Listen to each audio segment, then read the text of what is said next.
Podium Audio presents Be Somebody, Book 1 of Dante Jacobi series.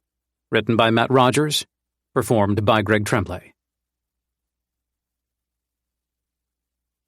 Prologue. California, 1999. The baby finds no problem with the intruder. Why would she? The child is 2 months old. She's on the cusp of developing separation anxiety, but isn't quite there yet, lacking the necessary connections in her developing brain. She can discern no difference between her parents and the thin man who slips in through the nursery window. After lifting the pane and scurrying over the sill, he pads silently across the carpet. His silhouette is hunched as he makes his way to the crib, back bent like a hook. He stares down at her. She squirms gently on her back, arms and legs pointed skyward. Stubby little fingers clench and unclench. Wide eyes blink. Her lips part, as if to squeal an incomprehensible greeting, and the intruder beams a smile at just the right moment to keep her hushed. She closes her mouth and kicks her legs. "That's a good girl," he murmurs. "How lovely to see you again." He keeps grinning. He can tell it soothes her. Somewhere deep in the mass of unformed connections between her ears, there's a flash of familiarity. She isn't consciously aware of it, but she's seen his face before. She isn't old enough to know what it means, but it stops her bursting into tears. In one corner of the nursery, an authentic Eames chair and ottoman rest in shadow. He notes the Versace sleep suit she wears. A beige teddy bear sits beside her in the crib, emblazoned all over with countless Louis Vuitton logos. Nothing screams excess like a $10,000 toy for an infant who can't tell the difference. The man reaches into the crib and takes her by the underarms. He lifts her up. She's light as a feather. He stands slouched beside the crib for a moment, rocking her softly back and forth, whispering, "Shh." Her eyelids grow heavy, and she loses that vital awareness. He turns and slinks back across the room. This time he takes greater care when he climbs over the windowsill. Gas prices in California are through the roof this April, high enough for State Attorney General Bill Lockyer to begin an investigation into the root cause. But the couple downstairs don't care. They saw the headline and laughed. They're new to America, new to the concept of flaunting their wealth. Neither wish to splurge forever, but a few weeks is all it will take to get it out of their system, for the novelty to wear off. Nobu's Matsuhisa restaurant is close by in Beverly Hills, on La Cienega Boulevard, so they arrange delivery for twin sets of full-course menus, tailored to their personal preferences. Now they dine in the comfort of their own home. Their entrees of choice are hiramasa yellowtail sashimi and beef tataki with ponzu, jalapeno, and garlic chips on the side. For mains, they gorge on black cod with miso, baby tiger prawn tempura, and full-blood wagyu they cook themselves on a salt stone. Dessert is chocolate fondant with matcha ice cream, then yuzu and blueberry meringue tarts. The meal wouldn't be complete without $1,000 wine to wash it down with. 1996 Opus 1 does the trick, procured from the winery of the same name in nearby Napa County. Bellies full, blood humming, they make sure to savor what they're feeling. It wasn't always this way. After dinner, they work their way through the rest of the bottle, then almost with reluctance, the wife pushes her chair back and saunters to the staircase. The husband watches her go. Once he's alone, his eyes drift to the cellar door. There's another bottle of Opus 1 down there. Another $1,000 of unadulterated joy. Why not, he thinks. I've earned it. He undoes a shirt button to make room for his now bulging belly. Her scream shakes the house. He jolts out of his seat like he's been electrocuted and sprints across the room, but he's a lot heavier than he used to be. The security guard hovering by the front door makes it to the staircase before he does, and they rocket up the stairs together. 3, 4 at a time. The husband heaves for breath by the time he bursts into the nursery. The guard is already there, hunched over the crib, frozen. The wife is curled in the fetal position in the middle of the room, wailing. The husband doesn't want to approach the crib, doesn't want this beautiful life to be shattered. But there's no choice, so he walks up beside the guard and looks down. Empty. A parent's worst nightmare, now his reality. The Louis Vuitton logos glisten on the teddy bear, which sits sporting a blank expression, unseeing, unknowing. The wife's screeches are primal, the worst sound known to man. The guard straightens up, white as a sheet. "I'm so sorry, sir. I must have missed." The husband takes the back of the guard's neck in a vice-like grip and jerks down. He's heavier than he used to be, sure, but still unfathomably strong. He smashes the guard's face into the top of the crib rail, like cracking a coconut. Broken bones crunch, and when the husband lets go, the guard drops, torn from consciousness, and maybe life. "Missed that too," the husband says. "Useless fuck." His nasally voice is thickly accented. As his wife continues to scream, he lifts up the bear and rips its eye out. A surveillance camera rests within. Part 1. Autonomy. 1. Present day. The phone rings. Dante's pulse quickens. His hands turn clammy. The sound hijacks his amygdala like a tornado siren. It's a foolish comparison. As a lifetime city dweller, he's never heard one in real life. But he has to imagine this is what it feels like. The stomach drop, the sudden panic, the sense of immediate danger. It's not lost on him precisely how pathetic this is, considering his little shoebox apartment resides not in the Midwest, but Hunters Point, and San Francisco hasn't seen a tornado in a couple of 100 years. It's no mystery who's calling. It frustrates him that he can't control his emotional response, but he asks himself when he's been able to control anything in his life, which makes things a little easier to accept. He's nothing if not consistent. He plucks the phone off the coffee table and swipes the screen to answer. "Hey. Hey, my boy." With his husky baritone voice, Dorian Jacobi could have narrated movie trailers in the 80s.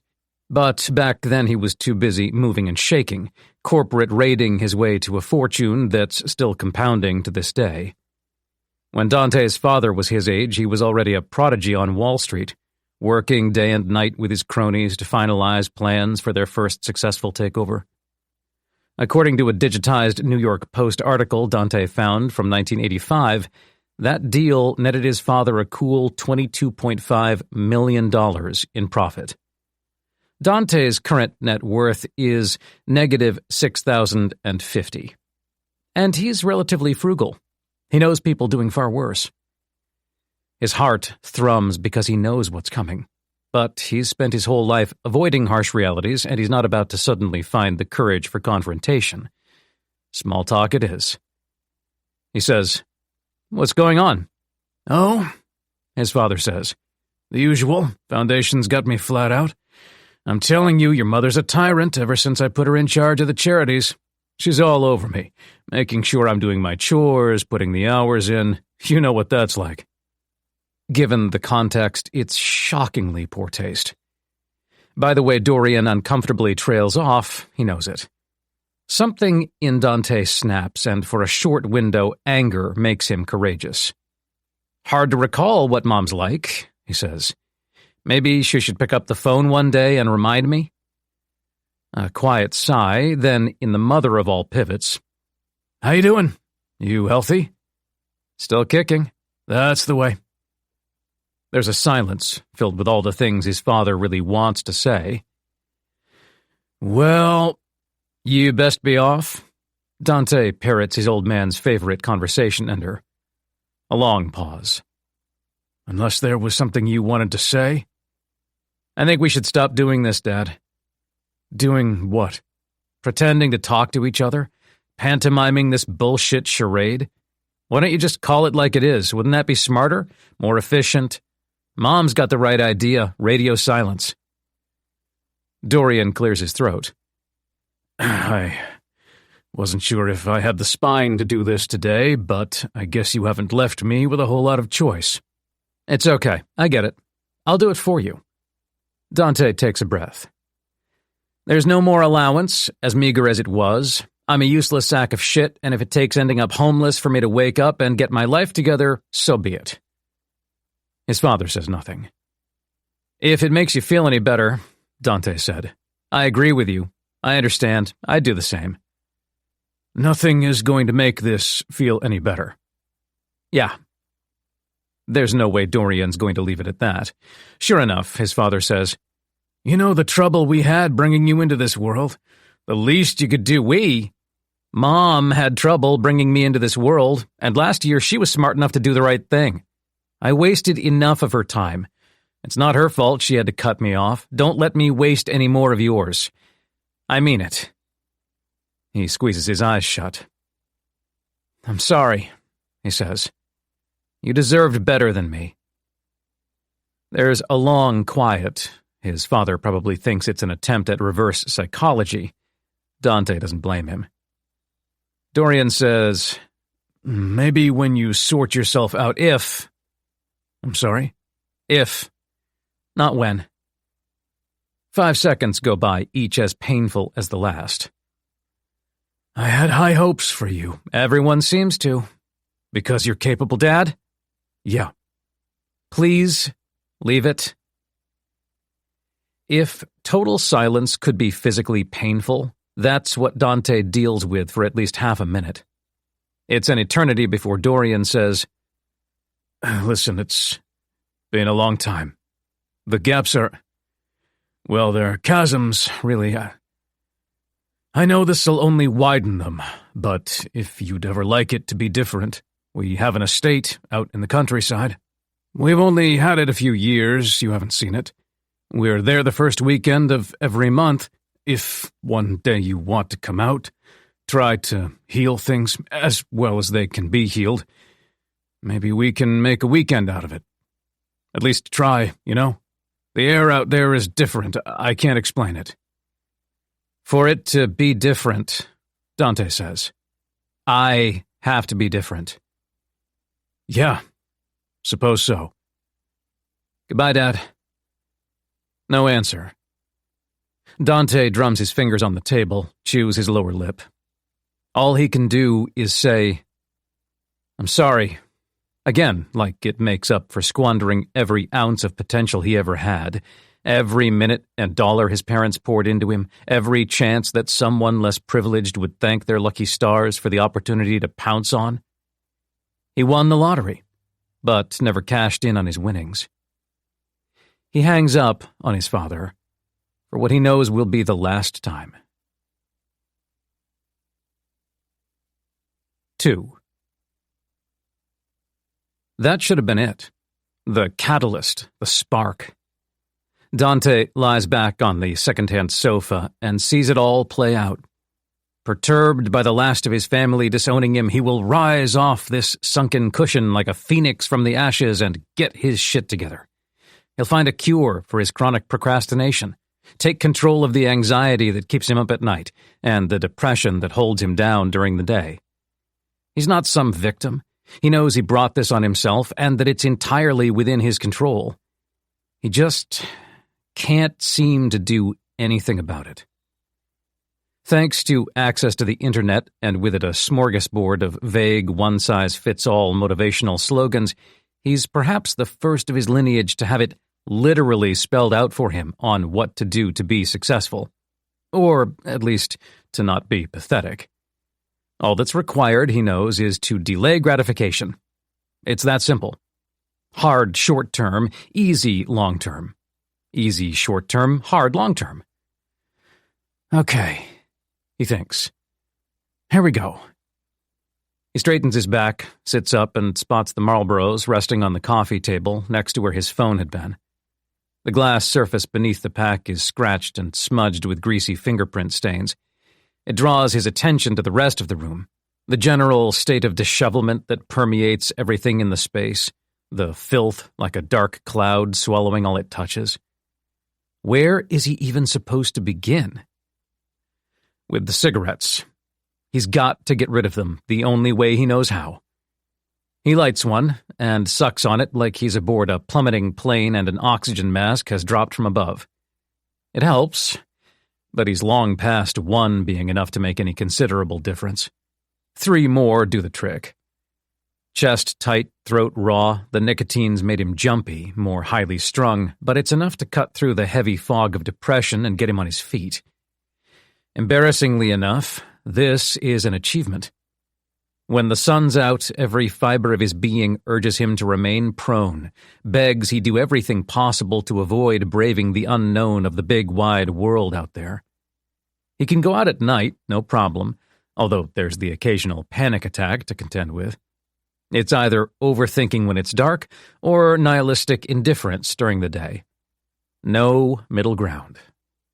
Again, he knows he's not helpless. He can do something about this. But he doesn't. Life's a bitch. It takes him a couple of minutes to descend 8 floors to the lobby of his soulless cookie-cutter apartment complex. Then he's out in the streets of Hunters Point, the sun beating down on him like he's trapped in the sights of a colossal magnifying glass, a spotlight to show precisely how inadequate he is.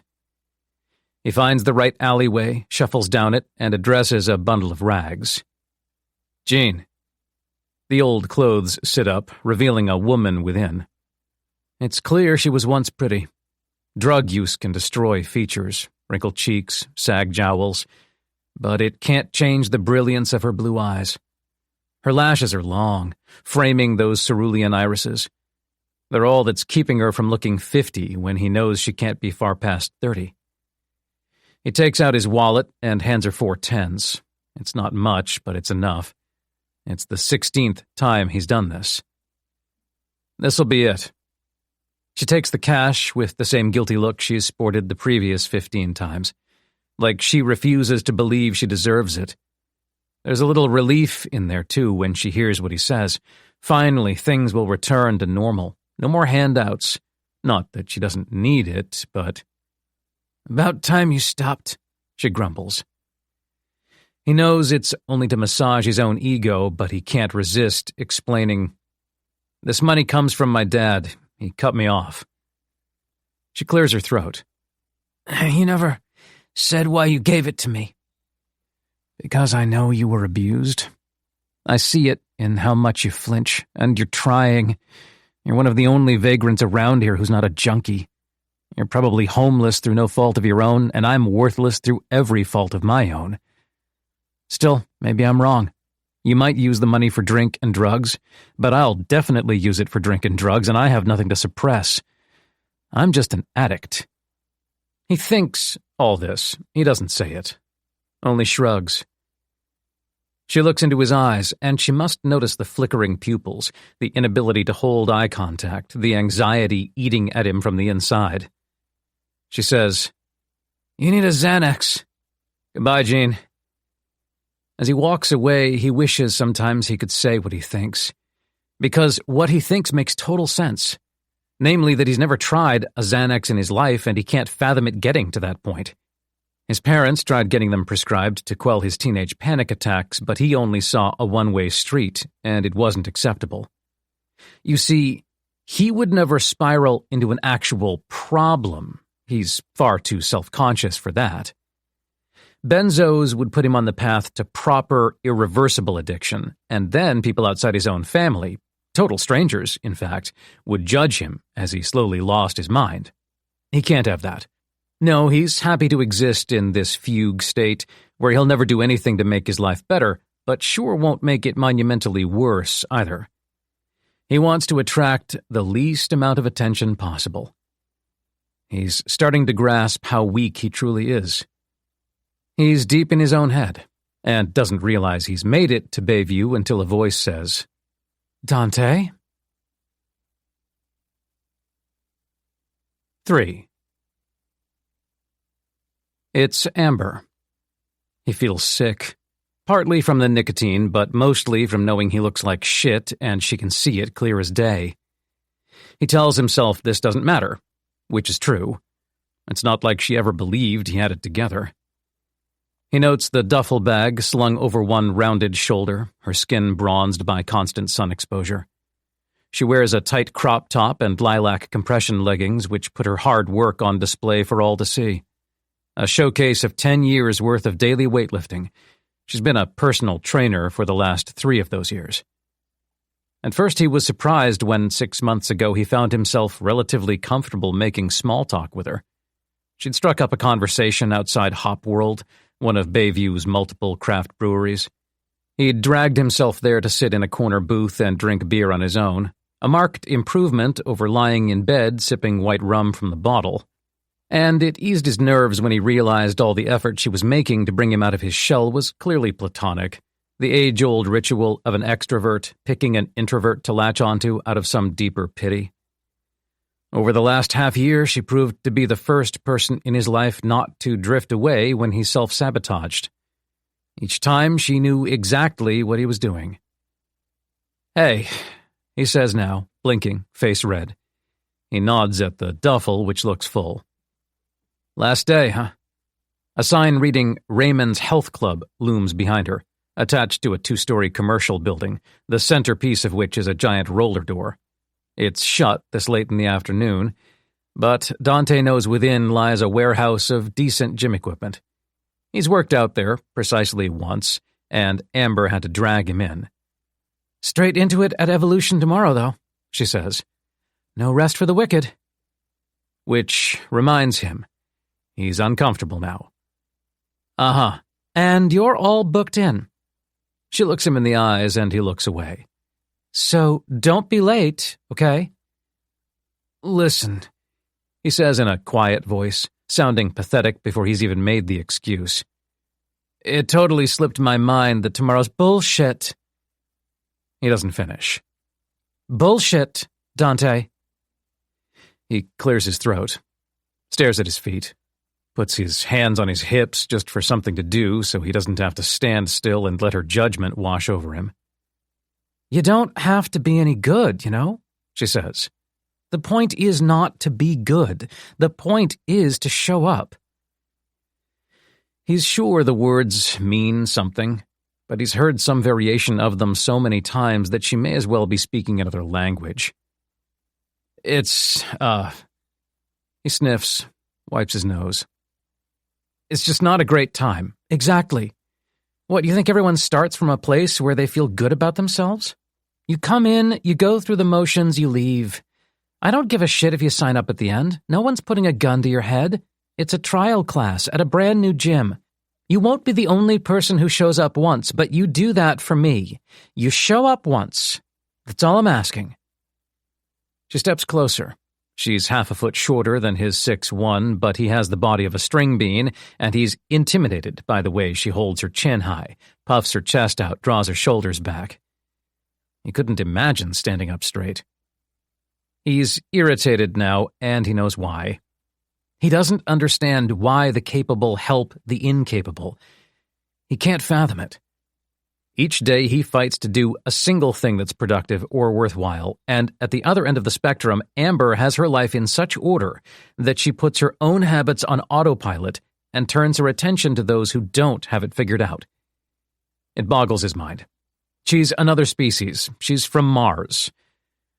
But her attention's fixed on him, and he'll do anything to shift the spotlight elsewhere, so he says, "All right, fuck you. See you tomorrow." "There you go," she says, and slaps his shoulder with an open palm. He feels sorry for her hand. He's so bony it must feel like hitting the tip of a knife. "I can't sign up," he says. "I'm warning you now, I've had an allowance from the old man while I'm job hunting, but he just cut me off. So unless I hear back from an application in the next week or so, I'm screwed." "Damn," she says, furrowing her brow as she looks up at him. "You okay?"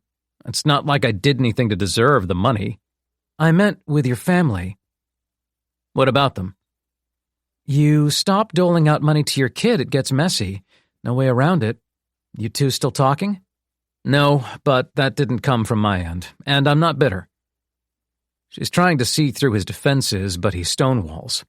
If he has a single, meager talent, it's the ability to shut down, to go numb to the prospect of outside intervention. "Just get yourself to Evolution tomorrow," she sighs. "And be on time. It's opening day. It'll be packed." And then what? It sounds as hopeless as he feels. She stews on the question for a beat, then says, "You know something, Dante? People say, 'and then what?' when they know they're not going to bother getting to the place where they'll need to find an answer." He doesn't know what to say. "I gotta go," she says, shifting her grip on the duffel. "Still need to go over the schedule for tomorrow. Don't let me down, okay?" "I won't." "I mean it." She waves a hand through the air.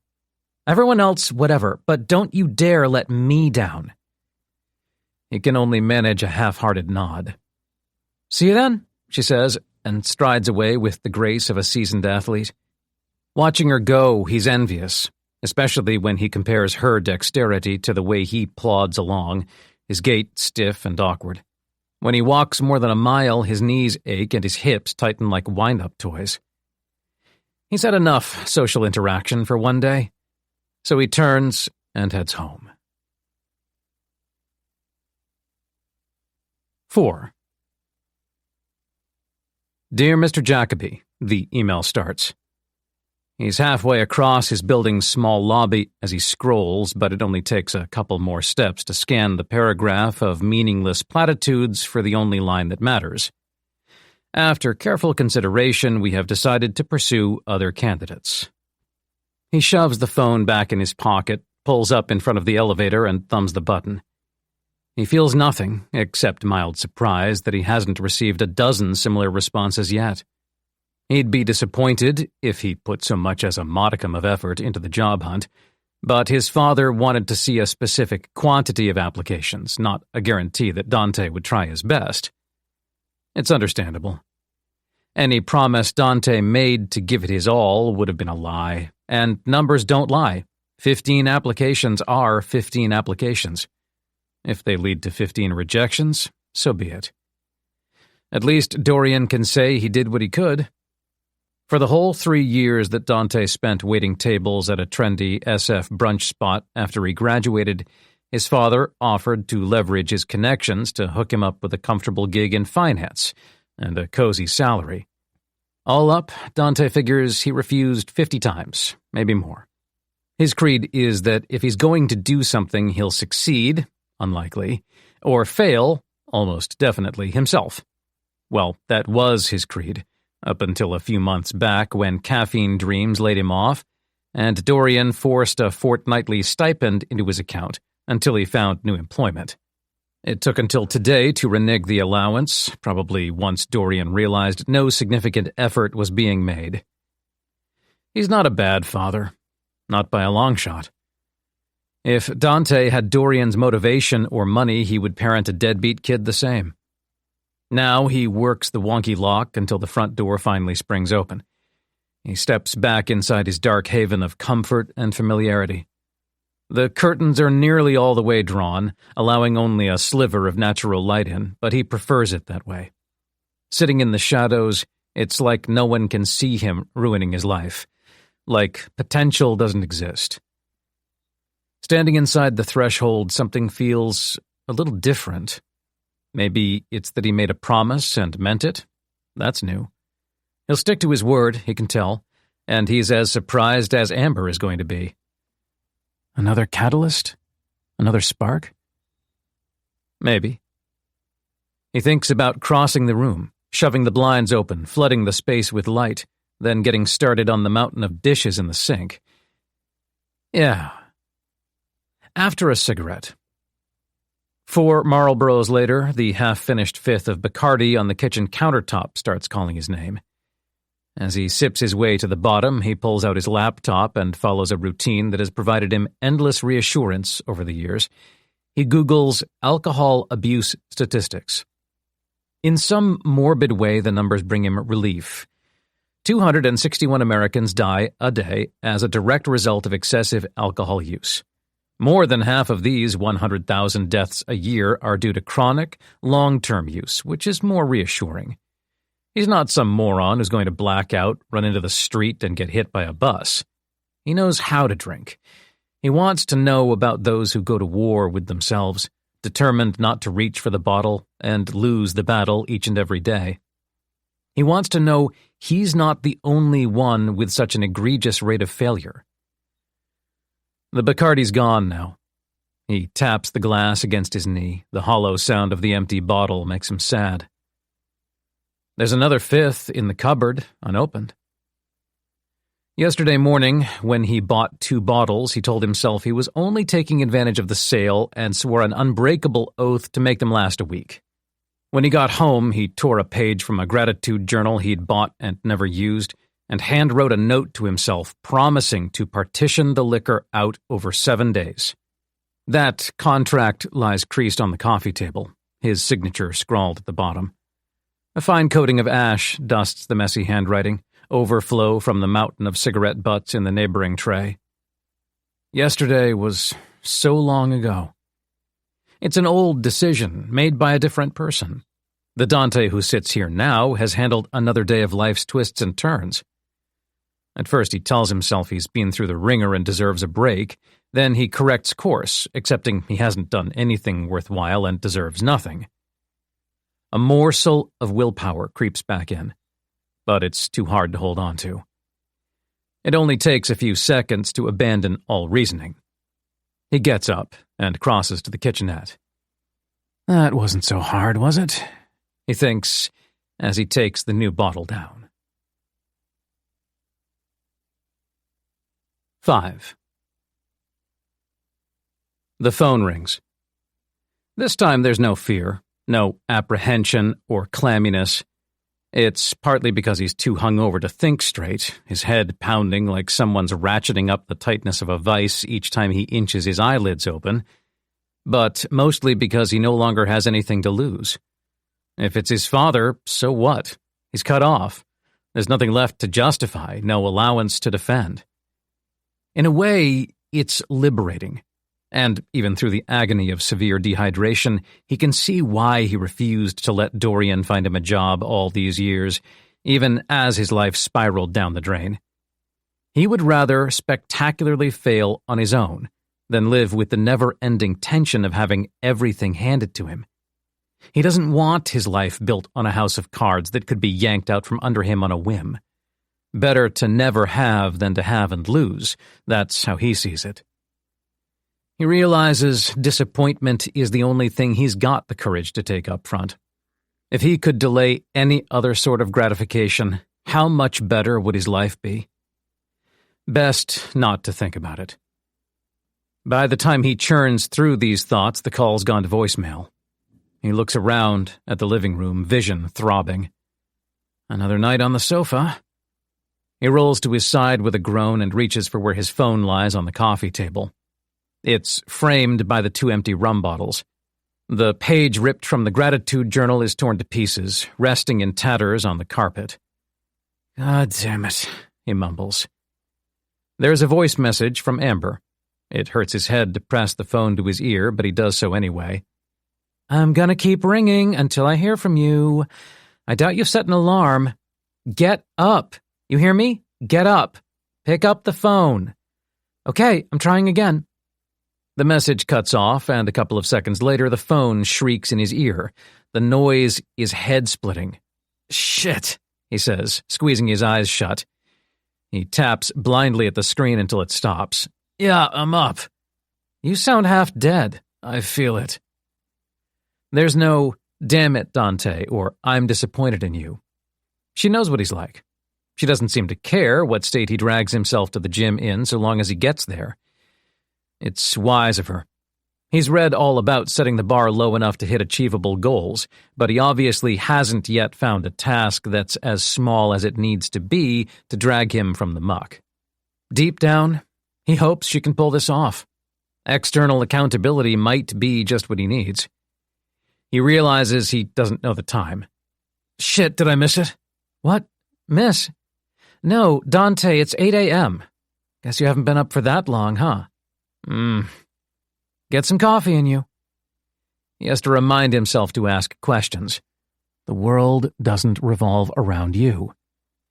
You excited? When do you start? I've been here since 5. He clears his throat. Right. Yeah, before work crowd, huh? 3 sessions down, 5 to go. So, what'll you be running me through? You're not with me. Oh. Looks better if I recommend clients to other trainers, you know? I was fully booked weeks ago for opening day, so I figured I'd share the spoils. Never hurts to have people owe you favors. He can't fathom how she takes action on ideas. But if I don't sign up, then I've wasted a brand new coworker's time. Not a good look, especially when this is the sort of mega gym that can make my career. Through the veil of his migraine, he connects the dots. Oh, fuck you. Listen, she says. You don't care about yourself. That's crystal clear. But you care about me. You appreciate that I've stuck by you when anyone else would have run for the hills. And trust me, that hasn't been easy. So if I have to use your respect for me to get you into gear, that's what I'll do. He stares at the ceiling. Tough love. The best kind. And it's not like there's no precedent. Tough love's the only reason I stuck around. That's what you do, you know. What do I do? He knows, but he doesn't believe she'll spell it out. She does. You put such little effort into maintaining connections that we have to break social conventions to get through to you, she says. And there are very few people willing to do that. No one wants to be a dick to have to say, hey, respond to me, you lazy asshole. They just let it go. It's the normal thing to do. But fuck being normal. I'm going to hound you until I get you moving, and you can take it from there. And while I'm being honest, I think the only reason my hard-ass approach hasn't scared you away is because you're attracted to me. But I don't care about that. If you don't show up today, I'll get a bad rep. Nothing more to it. Over to you. He's momentarily flummoxed. Then, despite the thudding protest in his head, he sits up. Shit, Amber. I said yes to a PT session, not a character assassination. That was the blurb for a character assassination. Silence. She says, You want the full thing? See you at 9, he grumbles, and hangs up. 6. There's too much going on. 40 or 50 cars sit in the lot, and the car park in front of the enormous warehouse is only at half capacity. A colossal sign above the entrance reads, Evolution Gym Bayview. The gym's slogan, the new Mecca of San Francisco, is plastered multiple times across the exterior facade, framing graffitied murals of Arnold Schwarzenegger and Ronnie Coleman that seem to glow in the sun. Even from the outside, the place hums with energy. Members who've signed up on opening day pass between the automatic doors, buoyed by the hope that simmers in the air, pumped to begin the long journey toward reaching their physical potential. The scale and location of the gym seem important, too. It's clear, for now at least, that the multi-million-dollar investment the owners made before the doors opened to the public is a celebration, a testament to the resiliency of a neighborhood overlooked for most of its history in San Francisco. Residents of Bayview Hunters Point exit with a spring in their step, shirts soaked through with sweat, sporting grins. Dante often observes other people like an alien studying human behavior, scheming to imitate them. He tries to imagine leaving anywhere with a grin. Can't do it. If he loiters out front any longer, he'll start getting strange looks, so he fights his way through the invisible barrier of resistance and heads inside. It spikes his anxiety through the roof, but he doesn't have much choice. Rows of equipment stretch endlessly on. Squat racks, treadmills, cable machines, free weights, even bright green artificial turf up the back with battle ropes and sleds and boxes for plyometrics. Brilliant spotlights shine down, and plenty of natural sunlight floods in through windows set high up the warehouse walls. It's sensory overload. He doesn't know where to look, how to act. A man is on him in seconds. Hey man, here to train? The guy's voice is as loud and enthusiastic as his purple polo shirt, stretched impossibly tight over a barrel chest and vein-laden biceps. He's 5'11" or so, a couple of inches shorter than Dante, but probably twice his weight. They look the same height anyway. Dante slouches and the guy stands tall.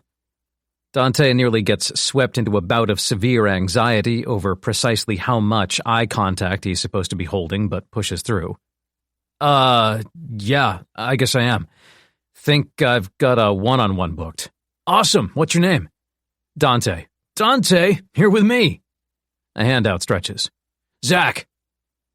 Dante's got small hands and thin fingers, just one of his various insecurities, and as they shake hands, Zach's burly palm fully encloses his own. Zach must feel the sweat coating his palm, but he pretends not to notice. He brings his hand behind his back to wipe it on his shorts, attempting to hide the action, which is nice. Most people give Dante a dark look when they feel how damp his hands are, as if he's in control of his bodily reactions. He wishes so badly this was the case. An hourglass figure in purple breezes into his peripheral vision. Amber's there in a flash, black hair pulled back in a tight work mode ponytail. Zach rests a hand on her shoulder as he addresses Dante. Gym's not even been open half a day and the woman's on fire. Oh, please, she says. Zach got me the gig. Zach gestures to Dante. And she's quick to return the favor. Dante can't shake the sense that he's merely a chess piece in a game of flirtation between two of the world's beautiful people. More bargaining chip than living, breathing human. He'd believe it if he didn't know Amber well. Even still, he notes how close she's standing to Zach, how happy she looks to have his hand on her shoulder. Dante's not sure why he's disappointed. It's not like he ever thought he had a chance. Amber steps back with a huff, holds her hands high in apology. Got a client, ciao. She smiles at Dante. Just do your best. There's something in the smile, a slight sense of surprise. It warms Dante, and he briefly forgets how nervous he is. Even as she walks away, he can't shake the memory. It's imprinted on his psyche. For a few seconds, the gym is colored rosily, a place of encouragement rather than a den of judgment. He thinks, is this what it feels like, to live up to expectations? Not quite, he realizes as Zach takes him straight into a training session. 7. Nervous energy makes his heart race before he lifts the first dumbbell, and it doesn't take long for the consequences to strike. He gasses in minutes. The session becomes a fight for survival. He does his best not to make his plight obvious to Zach, who's by no means at fault.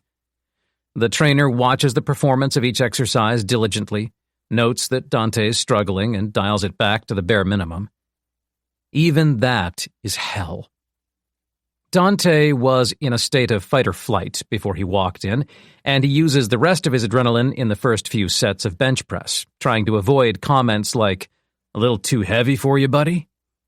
He pretends he knows what he's doing, which reduces him to a shaking, sweat-soaked mess before the end of the first exercise. When he rises, panting and wiping his forehead, Zach grimaces at the state of the bench and says, "Should have got you a towel. Sorry, be right back." He sets off jogging for the reception desk at a pace that would have blown Dante's heart apart. Dante stands there, all alone, surrounded by seasoned lifters. At least, that's what he thinks until he takes a look around and realizes maybe a third of the members are out of shape, some in far worse condition than he is. He's a rail-thin alcoholic blessed with a furious metabolism, but the couple on neighboring treadmills in oversized tees are both grossly overweight. Their stomachs droop almost to their knees as they shuffle along. They're smiling, though, exchanging jokes and intermittently holding hands. So, Dante realizes, his problem isn't his body. It's between his ears. Zach returns with an exercise towel he graciously accepts, and they move to squats as he mops himself up. He places the empty bar on his back, and his legs shake as he lowers himself into an imaginary seat. His hip flexors lock up, stiff as boards. Zach says, "Try to go a little deeper. I don't think range of motion is important."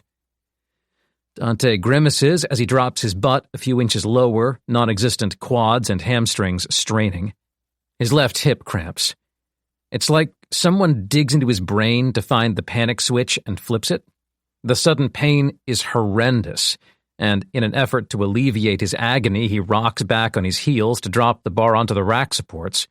One foot skids out from under him, and he tumbles in a lanky heap beneath the rattling bar. Thankfully, the supports do their job and he doesn't take 45 pounds to the face. He straightens his left leg, wincing through the pain. When he opens his eyes, everyone in the vicinity is staring at him. He uses up whatever energy remains as embarrassment accelerates his heart rate. "Okay," Zach says as he helps Dante up. "Let's just go through the motions on a couple of machines." "Uh-huh." Dante stares at his feet. "Hey," Zach says, tapping him on the chest. "It's cool. We all start somewhere. And we all finish somewhere." He thinks he's done. But Amber's over in the corner, taking a woman in her 50s through a Stairmaster tutorial, and she'll have a direct view of his back if he mopes out early. He prays to whichever god is listening to spare him from another cramp and shuffles meekly after Zach toward a row of seated cable machines. These he survives. He has nothing left in the tank, but Zach's determined not to create another scene. The trainer drops the weights as low as they'll go. Dante curls a few pounds for his biceps and pushes another few for his triceps. It's enough to make him nauseous. The lactic acid filling his limbs is overwhelming, and the self-hatred is all-encompassing, but he doesn't bother trying to explain. Not even a fitness professional would understand how a handful of movements with light weights could destroy someone like this. Not unless Zach's got first-hand experience with crippling anxiety, but Dante would bet any money he hasn't. As the clock strikes 9:45, Zach realizes Dante can't budge the shoulder press. There's no weight on it. "All right, Dante, I say we wrap things up." "No problem." Dante peels himself off the seat. It's tough getting to his feet. He can't think straight, but he knows he's never coming back here. He mumbles, "Thanks," and starts dragging himself to the exit. "Oh, it's not 10 yet." Zach's voice is jovial now, fraternal. The sales pitch is coming. "Look, I got some great information today about your body composition and level of fitness, and I can think of just the plan to steadily take your health to the next level. It's all about small, incremental improvements, you know? Whatever puts you on the right trajectory. Let's have a chat about it over at the desk." It strikes Dante how horrifically inexperienced he is at saying the word no. It's a learned practice to put your foot down, to refuse to go with the flow. He hasn't had a face-to-face confrontation with anyone since... ever? He knows if he turns Zach down, there'll be no anger. This is a workplace. There'll only be a disappointed smile. But the primal part of Dante's brain doesn't know that. As exhausted as he is, his mind thinks he's in a fight, and in a fight, you submit if you know you're the weaker party. 10 minutes later, he's signing a 6-month contract. 8. "Great," Zach says, his eyes sparkling with the prospect of the commission he knows is coming. "That's all there is to it." Dante pushes the last of the signed papers across the desk. It feels like he's in a trance. He doesn't know what he's doing. Intrusive thoughts beat him down. "You're not going to use this once, and you don't have the money to pay. They'll charge you for the rest of the contract when you fail to make payments, and the bank will kill you with overdraft fees." He can't say any of this. He's in too deep to go back. Changing course now would be awkward, and the prospect of awkwardness paralyzes him. Amber breezes past the reception desk en route to her 5th client of the day, notes the signed papers and flashes the same warm smile as before. This time, he feels nothing. "Look at you go," she says, slapping his shoulder. What little muscle is there quivers from the session. "Today's day 1. He wants to tell her he'll end up letting her down, only so it doesn't surprise her down the line. Instead, he shrugs. "Tired, hey?" she says. "Look, I gotta go. You can tell me all about it later. Give me a buzz." He offers a half-smile. Once she's gone, Zach says, "I got something to show you." Dante wants to say, "I don't give a shit," but what he says is, "Oh yeah? I've got no 10 o'clock client, and I'm in a good mood. This new machine we got in has me so freaking excited, man. Management's telling us to charge $29 a pop, but who's got that kind of coin laying around, you know? Haven't had any takers so far. I'll give you a go on the house, because you signed up today. See? There's all sorts of rewards for good decisions." In a rare moment of honesty, Dante looked directly at the trainer. I can barely walk. Zach waves a hand dismissively. It's not weights, don't worry, it's FRX. What? Flash reflex training. It's the future, man. I'll show you, come with me. An agonizingly slow ascent up a flight of stairs puts them in a long, largely empty studio that overlooks the warehouse like an overhanging loft. As they cross the space, Zach answers questions Dante didn't ask. There'll be Pilates up here, maybe a bit of hot yoga. That's what we gotta call it now. Hot, not Bikram. You see that Netflix doc? That Bikram guy is not a good dude. A pause. Anyway, temperature control takes forever to install, so we're a little delayed in getting it up and running. But what we do have is this. They reach a large freestanding panel of lights arranged in a 12 by 12 grid, the machine an inch taller than Dante and roughly the width of his wingspan. It's basically whack-a-mole, Zach explains. Don't actually hit the lights, though. Just wave your hand near them when they flash. Dante stares. Total exhaustion makes him blunter than he would usually be. What's the point? Predictability is the real killer. Your brain's not engaged if you know you've got to do 5 sets on a bench press. You just go through the motions, even at an elite level. And our brains matter, man. We keep them engaged, they keep us happy. So this baby randomizes the patterns, mixes up how the lights flash. It keeps you on your toes. That's good for a healthy, happy training environment. I couldn't help but notice you were a little down to finish, and we can't have that. So, how about a couple rounds of this, huh? Dante shrugs. It doesn't look too physically taxing. That's a plus. Zach taps a touchscreen beside the panel. He scoffs at something he reads. Hell yeah. A couple of quick taps. Okay, fire away. One of the 144 lights glows blue. Dante reaches up and passes his hand over it. Immediately it switches to another, and he starts waving his exhausted arms around like an inflatable tube man at a used car lot. He doesn't feel healthy or happy or engaged. He feels like a moron. As he's flailing, Zach launches into a memorized spiel about measuring reaction times to the millisecond. Dante doesn't listen. Stray buzzwords catch his attention. State-of-the-art, modular touch capacitative, monotony kills. But all he can focus on is his shoulders burning and his head throbbing and the squeeze in his throat and heart in the aftermath of his hour-long adrenaline dump.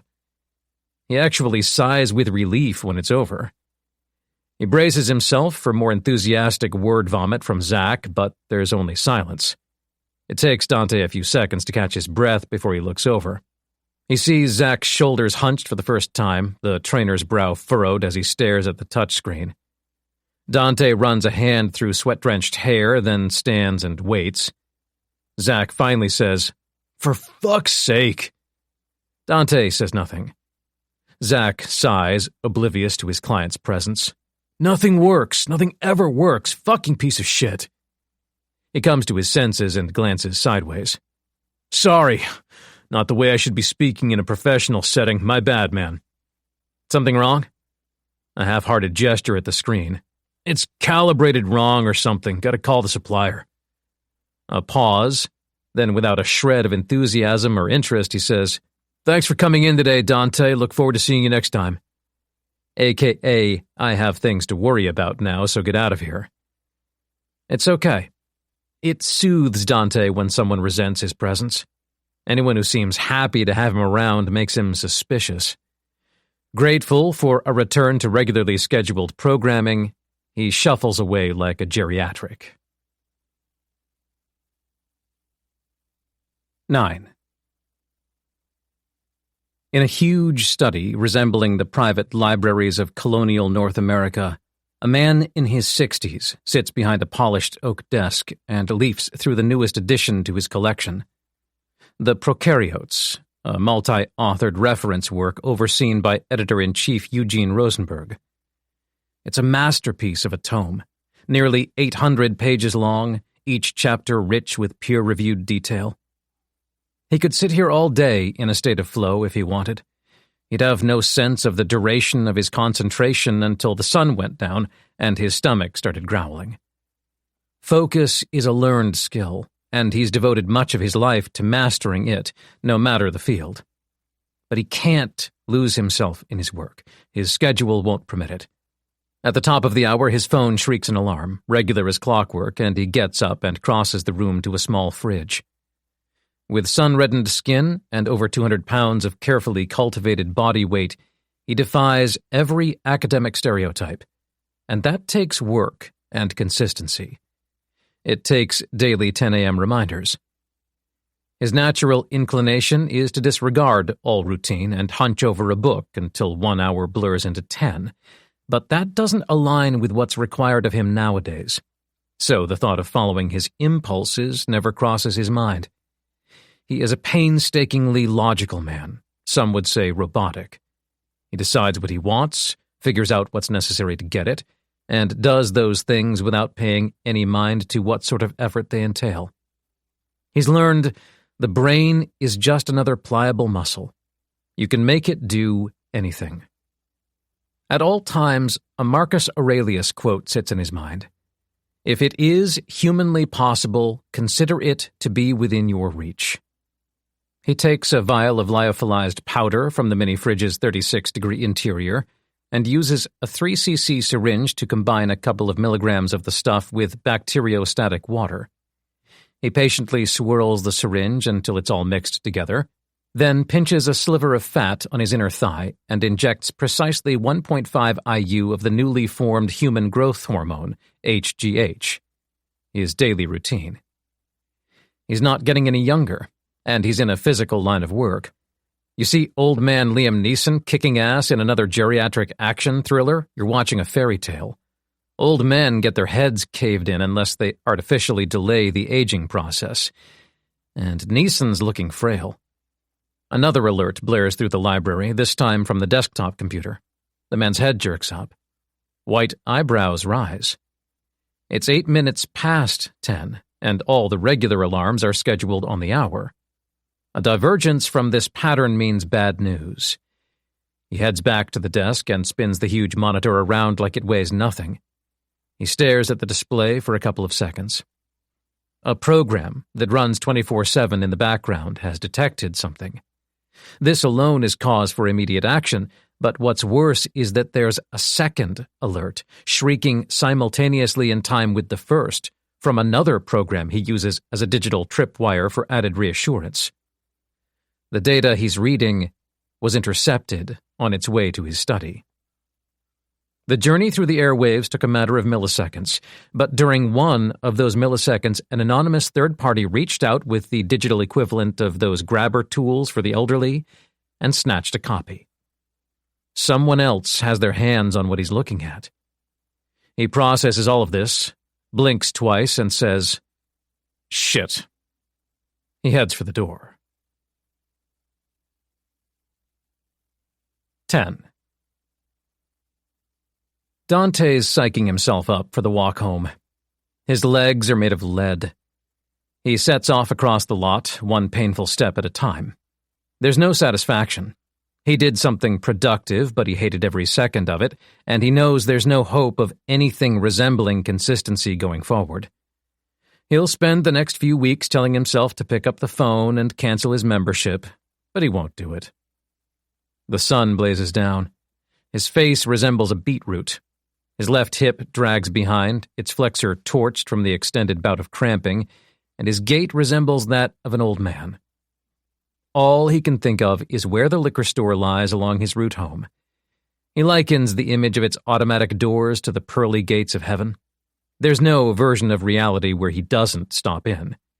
He used up a month's worth of willpower this morning. His defenses are down, eroded away to nothing. He'll overdo it tonight, and enjoy every second of it. The aftermath is a tomorrow problem. "Hey!" Amber's voice, right behind him. He sighs as he turns around. "Hey." She squints in the sun, arms crossed, one hip cocked. She's impossibly beautiful. He feels unworthy and knows he smells horrible. He keeps his distance. She says, "I get it." "Huh?" "The contract. He put you on the spot. You just say the word. I'll get you out of it." "Oh." He wasn't expecting that. Won't it make you look bad? She shrugs. I've got the wiggle room. I'm bringing in members left and right, and I've got Zach in the palm of my hand. Relax. Okay, he breathes out. Thank you. Go home and get your job situation sorted. Then sign back up. He won't, and she knows it. She's deep in thought for a moment. You know what? There's drinks at Hop World tonight to celebrate opening day. Come along. He hesitates, then waves a hand at the gym behind her. Won't that, undo all this? Undo what? My progress. He can't help but sound sarcastic. She stares at him. You'll just go home and drink anyway. You may as well be out. You're sure that's what I'll do? Come on. He has no response. She says, It'll be a good time. I'll make you have fun. He sees right through it. Is this so I start to associate an effort with a reward? She blinks. Anything you can think of, he says, I already know about. You don't think I've tried to fix myself? I've read the articles. Use dopamine as a tool. Reward yourself after a significant effort. Create a pattern of positive psychology. He's sweating profusely, but he can't stop the spiel. Guilt outweighs his embarrassment. You need to stop trying, Amber. You've got a life to live, and I know myself. It doesn't matter what sort of effort you get me to put in, it won't be sustainable. You keep this up, and one day you'll just be standing over my grave regretting that you bothered. You'll have wasted your time. The thud of realization over what he said is an anvil to the chest. He's never voiced his darkest thoughts. He's instantly furious at himself. Amazingly, she takes it in stride. Her expression doesn't change. She simply shrugs. Drink at home or drink with us, your call. No need for it to be anything more complicated than that. She turns and walks back to the gym before he can muster a response, leaving him flapping his lips like a fish out of water. He's hot and sweaty and anxious, his heart racing again, but he has no adrenaline left to secrete. What follows is an intensely uncomfortable state where he feels panicked but has no energy to panic. He shuffles home and stops by the liquor store on the way. 11. The weed dealer has kind eyes. He seems the type to offer an understanding smile and a friendly, "Don't worry about it, I've got you," if one of his clients tells him they couldn't scrape together enough money for bud. Which makes it unfortunate what's about to happen. Michał Pilecki has no choice. Sure, the dealer looks harmless as the small amount of marijuana he distributes to introverted tech workers in Mission who need a little something to take the edge off after a long and stressful day of coding. In the grand scheme of things, the guy is a speck, intent on passing through life bothering no one and bothered by no one. But, as Michał knows, kindness is the most useless trait in the world. If you want to be nice, if you want to be a good person, you must be a monster and learn to control it. Otherwise, the other monsters will rip you to pieces first chance they get. Warm, mid-morning sun drenches the outdoor tables in front of the taco truck, and sure enough, the dealer is there, munching a taco and sipping a green juice. According to Michał's sources, his name is Wes, and he's here at Herbie's Tacos every weekday morning for a fish taco and a kale smoothie. He never leaves with them, takes his time to bask in the sun as he savors his breakfast. Only once he's polished the last bite and drained the paper cup does he rise to start the day's deliveries. He has no security and no situational awareness. He's too small time to worry about that nonsense. He figures if someone has a problem with what he's doing or where he's doing it, they'll let him know before it becomes a real problem. Shame it doesn't work that way. By the time you're stepping on toes, an example must be made. This isn't about Wes, Michał knows. It's about the dozen other laid-back stoners who will follow in his footsteps if he's allowed to sling eighths of sativa in occupied territory. The fact Wes isn't aware the territory is occupied makes no difference. In this case, ignorance isn't bliss. It's a death sentence. Michał walks up to Wes's table and stops beside it. Wes tilts his face up to the sun to get a look at the stranger, his eyes hidden behind Oakley wraparound shades. The dealer wears his long brown surfer hair in a ponytail. Wes says, "What's up?" Michał is getting old, but he's still tall and broad. His skin is ghost white, its pigmentation unchanged even after decades in the California sun. When he stands still, he knows he resembles a golem. It's unsettling. Wes purses his lips and looks around, as if the beachside esplanade will reveal answers. "You cool, man? This your table or something?" Michał says, "Come with me." Wes hesitates. "I'd really rather not." "You don't have a choice." "Can't you just let me know what it is I've done?" Michał says nothing. A little panic bleeds into Wes's voice as he says, "I'm serious, dude. My philosophy is everyone can win. Whatever you're unhappy with, let's make it right." Michał nods. "Let's do it." Wes goes quiet. Michał says, "So, come with me." Wes reluctantly gets to his feet. Michał grips the dealer's forearm, giving Wes's tendons a squeeze to reveal his strength. Then he leads him away from the taco truck like an obedient dog. They make an odd sight, strolling down the esplanade that way, but there are odder sights in San Francisco and no one intervenes. Michał takes Wes into a deserted parking lot behind an office supply store. Wes pulls up beside a pile of discarded wooden pallets, and when Michał lets him go, he slumps his shoulders. He's totally submissive now. He's a pacifist who's under no illusion as to what hard men could do to him.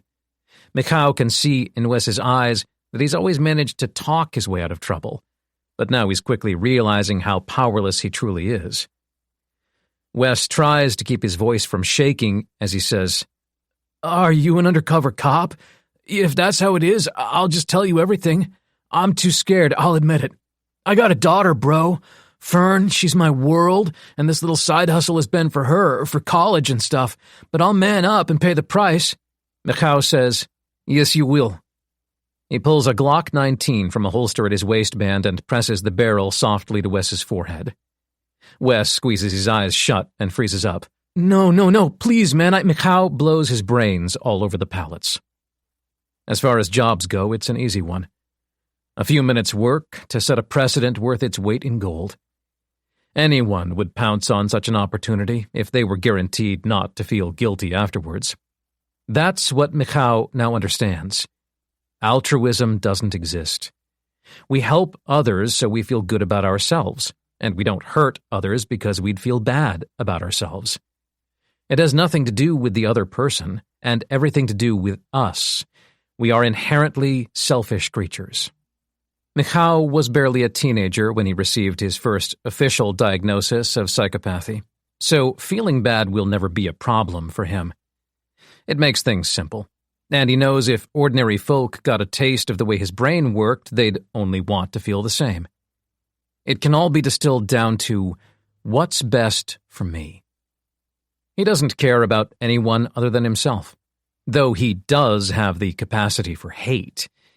He hates the subject of this evening's job, despises the man with every ounce of his being, which is why he was so keen to get the Wes gig over and done with. He needs to be in top form for tonight.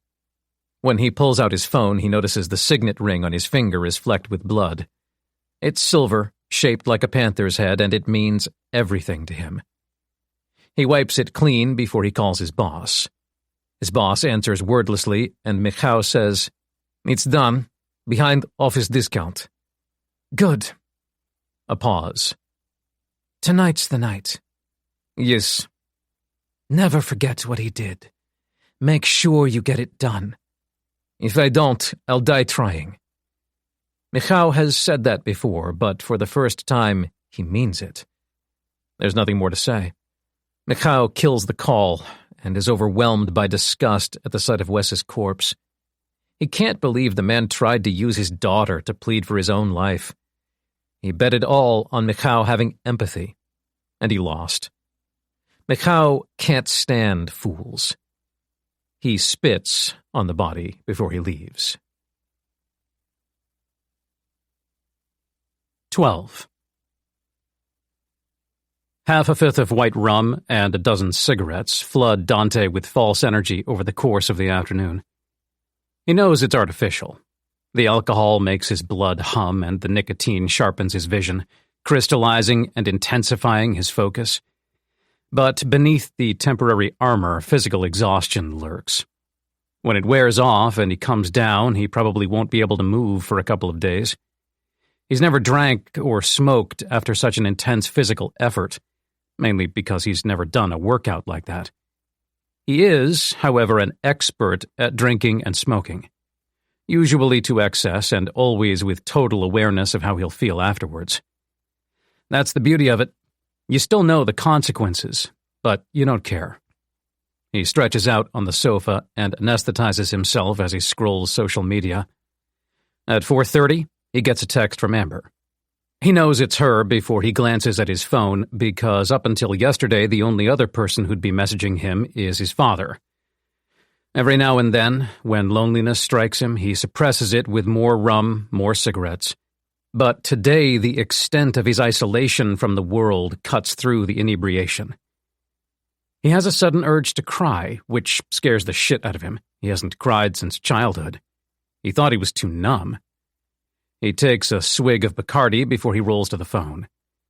Lying on his side with his head squashed into the cushion, he can only see from his right eye as he reads, "We're here now." She only feels pity for me. If I cut her off, I'll stop disappointing her. It's the right thing to do. Doesn't matter. He's lonely. And she's now the one person on the planet who's bothering to message him, and he can't whittle that number down to 0. He just can't. So, despite how difficult it is to break inertia, he peels himself off the sofa and gets changed into the only pair of clean clothes he has left. Even small movements are laborious. His joints are on fire and his head pounds. But he does it. He leaves home. The sun goes down as he walks, limps, from Hunter's Point to Bayview. He reflects on the last 2 days and realizes that since he's been unemployed, this is probably a record for number of times he's walked out his front door in a 48-hour period. Which is pathetic, but potentially a step in the right direction. How about tonight, he thinks, you actually do your best? Maybe he'll make a friend. That'd be something. He reaches the beer garden out the front of Hop World in time to see Zach holding Amber at the waist with both hands. They smile at each other, transfixed. She steps up on her tiptoes to kiss him, running her fingers up the back of his head through his close-cropped hair. They're surrounded by Evolution employees chatting amongst themselves. They sway back and forth, gently, in tune with each other's rhythm, oblivious to the background noise, lost in their own world. Yeah, Dante thinks. Obviously. At least he's not bitter. That's never been his MO, and he's glad it stays that way. Most losers like him play the blame game. Amber's interest in a guy who actually has his life together would make her a bitch, and resentment would fester into hatred. Dante has no interest in such a mindset. He recognizes a recipe for disaster when he sees it. That's what makes someone dangerous. If he took any of this personally, if he thought the world was actively plotting against him, he might do something as stupid as buy a gun and seek revenge for every perceived slight. Who's he kidding? He's never pulled a trigger in his life. Even the idea of a firing range fills him with dread. He keeps his head down as he shuffles into the beer garden, feigning obliviousness. Out of the corner of his eye, he watches them step apart. Amber floats over. There he is! She looks deep into his eyes. For a moment, he's confused, then realizes she's figuring out how much he's already had to drink.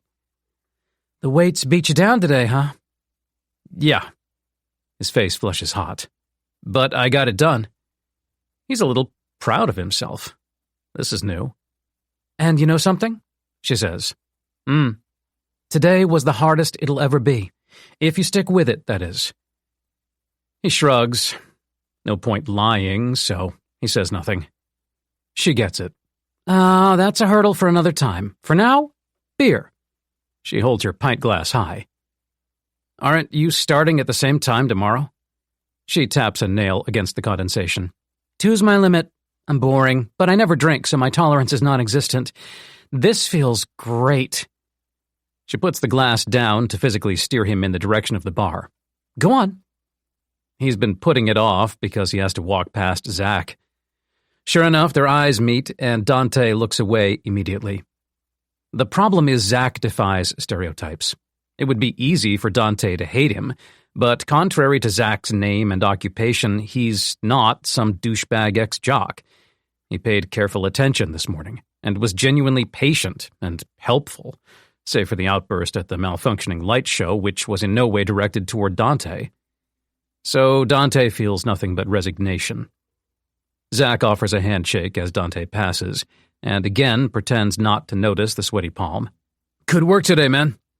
Dante nods, manages a small smile. At the bar, he surreptitiously orders 2 shots of white rum, using his back to block the line of sight from the beer garden. He hunches over to down them, making it quick, then orders a pint as if it's his first drink. The bartender sees what's happening and winks knowingly. It means Dante's not the first person to need far more than his peers to feel anything, which is comforting. Sipping the pint fast, he heads back outside with a decent buzz. He's tipsy enough to be ambivalent toward conversation, rather than feeling like he's dragging his nails down a blackboard. He takes a booth with Amber and makes small talk. The pint disappears down his throat in the time it takes her to take 1 sip of hers, but he's feeling it now after mixing rum and beer, and at least he can talk, albeit with a slight slur. Amber is at his level off of 2 drinks, and she hunches across the table and lowers her voice. Want to hear something crazy? Sure.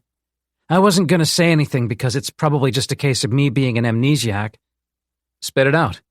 When I got the idea to pressure you into a trial class, I went to sign you up, and you were already in the system. He hesitates. What? You were booked in with Zach already. I must have done it, but I've got no memory of it. Isn't that crazy? The brain's wild. He doesn't answer. A strange feeling weighs his stomach down. She sips her beer and says, Weird, huh? Yeah, weird. The table goes dark. A large man steps up to their booth, cutting off the halo of orange light from an outdoor heater. Dante tenses up, anticipating unwanted small talk with Zach, but he looks up into the stark green eyes of a stranger. The man's bald head is tinged red, his skin scorched by the sun, and a gray mustache hangs over white stubble. At first he seems middle-aged, but further scrutiny reveals he's perhaps the fittest guy in his 60s Dante's ever seen. His presence seems to hum, overpowering everyone else in the section, and this is a collection of people who spend their lives in the gym. Twin road maps of veins run up his exposed forearms. He wears a cream Henley shirt, collarless, sleeves pulled up to his elbows. His hands are huge, fingers thick and calloused, nails worn down to nubs. He addresses Dante. I've got some shit to tell you. Let's go. 13. Uncomfortable silence. Dante blinks. What? The man looks bored. You heard every word I said. Dante's too buzzed for his own good, solo afternoon drinks mixing nicely with the evening top-up, and feels a little reckless. When did I say I didn't? The guy seems amused as he raises his eyebrows, like a toddler's talked back to him. You've got some lip. Nice. More than I expected already. We might just have something to work with. He looks at Amber. Wouldn't that be nice? She says, Do I know you? The sheer confidence of the man, his sureness, throws Dante off. All he can say is, What? Again. The guy clasps his hands behind his back as if standing at attention. Dante gets the sense he's anchoring himself in place. Either you come with me, the guy says, or I stand here the entire evening and ruin everyone's fun. Amber sits up a little straighter, leans forward. Do you mind? Yes. He cuts her off. I mind. Dante's snark is nowhere to be found. The drinks aren't enough anymore. This has dragged out far too long. Tendrils of panic snake in, tightening his chest, twisting his guts. The regular social anxiety, and something else. Something worse. Real fear. Amber bristles with indignation. She stands up so she can turn and gesture to the beer garden. You mustn't have seen the sign. This area is reserved for a corporate event. You're not allowed to be here. And yet, here I am. What do you want with him? This might shock you, but I'll wait until we leave to tell him that. I don't know who you are, so I'll keep you out of the loop if you don't mind. Dante says, I'm good here. His pulse thuds. Sweat beads at his temples. A drop slides down his forehead and pools in his eyebrow. Then Zach's in the mix, shouldering his way past the guy to stand shoulder to shoulder with Amber, which makes everything worse. The man looks at Zach and rolls his eyes. Here we go. No one speaks. The guy beckons. Go on, spit it out. Zach says, What's going on here? And the man nods with satisfaction, as if the script he imagined is playing out word for word. The guy stares deep into Zach's eyes, searching for something. He doesn't seem to find it. Quietly he says, Sit down, little boy. Flames rise in Amber's eyes. Excuse me? Dante can't believe he's the only one who sees it. Maybe because he's drunk all the time and it's made him aware of everything, even with a buzz. Amber and Zach and the rest of the trainers have had far less to drink, but they have no tolerance, and they're swept up in the excitement of the day. It's a celebration, after all. Passions flare, obfuscating what should be clear. What's obvious to Dante is that this man is cut from a different cloth, made from something darker. It's the cold calculation behind the eyes, the total lack of concern, the frivolity with which he treats a confrontation that has Dante's heart racing, that has Zach and Amber's tempers flared. Civilized members of society don't get up in each other's faces like this, and it's clearly overwhelming Zach.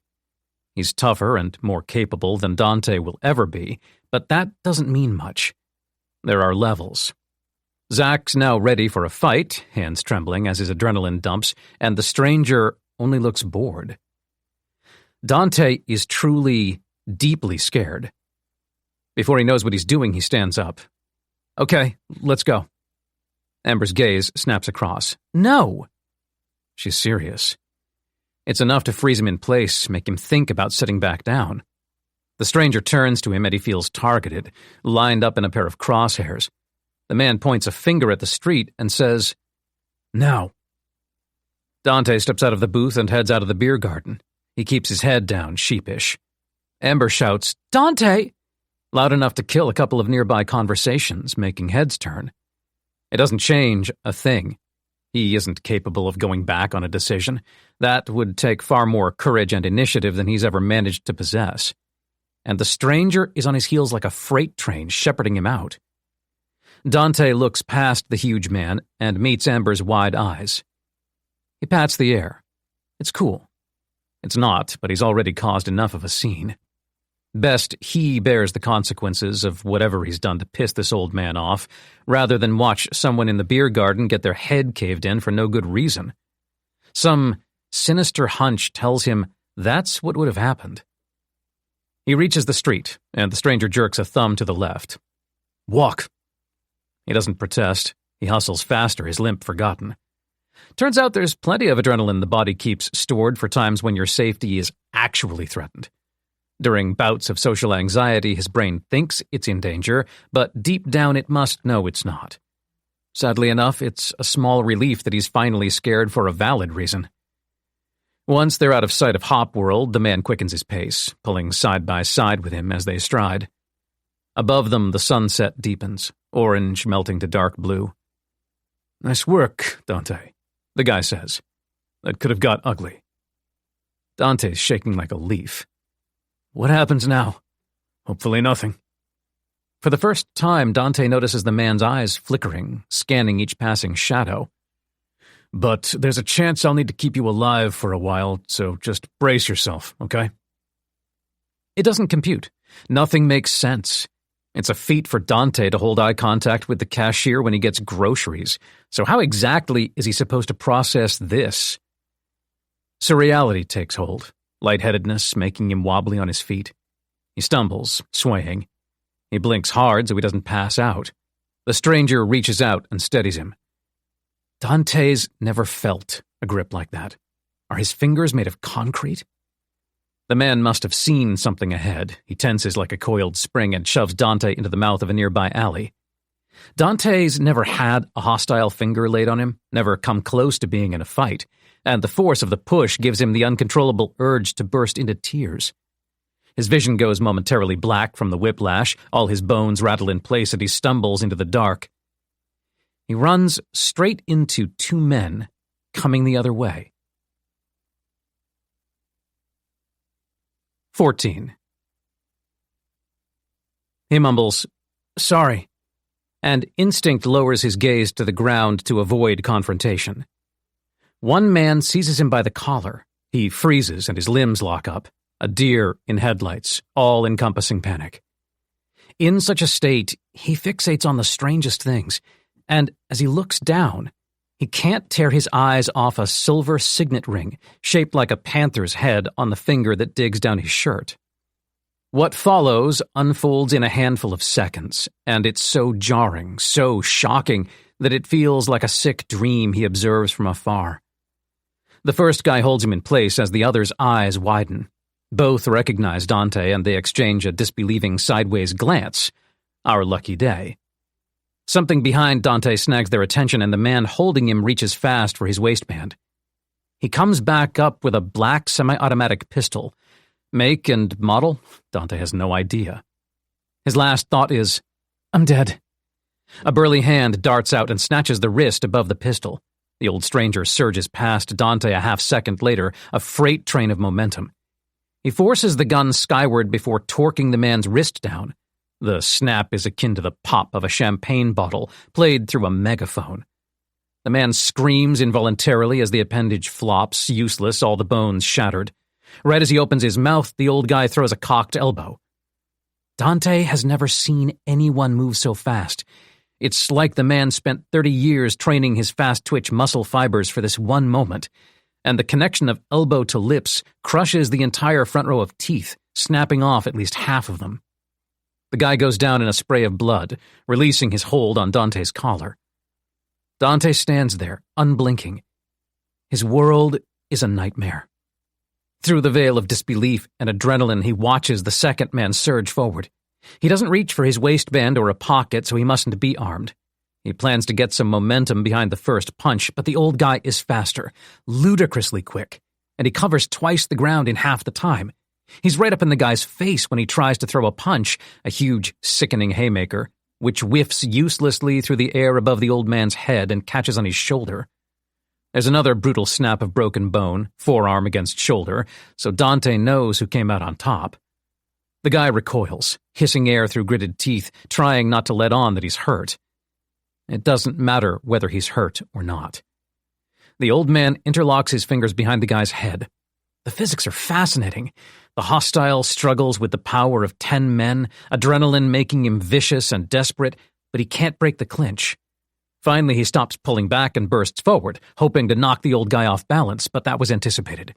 The old man uses his adversary's own momentum to yank him down by the back of the neck. The hostile can't help doubling over, and a knee smashes his face to pieces. His nose breaks, both orbital bones crack, and his jaw shatters. He drops like he's dead, and he's not far from it. Not only has Dante never been in a fight, he's never seen one in real life. Only ever watched violence on television, in movies and sports. It makes no sense what he just witnessed. The world isn't what he thought it was. The stranger snaps his fingers at Dante and points to the ground beneath him. "Stay there." He snatches up the dropped pistol, grimaces at it, then squats down and fishes through inside jacket pockets until he comes out with a sleek black suppressor. He nods with satisfaction as he screws it to the barrel of the gun. He flicks a small catch, the safety, presses the gun to the forehead of one of the moaning hostiles, whose swollen face is already unrecognizable, and pulls the trigger. Blood showers the concrete, and the body jerks back, limp. The old man pivots and gives the second guy the same treatment. When he shoots this man in the head, he seems to recognize him.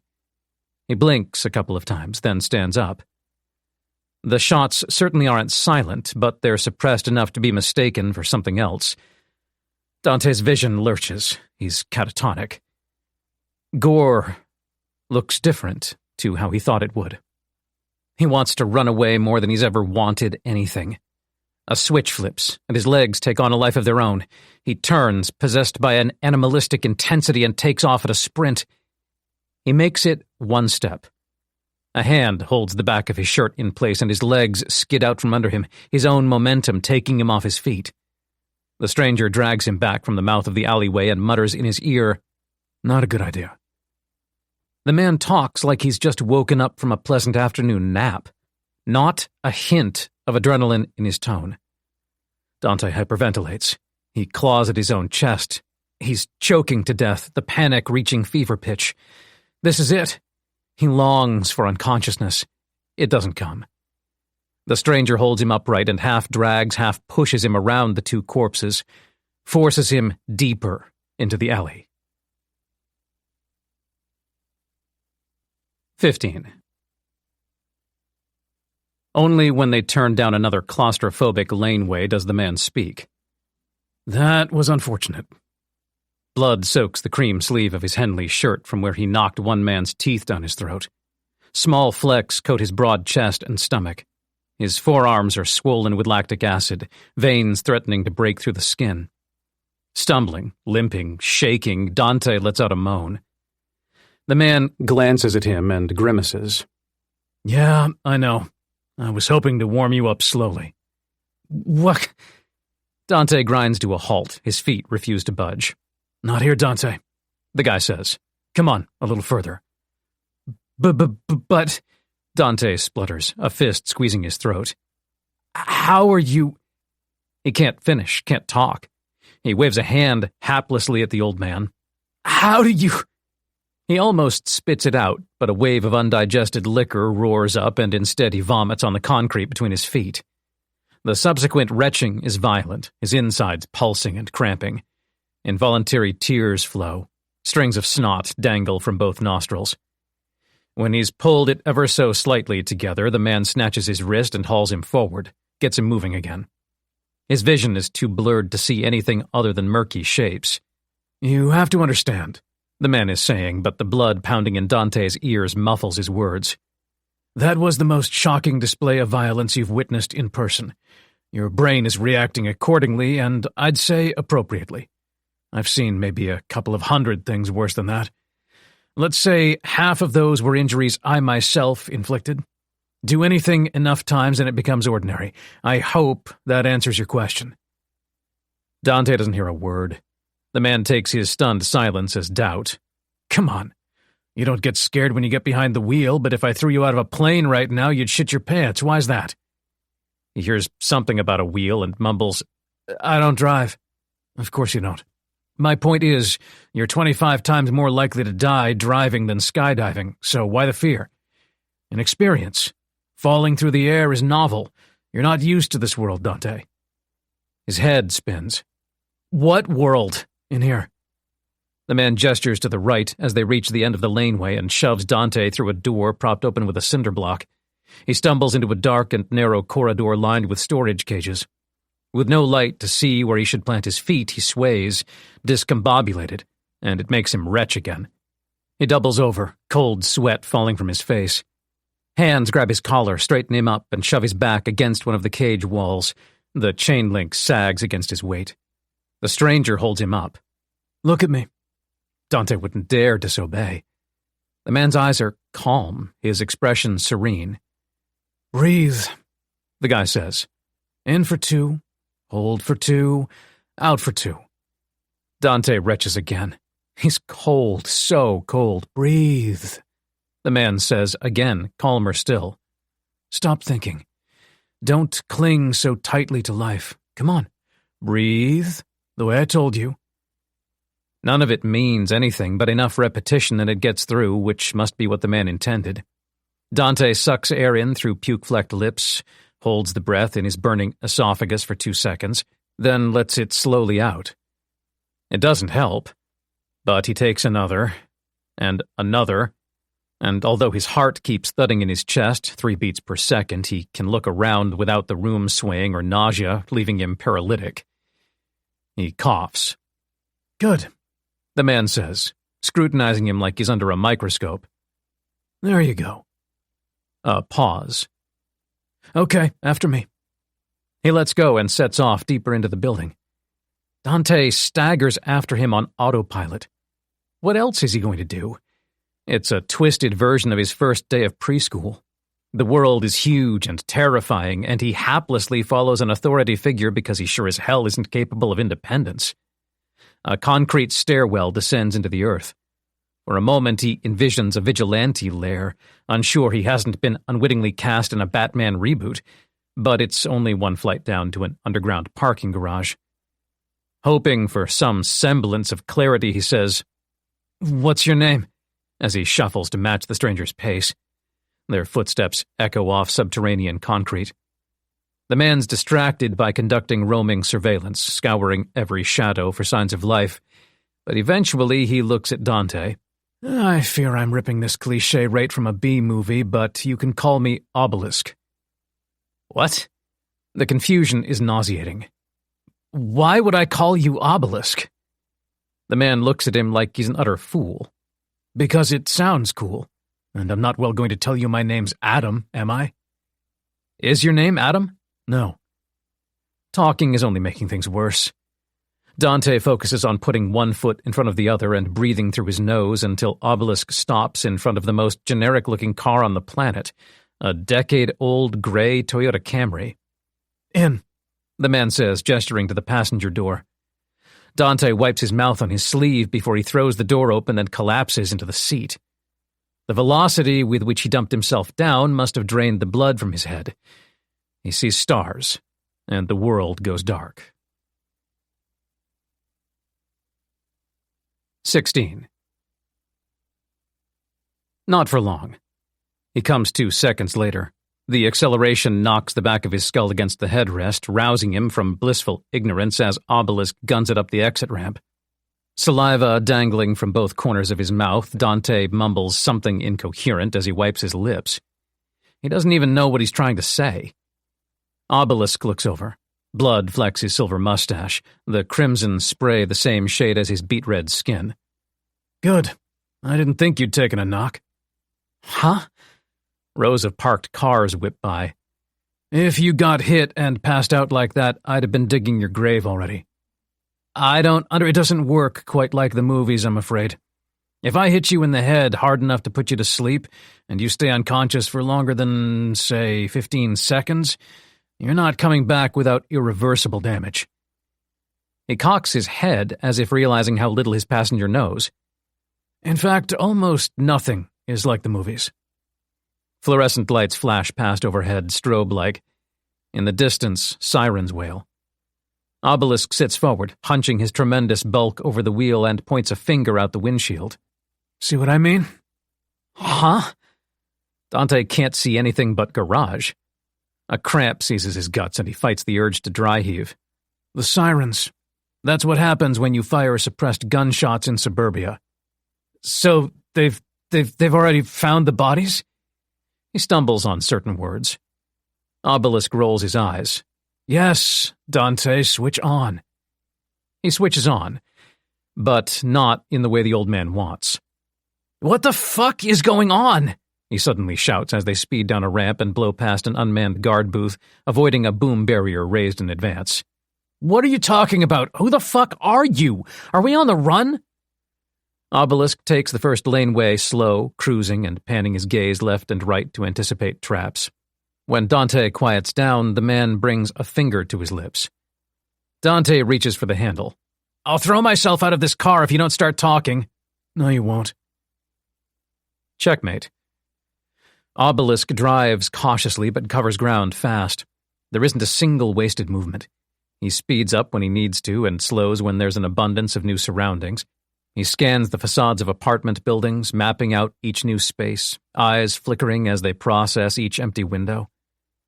Dante doesn't think it's possible to feel any more out of his depth, so he sits still and shuts up and lets the professional handle it. He doesn't touch his door handle. Bayview morphs into Portola Place as they zigzag west. The first sign that Dante's come down from the adrenaline craze is when he leans forward and it feels like his bones are made of concrete. He groans and slumps back in the seat. It's the worst fatigue he's ever felt. Obelisk nods. He must have expected that. There it is. With a clear head comes terror. Dante's never experienced mortal danger, never feared for his life, and he wants to curl into the fetal position in the footwell. Every sidewalk is a threat, every shadow a vantage point. He starts to shake uncontrollably. Then his phone rings in his pocket. He fishes it out, wondering how he'll explain any of what happened at Hopworld, unsure if he can even speak. Tilting the screen toward himself, he doesn't read Amber Watson like he expects. The contact name makes his stomach drop. Fiona Jacoby. He shakes harder. The part of him that never grew up, the child who only wants to be loved and nurtured, answers before he can stop himself. Mom? What her contact name used to be before he changed it, out of spite. Dante. Her voice is soft, resigned. Your father just told me he made the decision to end your allowance. Yes, I wanted that too. Baby, I admire the way you took it in stride. Obelisk rips the phone away from his ear, drops it in the driver's footwell, and stomps down with a heavy combat boot. The screen disintegrates. The internals, including the SIM, smash to pieces. Dante's heart leaps sideways, shocked by both Obelisk's ferocity and the fact his mother had both spoken to and complimented him for the first time in months. He flaps his lips but can't form words. Obelisk shakes his head. Moron! You don't even need to be on a call to get tracked. A pause. My fault. I was too distracted to take it off you before.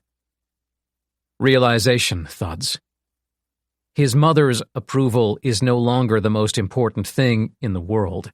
Staying alive is. They slow as they approach an intersection on 3rd Street, and Obelisk scans the road ahead before he takes the entrance to the 101. The highway beckons, promising anonymity, safety in numbers. They can take the PCH down to San Jose, even all the way to L.A. if they please. Dante doesn't care where so long as it's not here. He's seen men die for the first time tonight, and though the shock will take hours to wear off, he knows San Francisco will forever be the place his world changed. Anywhere else is preferable. In his peripheral vision, headlights flare to life on the intersecting Jamestown Avenue. A black SUV fires up its engine. It barrels out of the shadows toward them. Obelisk spins the wheel and stamps the accelerator. 17. Dante had very few friends growing up, none of them hooligans, and he never bothered to get his license.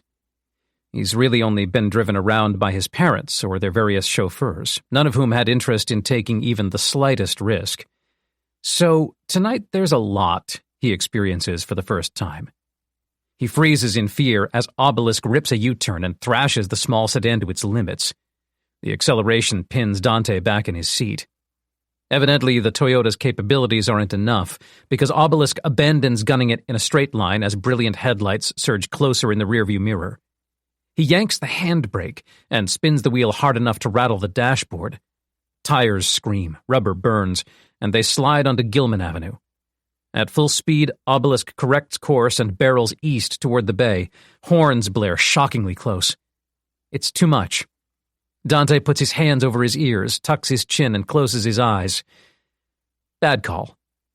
He learns it's better to see what's coming, even if it's a blur, when the Toyota skids again, some kind of evasive maneuver, and he isn't braced for the sudden change in direction. The back of his skull smacks the headrest and bounces off. Horrendous whiplash. He sees stars, which he discovers is far from a minor inconvenience the way it's usually portrayed. Nausea overwhelms him, and he vomits what bile is left in his stomach into the footwell. They speed down Gilman Avenue until the small businesses disappear, replaced by dead brown fields and a graffiti-riddled RV park near the edge of the water. The sky gets darker and darker. The headlights behind them are unrelenting, 2 pairs now in pursuit, 2 vehicles. Sensory overload. "Okay, Dante," Obelisk says loudly, and the hint of panic in his voice is unmistakable. "This isn't how I intended things to go, so it looks like we may need to expedite this." "Expedite what?" "Bringing you up to speed." Dante twists in his seat to see out the rear windshield. The lights are brighter, gaining on them. Both hands tight on the wheel, Obelisk says, "Your reflex test at the gym." "What?" "The machine with the lights." An ominous pause filled with the roar of engines and sickening tension. Dante says, "Yeah? You tied the record for the fastest reaction speed ever registered. That's on any machine." Dante blinks. It hits him. He can't believe it. "Oh, you moron!" "What? You got me involved in this shit over nothing!" he screams, barely clinging to sanity. "The fucking machine was faulty! You read bad data!" Out of impulse, he reaches for the door handle and pulls hard, but it doesn't budge. "Let me out!" Obelisk reaches out with a burly hand and pins him in his seat. He calmly says, "Your trainer thought it was faulty because he's never seen a result like that.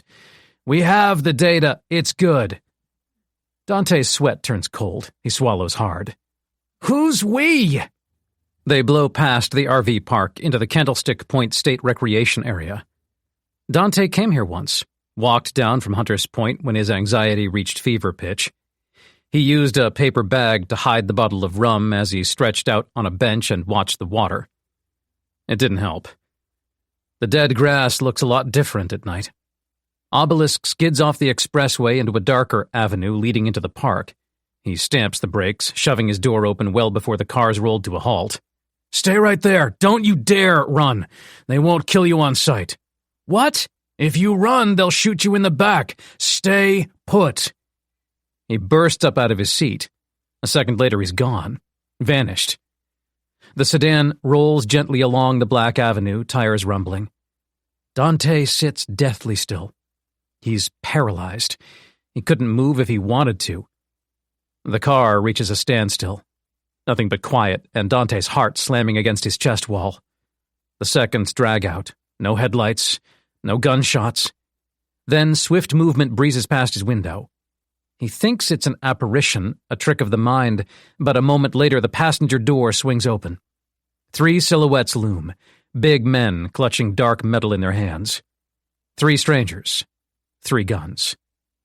Dante doesn't move a muscle.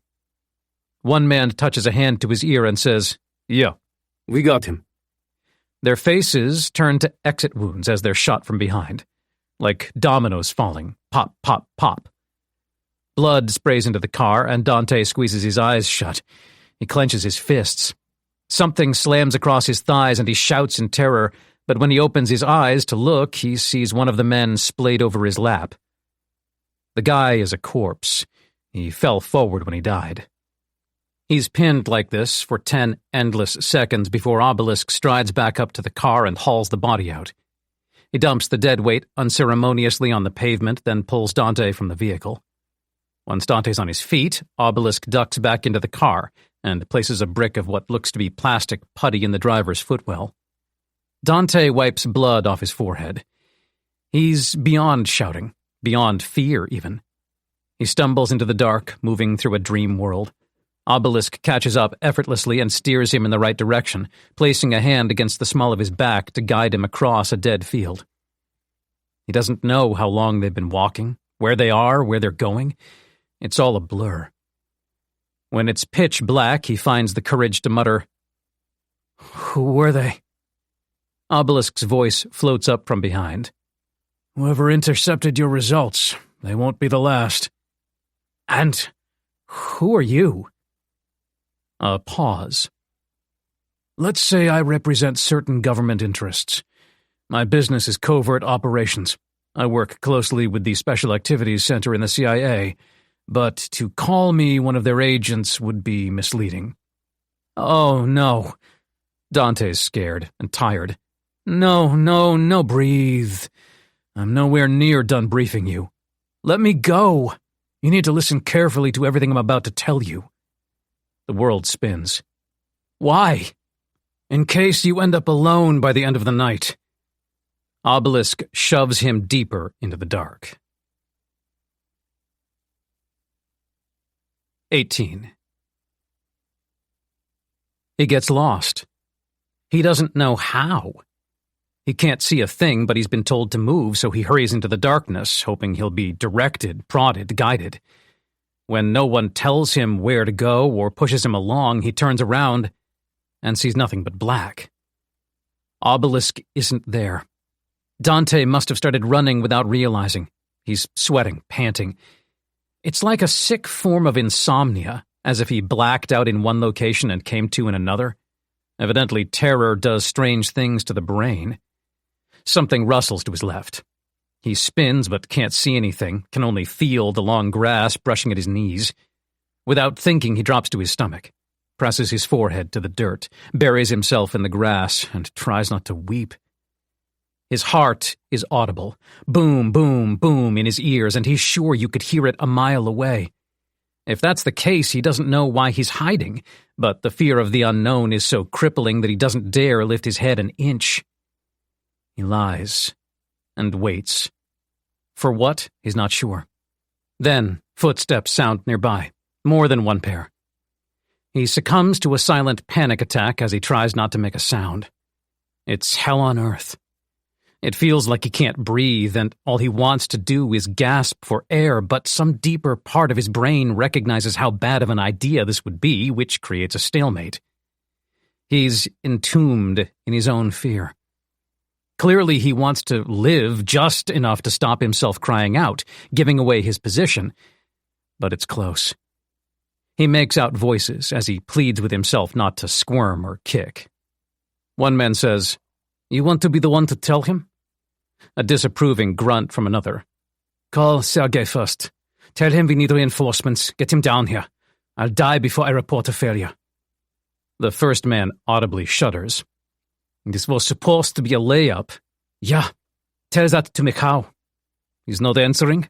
"He went in first, and now there's radio silence." "Oh, God. You know what that means, right? There's no successor." "You're worrying about that now? Call Sergei, for God's sake." When Dante inhales, the breath catches in his throat. His airways spasms. The gulp is audible. The men go quiet. "You're dead," he thinks. It gets stuck on a loop. "You're dead, you're dead, you're dead, you're dead." He feels the footfalls in the dirt, firm and thudding, getting closer. Closer. Closer. They're heavy vibrations now, and he hears one man sniff mere feet away. He tenses up.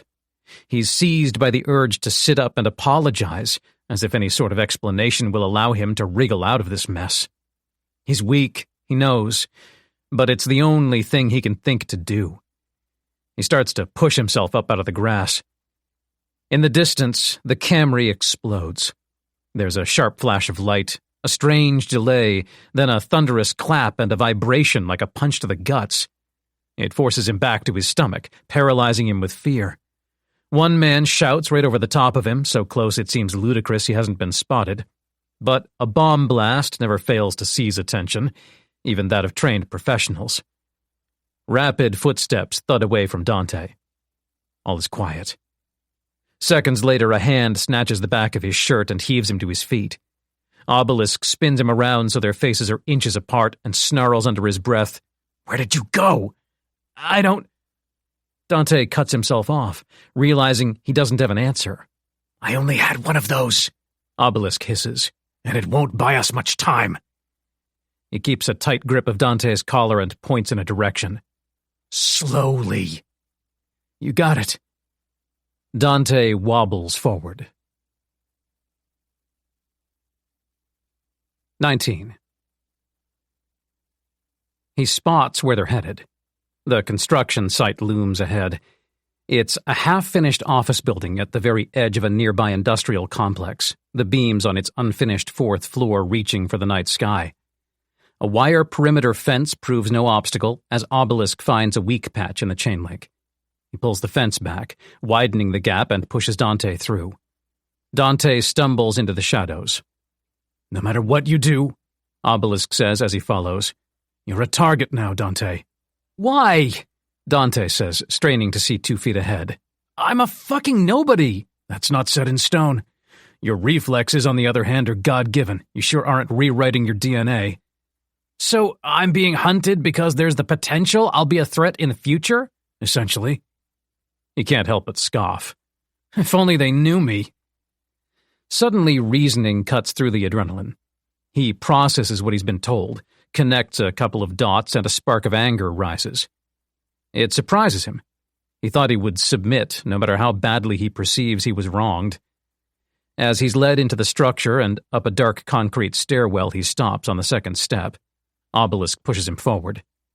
He turns and stares down at the old man, who says, "What? This data was intercepted on its way to you, right? That's why people are trying to kill me? Good. You listen. So if it never made its way to you, there'd have been nothing to intercept it. You brought all this on me." Obelisk wags a finger, making sure it's inches from Dante's face so he can see it. The faint moonlight creeping in through the frames of exposed walls provides the only illumination. "You're about to learn a crucial lesson," the man says. "Never concern yourself with ifs, ands, or buts. What's done is done."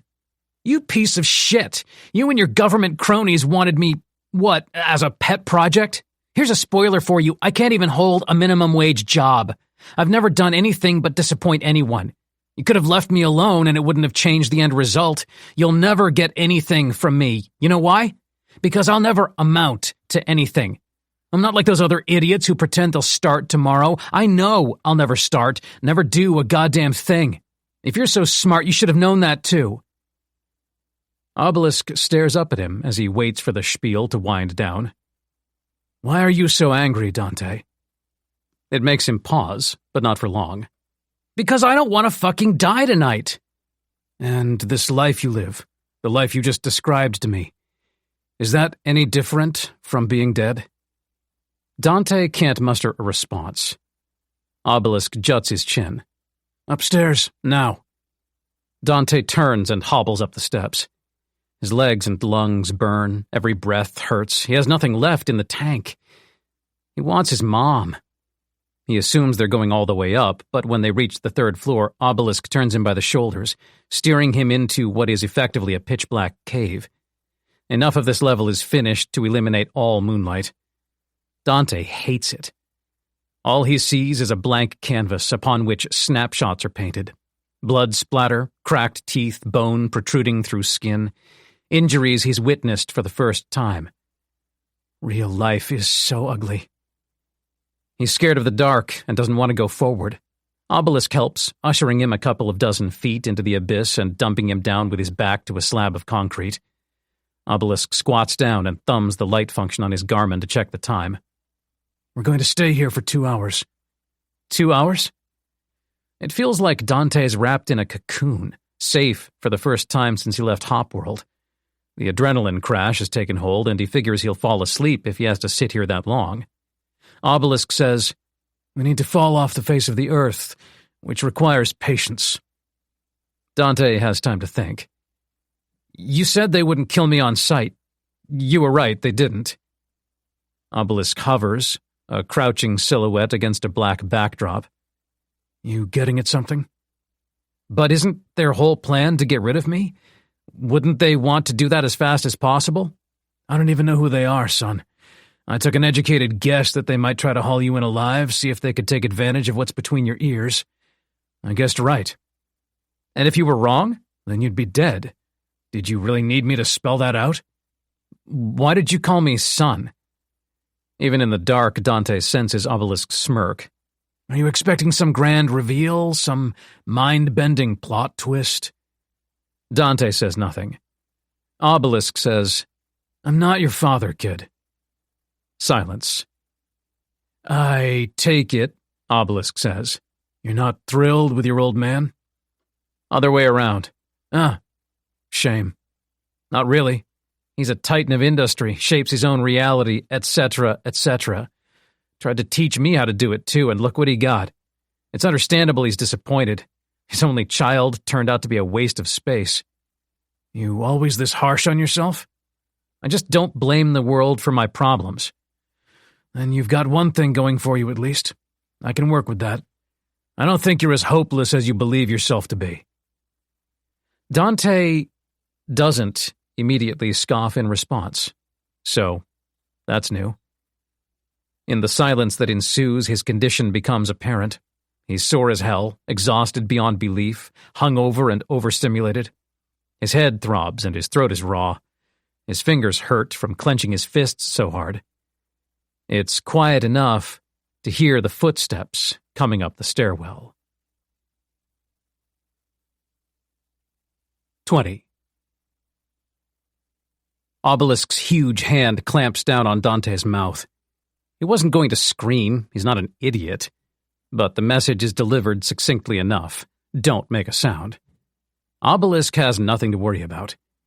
When Dante's in any way flustered, he withdraws physically and emotionally, shells up like a turtle. The sound of boots on concrete makes him freeze, and if anyone stumbles onto him, they'll think he's a corpse. Obelisk disappears into the dark. Not again, Dante thinks. I can't be bait twice. It almost spurs him into action, but he can't break the inertia. Terror locks his limbs, stops him getting to his feet. He brings his knees to his chest, clutches them, and rocks back and forth. Faint moonlight coming down through the exposed stairwell casts a dark blue aura around the figures ghosting into view. Dante's eyes have adjusted to the dark. He can faintly see them, and he doubts they can see him. Standing only 6 feet from the first guy, Obelisk lets rip with a 3-round burst. The rapid muzzle flashes light up the dark like strobe lights. The first hostile takes the bullets to the chest and face, and the force pushes him back a step over the lip. He plummets down the center of the stairwell. The second guy charges forward, raising his gun, spooked. He doesn't want to meet the same fate. Ironically, it makes him sloppy. Obelisk's silhouette smashes a boot into his groin, doubling him over, then shoots him through the top of the skull. The old man slams a shoulder into the corpse before it falls, sending it toppling off the edge. Everything is executed with brute force, sickening to watch, even in the dark. 2 more men rush up from the second floor, emptying their weapons. It sounds like Armageddon. Dante presses his hands over his ears, but can't look away. Having anticipated the reaction, Obelisk is gone. Dust plumes and chunks of concrete scatter across the floor. In the space of a half-second, the 2 guys charge up onto the 3rd floor and lock their gazes on Dante as they finish their spray-and-pray shooting. The muzzle flares illuminated the space just long enough for them to spot him, and he's now a sitting duck. He sees it, but there's nothing he can do to stop it. Dark encloses the construction site again as they eject their magazines and reload, but it only takes them a couple of seconds each. If Dante runs, they'll know precisely where he's going, and there's nowhere to go. The entire 3rd floor is one long, low space, undivided by walls or partitions. It's effectively a firing range. He's the only target. Dante's eyes adjust to the dark again, enough to see what's coming. He watches them raise their pistols. Then Obelisk's hulking mass charges in from the right and collects one man in a sprinting crash tackle, knocking him over with enough force to take out his buddy standing next to him. All 3 of them careen out of control and tumble into the stairwell in a tangle of limbs. That breaks the spell. Terror forgotten, Dante leaps to his feet and runs to the edge. He peers down, just in time to see Obelisk rolling to his knees on the opposite side of the stairwell, his 2 semi-conscious enemies lying on either side. The trio's momentum carried them the dozen feet across the empty space in the center, dumping them in a heap 1 floor down. The impact must have been brutal. Obelisk grabs one man's skull and smashes it on the edge of one step. Dante's glad it's too dark to see the result. The second man rolls on his side and comes up with the gun he miraculously kept hold of. He fires, the report blares like a bomb. Obelisk rips the gun away, grabs a handful of the guy's hair and caves his face in with 3 consecutive elbows. The bullet must have missed. All is quiet. Dante's ears ring, his head pounding worse now from the volume of the gunshots. He watches disbelievingly as Obelisk sweeps the lower half of the stairwell with the last man's gun, tracing a steady path with the barrel. Satisfied no one else is coming, he drops the pistol and plants himself down on the stairs. He hunches forward. Dante thinks, that's not good.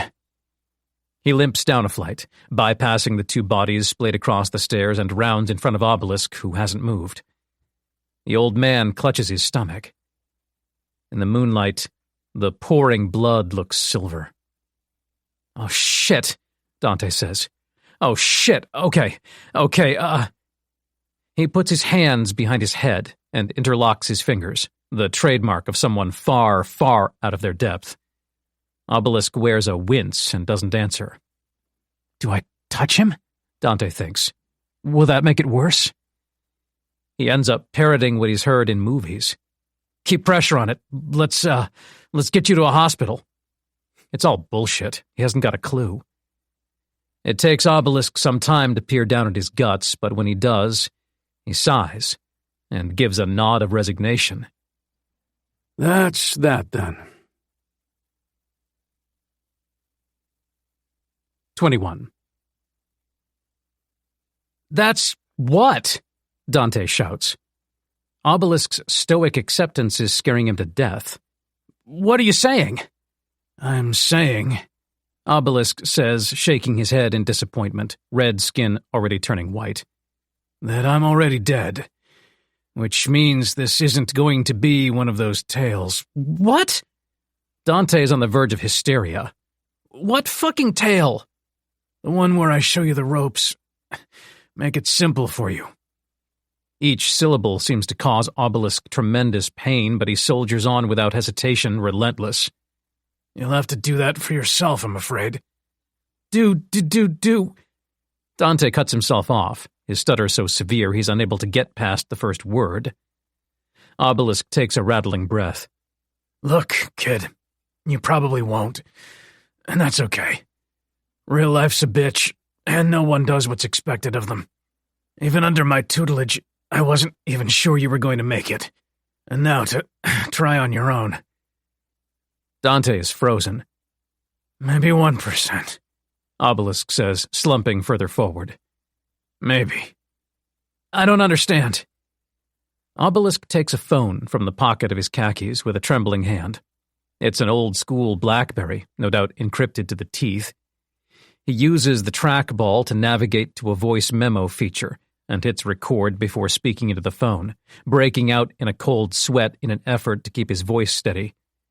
Username 842083216493327.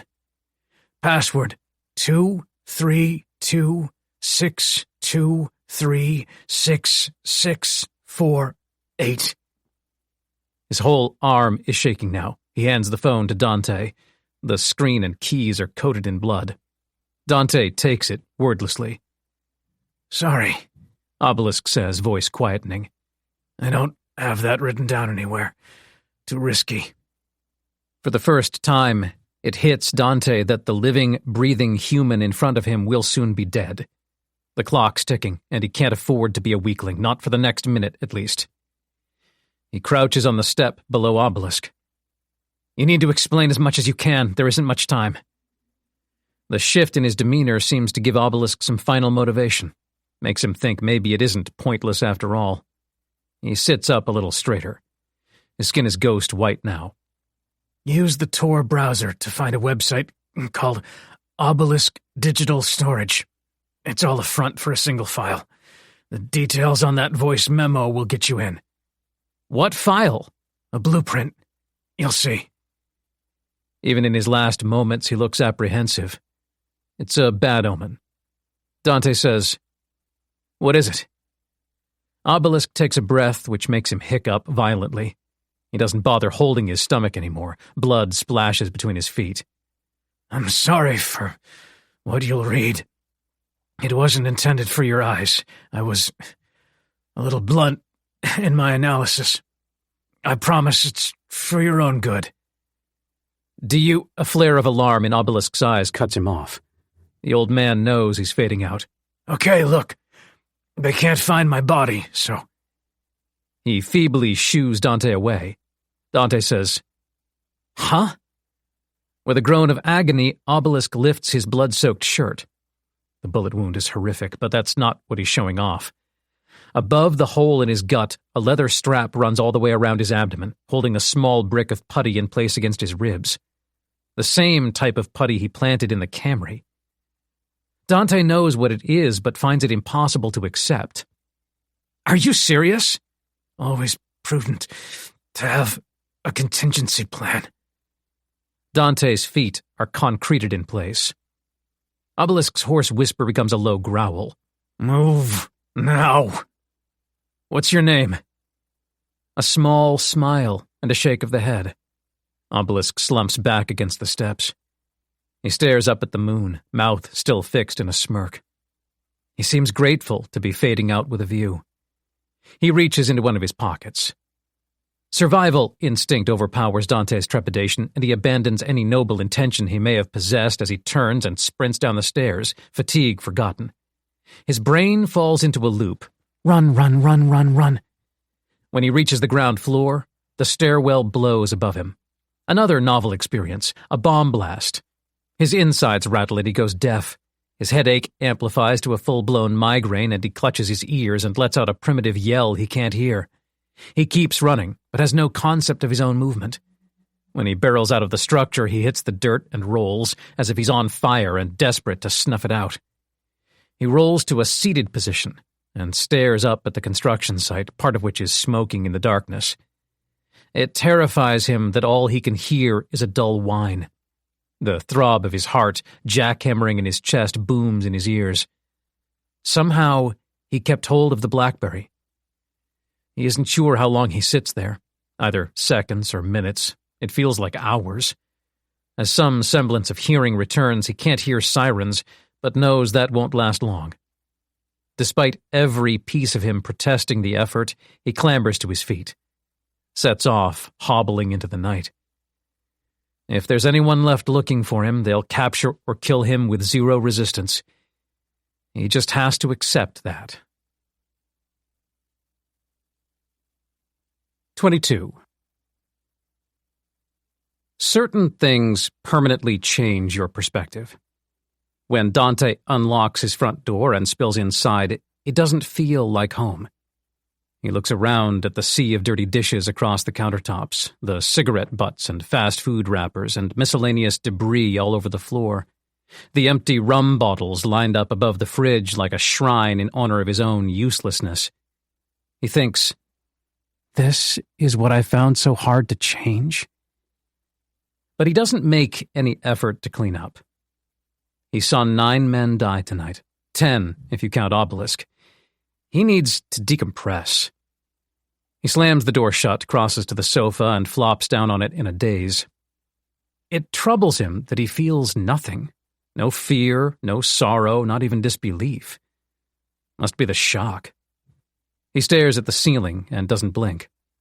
This is the position he lies in every single day, but it all feels different. He's an imposter in his own apartment. Close to a full hour passes. He doesn't move a muscle. He can't. At some point, he becomes aware of his dishevelment, the blood, the dust, the oily sweat, and he groans his way to his feet and stumbles to the shower. He peels his clothes off one by one, refusing to look down to discern whether damp patches are blood or sweat, and lets the jet of water fall over him for a long time. He thought it might wash away his unease. It doesn't come close. He tugs on a pair of shorts and returns to the sofa. He's been delaying the inevitable, but decides to rip the Band-Aid off. He reaches under the cushion, fishes around, and pulls out his second phone. It's one of the first-generation smartphones, an archaic brick of a device. He picked it up back when he still lived with his parents, so he could text his dealer for party drugs without having to worry about clearing his history each night. He figures that's where his true problems began, when he decided to start experimenting with cocaine and ecstasy, despite his self-imposed ban on benzodiazepines. He's a few months clean now, but no better off, having compensated with progressively larger quantities of booze and cigarettes. He kept the phone. What's worrying is Amber knows the number. She saw him texting on it once and realized it was a different make and model. She didn't pry, but he confessed anyway. That's what made him quit the hard stuff. Now, he checks his notifications. 11 messages, 6 missed calls, 2 voicemails. All from her. The texts seem to be her concerned stream of consciousness, and he doesn't bother reading them. For some reason, he wants to hear her voice. He dials his voicemail. The automated operator says, You have 2 new voice messages, in the most painstakingly slow cadence he's ever heard. Then it finally plays the audio. Her first message, in which she sounds frustrated but not alarmed. Nice try turning your phone off. I thought you agreed to be transparent with me, you asshole. I told you months ago you didn't have to bottle anything up, that I was here to talk. The guy was what, an illegal bookmaker or something? You sure went with him quick. You owe him money? You got a gambling problem I don't know about? Come on, Dante, I'm doing my absolute best to help you and... A pause as she shushes someone who sounds an awful lot like Zach. And you were right. It sure is against my better judgment, but I'm sticking with you. So call me. Now? 35 minutes after that, she left the second voicemail, in which she has descended into full-blown panic. Are you getting these news updates? There's incidents all across town. Zach says it's terrorists. Dante, call me. I need to know you're okay. Her tone implies she's going to say more, but the voicemail cuts off. He checks the texts. Her final message. Tell me you're safe. He's overwhelmed. Some deeper premonition tells him not to say a word, not until he can put together exactly what happened to him tonight, what any of it means. But that would involve delaying gratification, because what he wants to do is call her and break down crying. He desperately wants to be told it's all going to be okay. But if she tells him that, she won't mean it, which isn't her fault. No one can know if he's safe. There are probably men heading for Hunter's Point right now, armed to the teeth, ready to kick his door in. So, for perhaps the first time in his life, he makes the hard choice. He turns the phone off and slips it into his pocket. In the ensuing silence, Obelisk's voice rings in his ears. No matter what you do, you're a target now, Dante. He realizes how moronic it was to come home. It's likely luck that he's still alive, that Obelisk single-handedly wiped out the first wave with fists and guns. More waves are likely coming. He needs to move. It seems to help that it no longer feels like home, and he no longer feels like he knows Amber, as if everything that happened pre-Obelisk took place in an alternate reality. When he stands up, he realizes it doesn't help much. It still hurts to stuff his passport and a few clothes in a bag and pull a shirt and shoes on, knowing what he's about to do. He snatches his wallet off the kitchen counter and heads for the door. He doesn't look back at the apartment. There are no good memories here. 23. A rickety double bed, a small nightstand, and a terrible painting of a sunflower on the wall. He checked into the worst motel in Broadmoor. They took cash and didn't ask for ID. It took 2.5 hours to walk the 7 miles west from Bayview, through Portola and Balboa Park and Outer Mission. Destroyed by fatigue, all that kept him going was the acceptance that at some point a bullet would blast through the back of his head and take the pain away. When he successfully made it across the peninsula untouched, he believed it to be the beginning of a new chapter in his life. That was until he saw the bottle shop beside the motel and stopped in to buy a fifth of rum. He's only human. It's close to midnight now. Sprawled out on the bed, he breaks the seal and sips directly from the bottle as he pulls out the old smartphone.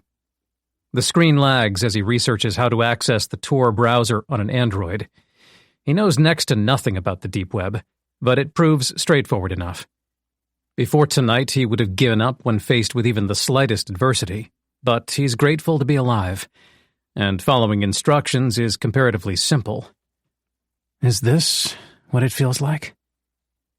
He's heard about doing what's hard until life becomes easy, and it shocks him how much more effortless complicated tasks can be once he has perspective. Obelisk digital storage proves easy enough to track down, and he navigates through endless directories that he's sure are designed to act as smoke and mirrors. The rum hums in his veins and settles his pounding head, making it simple enough to slog along until he reaches a field to enter a username and password. He allows himself a smile as he retrieves the BlackBerry from his back pocket. That's when he knows he's drunk. He plays and pauses the voice memo over and over again until he's entered the numbers correctly, then taps Submit. A digital document opens on screen. He reads the title first. Dante Jacobi, a 200-day blueprint. Nothing seems real. Apprehension makes him feel sick. With a sinking stomach, he scrolls to a table of contents. Preface. Addressing weaknesses/fundamental understandings. 1. The psychology of the kill, mindset. 2. The physicality of killing, physical preparation. 3. The capability to kill, combat preparedness. 4. The decision to kill, inception point. It's impossible not to understand precisely what Obelisk intended to do with him. He thought, no matter what this turned out to be, he could read it and remain objective. He can't. He puts the phone down and swigs the Bacardi, taking giant gulps until his throat burns raw. The 4 main sections comprising the body of the blueprint won't be a problem. They won't mean anything to him. He can't envision himself ever taking a life, so the majority of the document will seem so unrealistic as to be pointless. What worries him is having to start with what is no doubt a painstakingly detailed account of every character flaw he possesses. Addressing weaknesses could mean a number of things, but coupled with what Obelisk said, "I'm sorry for what you'll read, it wasn't intended for your eyes," he knows where this is headed. He gets well and truly wasted. It's the best thing he could have done. It's glorious. He sends 3/4 of the bottle down his gullet over the course of a manic 15 minutes, which allows him to reflect on recent memories without succumbing to mortal terror. The filter that alcohol places over his thoughts is a potent tool, ridding him of all those tricky human emotions. He can simply smile and shake his head in disbelief as he thinks of the bodies littered across town, the vicious blast ripping Obelisk to pieces, the look in that one guy's eyes as he pulled the car door open and found his prey sitting there, helpless. It's all so ludicrous. And this so-called blueprint, who gives a shit? He's more ruthless with himself than anyone else could be, so nothing will take him by surprise. He anticipates the worst, just in case. He finds it easy when he's this drunk. Intoxication makes his vision pulsate, and the phone swims before his eyes as he scrolls down to the preface and begins to read. He realizes Obelisk wrote this document to himself, like a diary. Preface. Part 1. Addressing weaknesses. Name, Dante Jacobi. Age 26, height 6 foot 1 inch, weight 158 pounds, ethnicity Sicilian American. Dante Jacobi is a uniquely pathetic individual. At all times, you must remain deeply aware of this. Never let it slip from your mind, or disappointment will catch you by surprise. Resistance and self-sabotage must not only be anticipated, but expected and planned for. An analysis of search engine results compiled between March 2017 and March 2022 paint a portrait of a young man prone to overthinking and negative thought spirals, suffering deeply from paralysis by analysis. Data shows more than 8,500 searches over the course of these 5 years, an average of nearly 5 a day, could be categorized under the topics of self-help or self-improvement. Dante appears to have a particular fixation on what he isn't. This is both idiosyncratic and troubling. After perusing this history to get a rough idea of the nature of what he searches for, I have reached the conclusion that Dante likely has a subconscious obsession with fantasizing over the life he thinks he should be living. He seems to uncontrollably spend a huge chunk of mental energy on this, wasting any motivation he may have possessed. His refusal to turn the tide on any of his addictions indicates he has no intention of ever putting the articles he reads into practice. Immediate pleasures dominate his life, yet his search history suggests he is intensely miserable and discontent. Weakness number 1, alcohol addiction. Transaction history from Easy Liquor Hunter's Point show 52 700-milliliter bottles of Bacardi Carta Blanca Superior White Rum purchased in the last 2 months. Dante stops reading. He scrolls down to skim what lies ahead and notes over a dozen weaknesses are listed. He doesn't have the courage to continue. He throws the phone on the floor and stares vacantly across the room at the sunflower painting. He thought he was braced for the worst, but he wasn't. 24. Morning. The mother of all hangovers. The world is nothing but pain. Light streams in through the windows. He never closed the curtains. He must have fallen asleep sitting upright, staring into space, and toppled over at some point. It would have only taken a glimpse through the glass to see him, displayed like a museum exhibit, sprawled out on the bedspread and backlit by the lamp on the nightstand. It's a miracle he made it through the night. He cracks open an eyelid caked in sleep gunk and moans to no one but himself. He's frozen in place. His left leg's within an inch from cramping, and the rest of his body isn't much better off. Not only did he put in more physical effort at evolution yesterday morning, which feels like a lifetime ago, than he had in months, maybe years, he then drank all afternoon, mainlined adrenaline for a solid couple of hours until all his reserves were exhausted, and walked nearly 8 miles to Broadmoor before finishing the night with another 15 standard drinks. It'll be a second miracle if he makes it out of bed today. He has to draw the blinds. Sure, Obelisk was right. At any opportunity, he'll self-sabotage. But it seems he won't flat-out let himself get killed. He groans and swears, and at one point nearly weeps as he hobbles across the room. He yanks the curtains along their tracks until the space is a dark cave, just the way he likes it. He limps at a snail's pace back to bed and flops down. Starts running through his options. There aren't any. He can't even remember the words Obelisk used to describe his profession. It turns out fearing for your life uses most of your conscious brain power, and any detail goes in one ear and out the other. The man said something about the CIA, which sounds ridiculous. If Dante strides into a police station and starts babbling about someone named Obelisk and covert operations, they'll throw him in a psych ward. Dante has spent most of his adult life riding the line, taking care of himself just enough to avoid outside intervention, and the prospect of being considered crazy paralyzes him with fear. He'll die before he's institutionalized, and he'll die before running back to his parents with his tail between his legs. They won't believe him either. The memory strikes him like a bat to the chest. Mom. She must think he hung up on her, even though she broke her own promise and made the effort to reach out. It crushes him. The truth is, he has nothing to prove what happened besides the blueprint document. There won't be anything in there to identify the old man, and if Dante tries to use it to convince anyone what he went through, ranting about pulling a manual on killing from the dark web, they'll assume he's in deep with the unsavory characters who trawl that side of the internet. He knows, in his family's eyes, it wouldn't be much of a stretch. He's already addicted to everything destructive.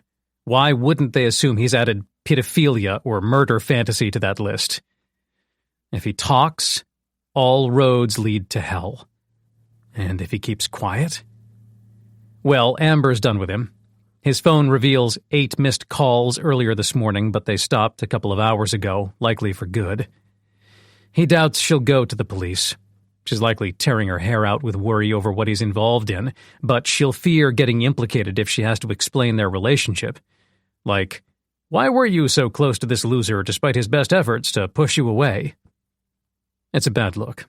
He understands. She's been selfless enough. Best she chalks it up to a failed charity project and dusts off her hands. She was the only piece of his old life, along with occasional calls from Dorian, so really he has no old life. He's adrift at sea, lost in the open ocean with no sign of a port, which makes it easier to reopen the blueprint and start reading again. It's infinitely worse to digest the character assassination while he's this miserable, but what else is there to do? The full contents of the document are the only mystery left in his life, the only avenue he has available. Every other path slammed a gate shut in his face, so it's either start reading or drink himself to death. If he's not dead yet, he may as well extend his life a little longer.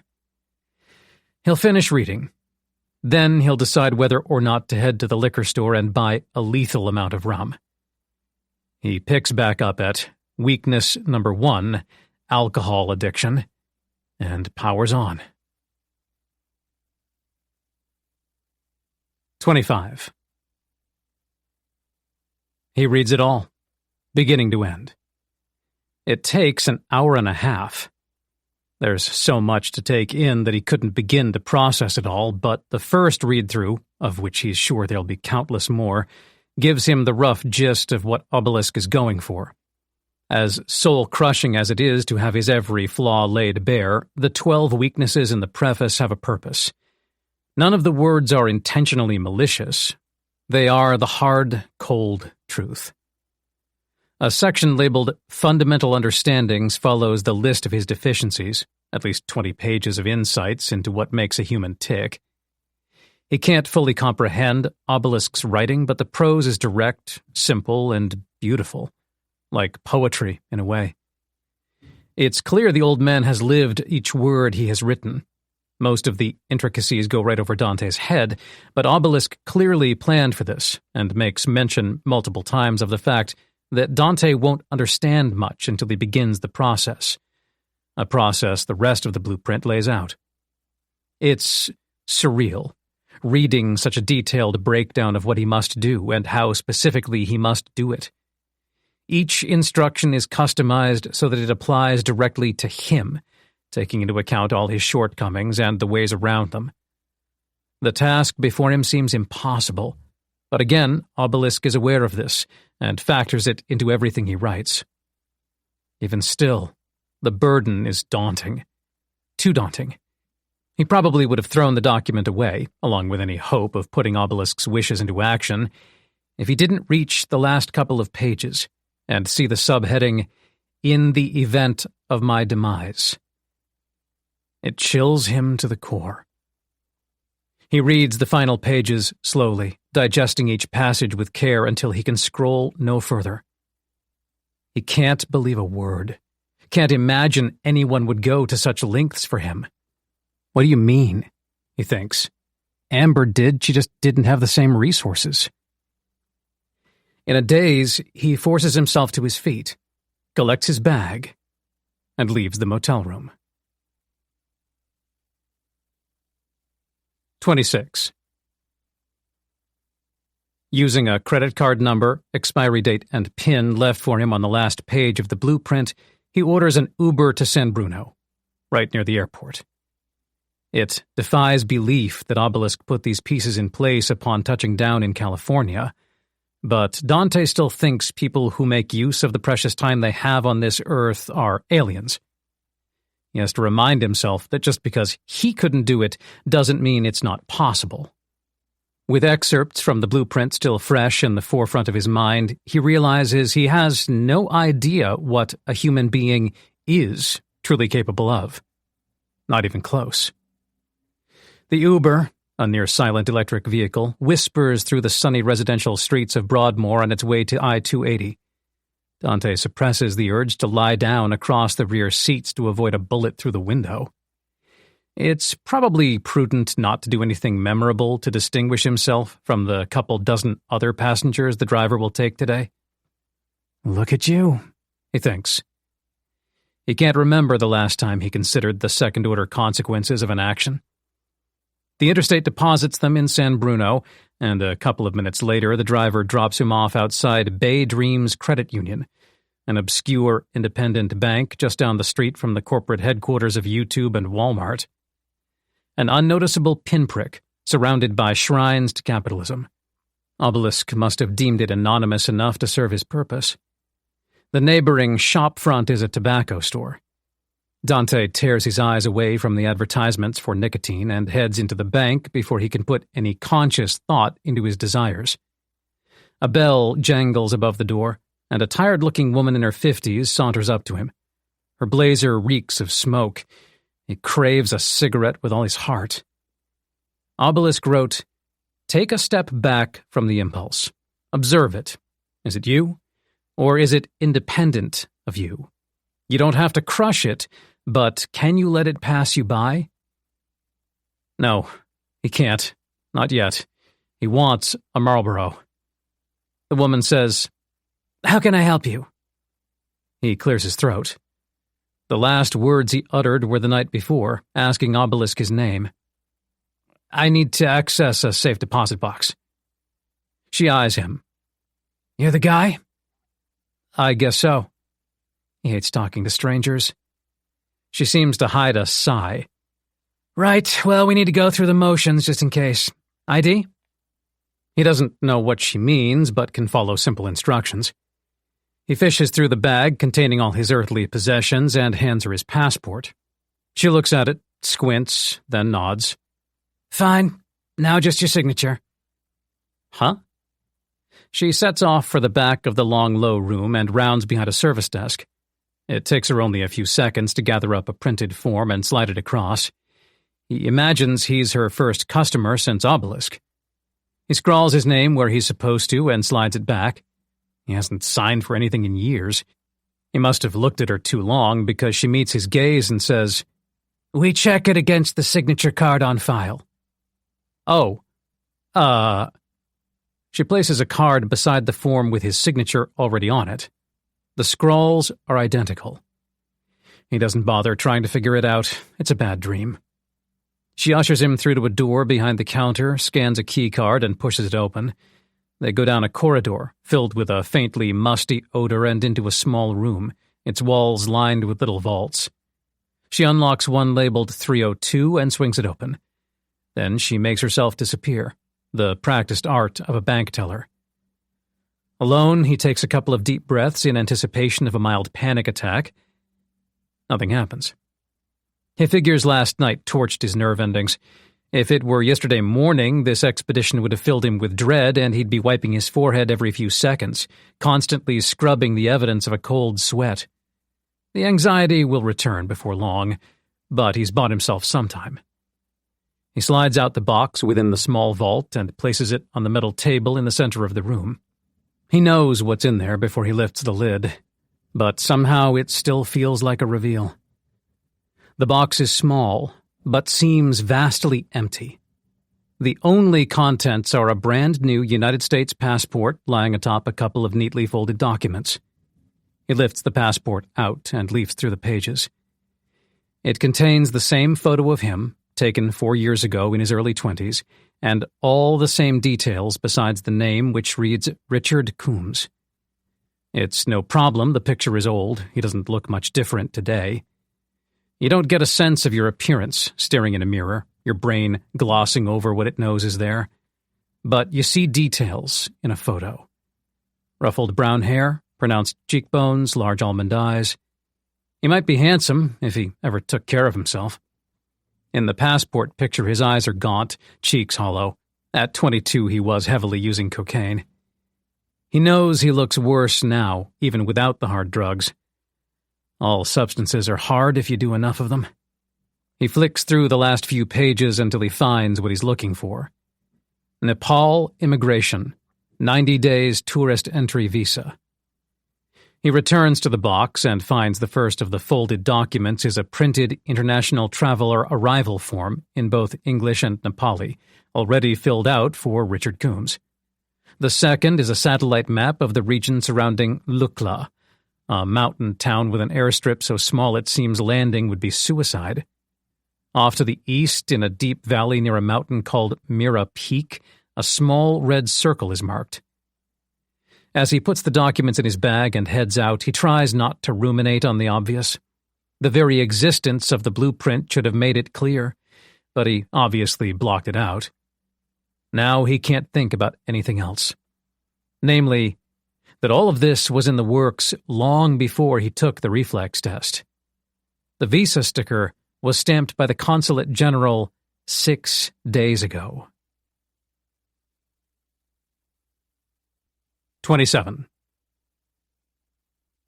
There's plenty of traffic outside, and corporate types walk past Dante every couple of seconds, men and women in suits with places to be and people to see. Horns honk and the sun shines. He's never felt more alone in the world. As he stands on the sidewalk in a trance with the small bank looming behind him, he looks around and thinks, Have these people seen death? He knows he's gatekeeping knowledge he was only introduced to the night before, but he can't help it. Everything is different. He makes fleeting eye contact with a man in his mid-30s striding by, and can only picture the guy's teeth shattered, his face caved in, an exit wound at the back of his head. The memory of Obelisk terrifies Dante, taps into something primitive. Above all else, he's now aware of the recency of the modern world. He has lived in it all his life, been insulated and sheltered and coddled by it so he could run wild with any vice imaginable. Lacking the need to do anything to ensure his own survival made him cripplingly anxious, and the ever-present sense that something was always missing made him depressed. Not a single day of his life has been truly lived. Civil society protected him from the other side. You see wars in foreign lands on the news. You read of battles and crusades and conflicts in history books. But you don't feel them. You can't, no matter how good your imagination is. Movies, shows, books, they do their best to emulate what men and women endured throughout history. They don't come close. He knows that now. Having seen Obelisk rip 9 lives away, it was brutal, visceral, and it changed him forever. On the big screen, heroes blast through the enemy's goons like they're cannon fodder. But those were people, living, breathing people. Like Obelisk said, all the odds are against Dante. He will have to resist every urge to bury his head in the sand, to eke out a miserable existence here in San Francisco until the alcohol and nicotine induce a heart attack and end his days of pleasure-seeking. Even a tough bastard would find it hard to make this decision, and he's the weakest person he knows. But if someone came to do to him what Obelisk did to those men last night, there wouldn't be a thing he could do to stop them. Dwelling on this is what tips him over the edge. He starts walking the 2 miles to San Francisco International Airport, 1 foot in front of the other, the way the blueprint said. Besides, he realizes, I never got my real passport back.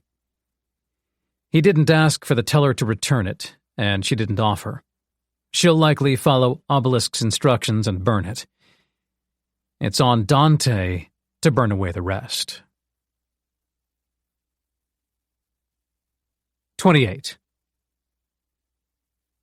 Airports are anxiety-inducing enough without the knowledge that men are looking for you and want to kill you. Hunched over to minimize his profile like it will make an iota of difference, Dante hands his new passport to one of the check-in assistants inside Terminal 3. He can't shake the sense he's pulling off some monumental heist. An invisible fist squeezes his heart and it pumps hard. His immunity to anxiety lasted a grand total of a few hours. He's scared of everything again. The last thing he wants is to wipe his brow and draw attention to his nervousness, but he has to, or she'll see the sweat beating on his forehead. He envisions TSA holding him down long enough to deliver him into the hands of those looking for him. They'll be friends of the men who perished the night before, and they'll punish him mercilessly before they put a bullet between his eyes. But reality is always simpler than the imagination.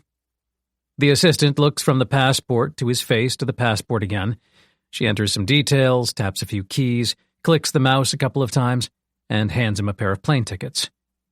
San Francisco to Istanbul, then Istanbul to Kathmandu. Boarding commences in 2.5 hours. She sends his bag of clothes down the conveyor belt, leaving him with a grand total of 3 possessions, his second phone, his new passport, and the arrival form. All he has in the world.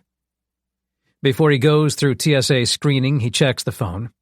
Nothing from Amber. Radio silence. He's glad she's come to her senses. But guilt weighs heavy on his conscience. She went above and beyond. Cared for him more than he could ever have expected, far more than he deserved. If he's honest, her selflessness kept him afloat this last half year. Made him realize not everyone is a narcissistic, self-destructive loser. If not for her, he might have truly spiraled, unable to see the point of going on in such a harsh world. But he sees it now. The world seemed harsh because he saw himself and all his failures at the center of it. Obelisk wrote that down, one of the fundamental understandings. The world is a mirror, you see your reflection in everything. He considers sending her a final text, maybe trying to explain, but mostly apologizing for sabotaging things the way he always warned her he would. But she's stopped trying to contact him. That's as clean a break as there can be. Nothing he can say will make things any better. So he strips the back off the phone, takes the SIM card out, and lets it fall from his hand as he passes a trash can inside the terminal. He needs the phone itself, needs the blueprint saved in its files. But with the tossing of the SIM, he's stripped himself of any connection to the internet, which, in today's day and age, makes him a ghost. It seems to be a whole lot easier to change your habits when you dissociate completely from everything that makes you who you are. He used to spend at least half his waking hours scrolling social media mindlessly. He never posted or commented or used any of the apps to make genuine connections. He had no friends to follow or conversations to strike up. He just browsed. The algorithms got their hooks into him and refused to let go. He never allowed them to politicize him one way or the other, which he's thankful for, but they sure tried. The way he sees it, mostly everyone is a good person who knows what's right, but something swings them ever so slightly in one direction or the other, and they wind up entrenched.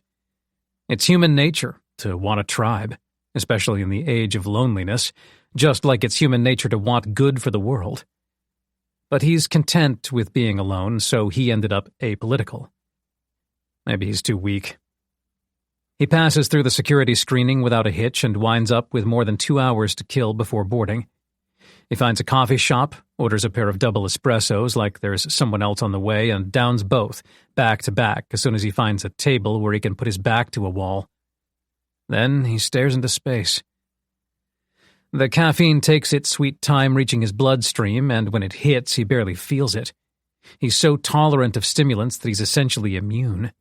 It's the result of an addictive personality that makes him abuse whatever he gets his hands on, meaning he can never have just one espresso, one cigarette, one drink. For better or worse, almost always worse, he must push everything to its limits. Maybe, a small voice says, that can be helpful. He doesn't want to think about what's to come. If he does, he won't get on the plane. The longer he sits there, the clearer he sees. He looks down at the tickets pinched between sweaty fingertips. Both flights were already booked and paid for, which meant this timeline was anticipated. Last night, Obelisk must not have known what to expect in terms of resistance. Maybe he had a vague idea, but specifics, concrete numbers, solid intel? No. Yet he went anyway.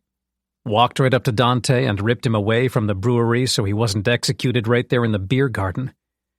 They ran into those two guys in the alleyway only minutes later, and there's no doubt they were headed for Hopworld. Obelisk saved his life, and likely the lives of many Evolution employees who got brave, Amber included. So who am I, Dante thinks, to let it all be for nothing? He pounds espressos until finally the caffeine rush masks his soreness and fatigue. He refuses to bail from the airport, not even when a big, pale man in a khaki jacket stops right by his table and looks at him funny. Of course he panics, but he's intimately familiar with the sensation and his nerve holds. He sits still until the guy keeps walking. Just an oddball, not an assassin. Eventually they announce his gate is open for boarding and he gets up from his table. He zones into a tunnel as he walks. At any point, his resolve might shatter and make him flee back to what's familiar. He does everything in his power to not let that happen. Boarding proves uneventful, and 20 minutes after that, the plane is in the air. He watches the peninsula shrink out the window. America disappears from view. He has no idea when he'll be back. Not when, he thinks. If. 29. A 6-hour overnight stopover at Istanbul Airport turns into a psychological war. Eventually, the nicotine withdrawal becomes physical, Cold sweats, relentless headaches, muscle aches, and he caves. He smoked at least 30 cigarettes a day for years without a break. He's only human. He acquires a packet of Marlboros from a duty-free store and hustles to one of the smoking terraces in a sleep-deprived daze. Still plagued by flashbacks of violence, he can't believe how good it feels to take that first puff. 1 cigarette becomes 2, then 3. And before he knows it, he's spent over an hour in the same seat. His clothes reek of smoke. Half the pack is gone. The nicotine haze clouds his senses, cushioning him in a way that makes him want to smile, even though he's all alone. He's so deeply enveloped in this bubble that he doesn't notice someone sitting next to him until a woman says, "Might want to ease up, pal. Trust me, been down that road." Stern, yet friendly, British accent. He's buzzed, which makes him jumpy, which means the voice in his ear jolts him hard enough to rattle the whole row of seats. When he looks over, she's wearing a smirk. "Been down that road too."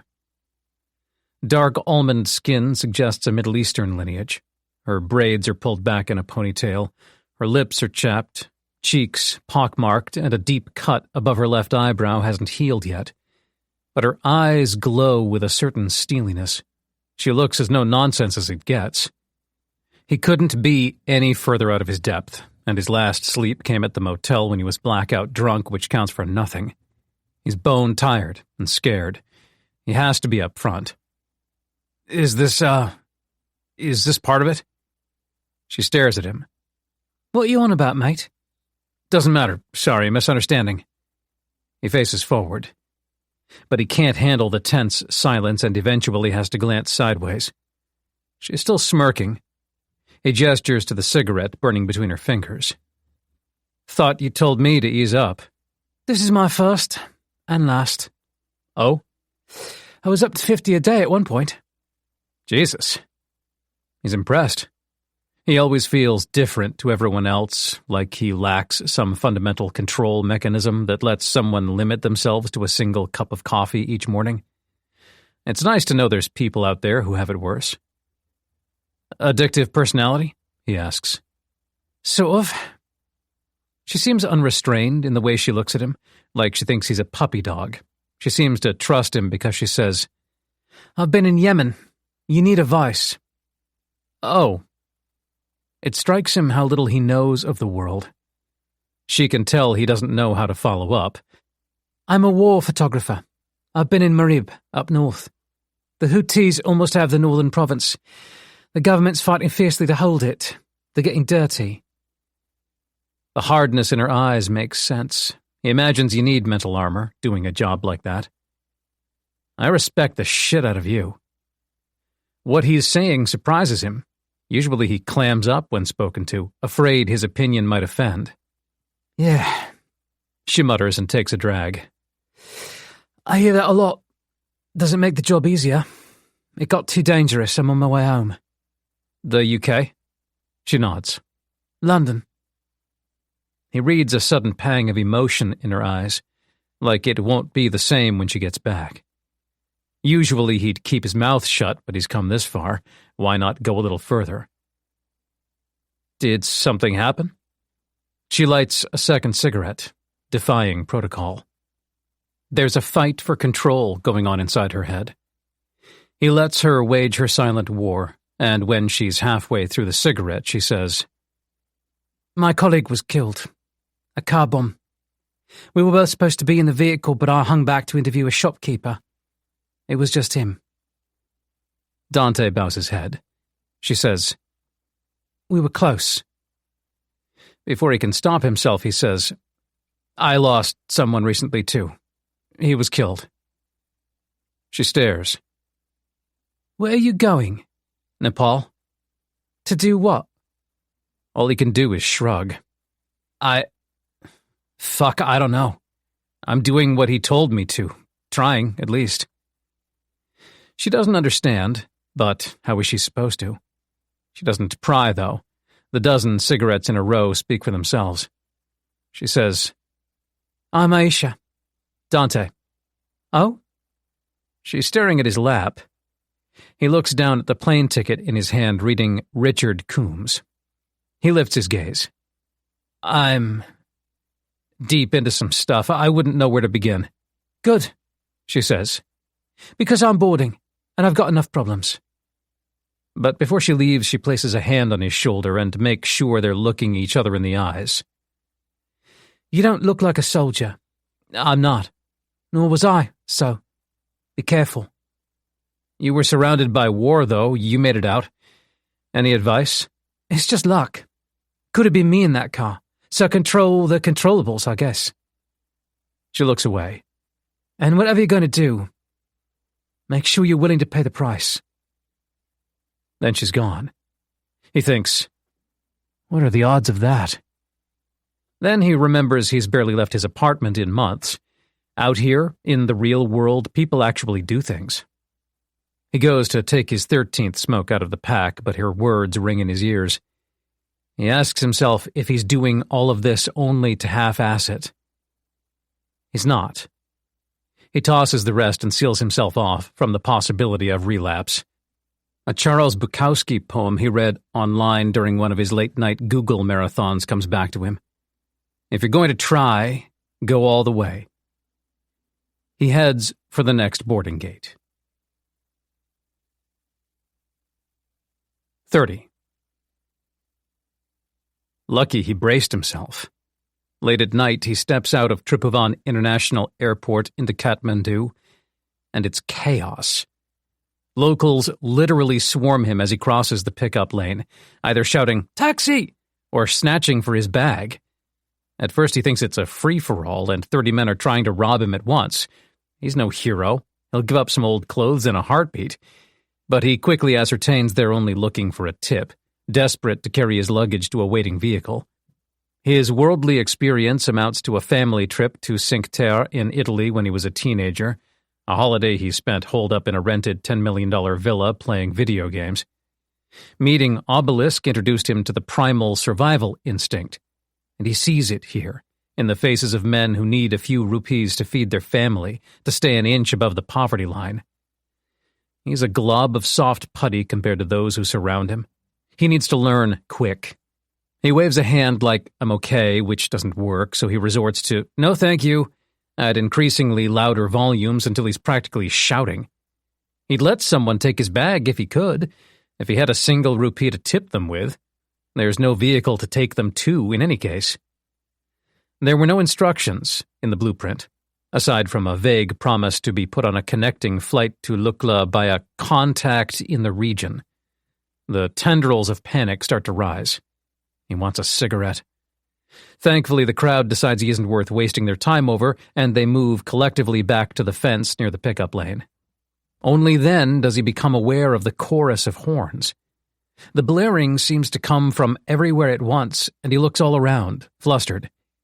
It takes him far too long to realize this is merely the background noise of Kathmandu, floating up to the airport, where slamming the horn is more polite than aggressive.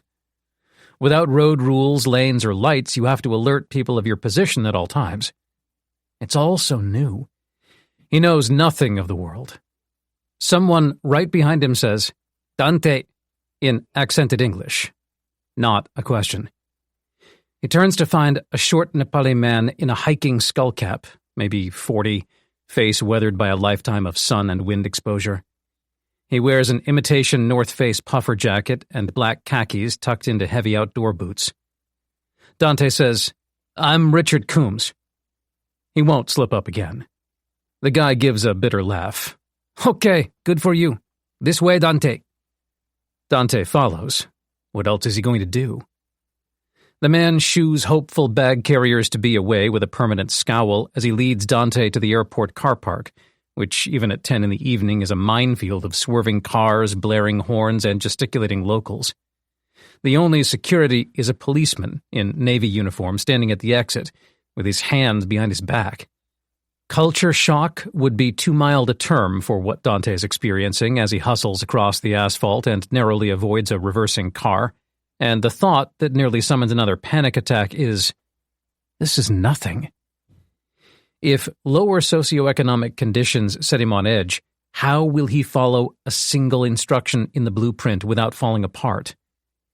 He won't, is the answer. With trepidation, he watches the man get behind the wheel of an old hatchback. He doubts everything about himself as he slides into the passenger seat and places his bag between his knees. His fear must be obvious, but the driver decides to address housekeeping instead of the fact that Dante's practically quaking. "You eat?" A tough question. Before, there'd never been anyone in his life to notice his horrendous food habits. Truth is, he doesn't eat much. Nicotine suppressing his appetite and booze handling immediate hunger concerns by giving him empty, useless calories. It's often long after the sun goes down before he realizes he hasn't consumed anything solid, and he makes up for it by binging at McDonald's and Taco Bell. One of the many reasons he's so frail, he wouldn't know a micronutrient if it hit him in the face. He mumbles, "I had a muffin in Istanbul." The driver shakes his head. "You eat." They leave the airport behind. Dante thinks they're going to crash a dozen times in the first couple of minutes, but quickly learns this is regular Kathmandu driving. Cars and motorbikes swerve wildly in front of them, and the driver constantly switches between complete stops and all-out acceleration, but he doesn't so much as blink. During a brief reprieve down a quiet laneway, Dante asks, "What's your name?" "I am Kapil." "You know Obelisk?" Kapil looks over like he's insane. Dante says, "The old man." "Ah." Kapil wags a finger. "Adam." "Of course." Kapil asks, "What do you call him?" "Never mind." Ahead, a moped skids to a stop at the end of the lane, blocking the narrow road that runs between shop fronts advertising Fanta and Coke, Tuborg beer and Red Bull. One hand on the wheel, Kapil reaches across Dante, pops the glove box, and takes out a black pistol with a polymer grip. He keeps it low, out of sight. Dante freezes. The guy on the bike says something to a shopkeeper standing nearby and takes off again. Kapil exhales and lets the car roll forward. Dante says, "Are you a soldier too?" "Too?" Kapil tucks the gun away. "You and Adam." A small smirk like, this guy knows nothing. "Adam was not soldier." Kapil pulls into a pitch-dark car space between two tall buildings, stopping what must be inches from a jagged rocky drop into a ditch. Dust swirls as Dante gets out. He bangs the door against the brick wall beside the car. Claustrophobia has a fist around his throat. Kapil ushers him up a metal stairwell. 31. Buildings on top of buildings, none of them designed for someone of Dante's stature. He squeezes through a low doorway, 3 levels up, and steps into a tiny, living dining space. Kapil flicks on a weak light. The muted yellow hue reveals a little table with 2 chairs, a portable gas heater, and thick rugs under a tattered armchair. Kapil brushes past and uses a lighter to fire up a small stovetop. He pulls down a couple of old pans, a bag of potatoes, some spices. "Welcome to my home," he says. "Sit." Dante takes a seat at the table. "What's next?" "You fly Lukla, first thing tomorrow. You have ticket?" "No. I sort at airport. Flight is booked, I know this." Dante rubs a hand through his hair, greasy from travel. He hesitates, but he needs to ask. "Do you know Adam is dead?" "Yes." "How did you find out?" Kapil gestures toward him. "You are here." Dante nods slowly. "Tired?" Kapil asks as he chops up a carrot. "Very." He's had a headache for so long it feels normal. He barely notices it now.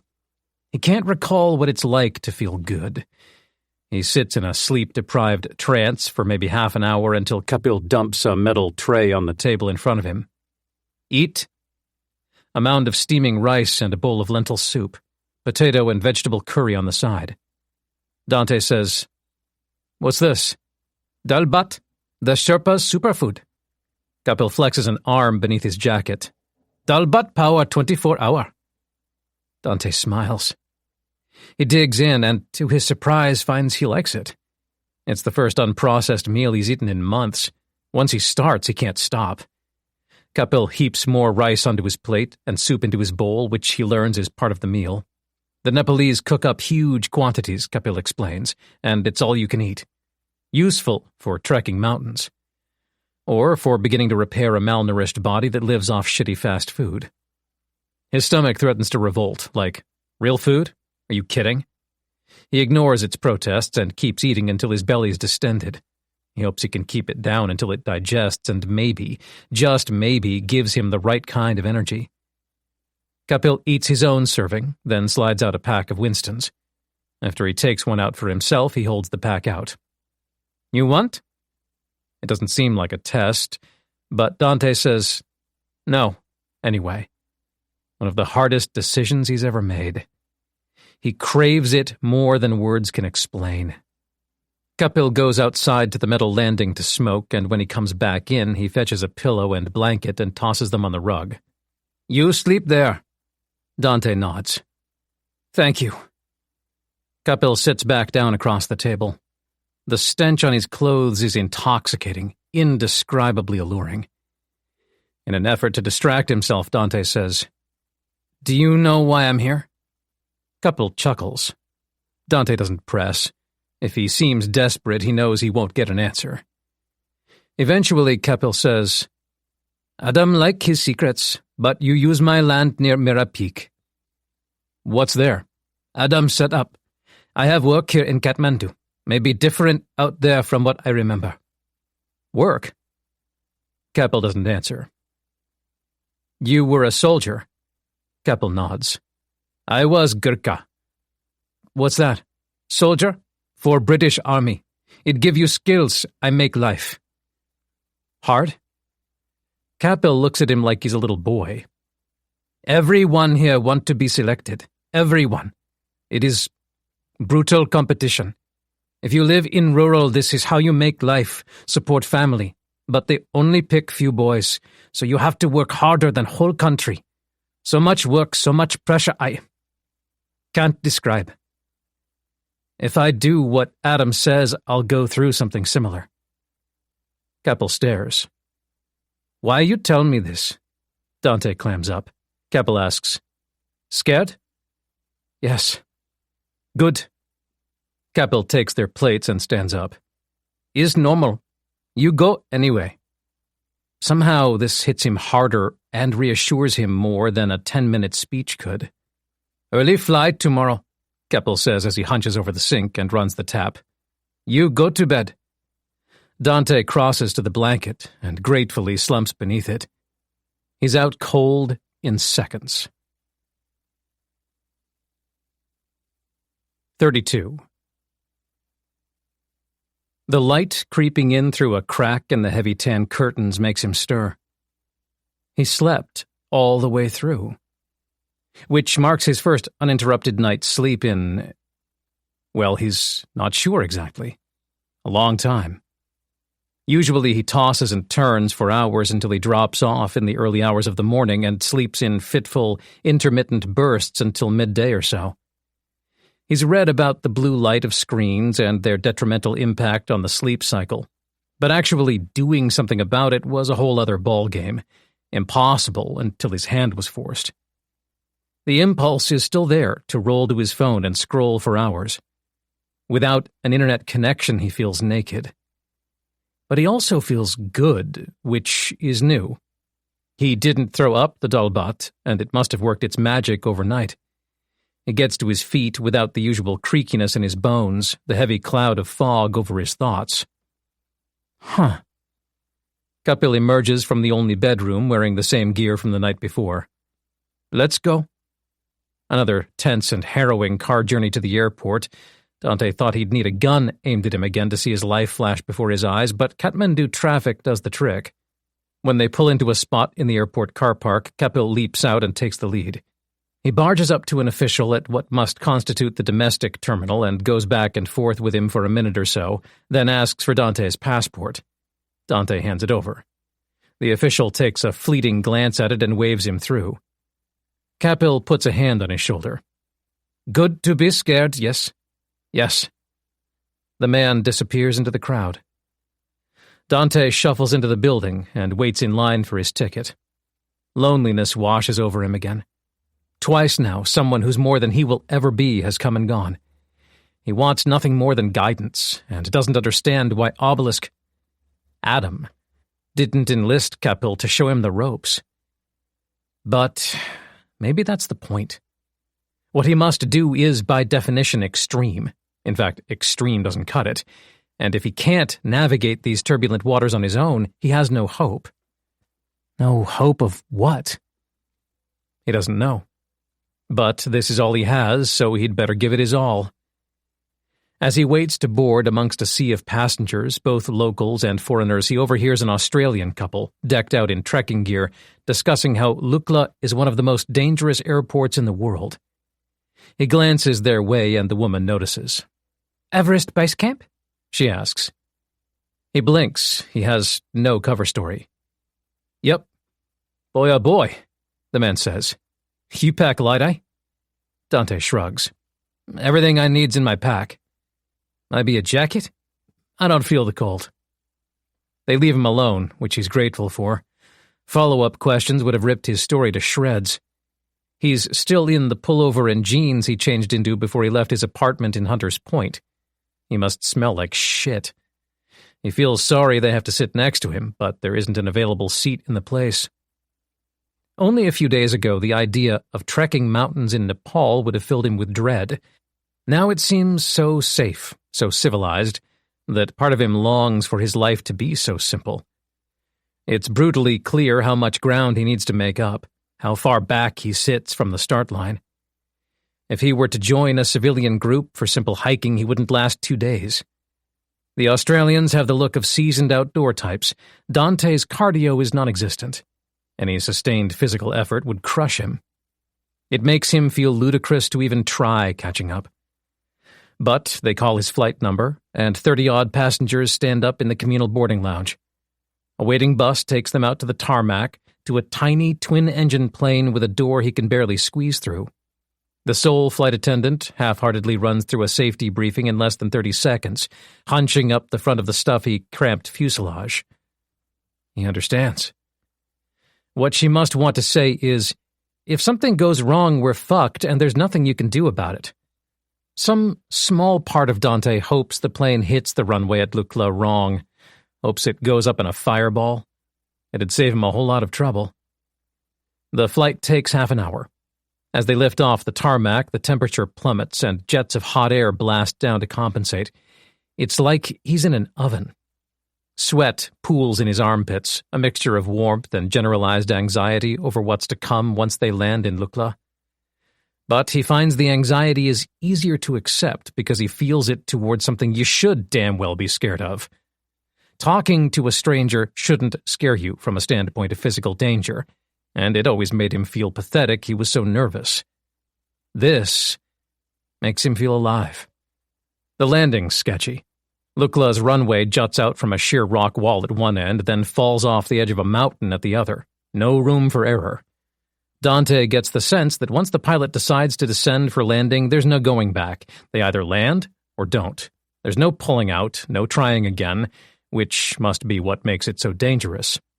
You either hit the tarmac or the mountain. They hit the tarmac.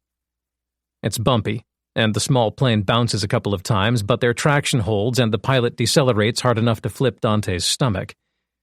To his surprise, he's practically unfazed. The foreigners exchange relieved and jovial chatter as they pull off the runway, having slowed well before the solid rock at its end. The locals look bored. Just another day. Time to disembark. The cold air hits Dante like a physical wall as he descends the plane's steps. It's below 30 Fahrenheit, and he knows it'll only get colder. Going forward, discomfort needs to be as natural as breathing, so he tries to take the cold in stride. Doesn't work. He shivers his way to the terminal for bag collection. The Australians brush past him, buoyed by the excitement of imminent adventure. The man says, "See you infecting the salvo?" Dante smiles and nods. Sounds good. He hasn't a clue what they're talking about. When he collects his bag and finds himself all alone, a grizzled old Nepali man shuffles up to him. Dante thought Kapil looked rugged, but as chaotic as Kathmandu seemed, it must be heaven compared to the brutality of the mountains. The little old man grunts and jerks a finger over his shoulder. With me. Dante nods. What would have previously sent him into near catatonia is quickly becoming normal. Something stews in his gut as he follows the man into the cold.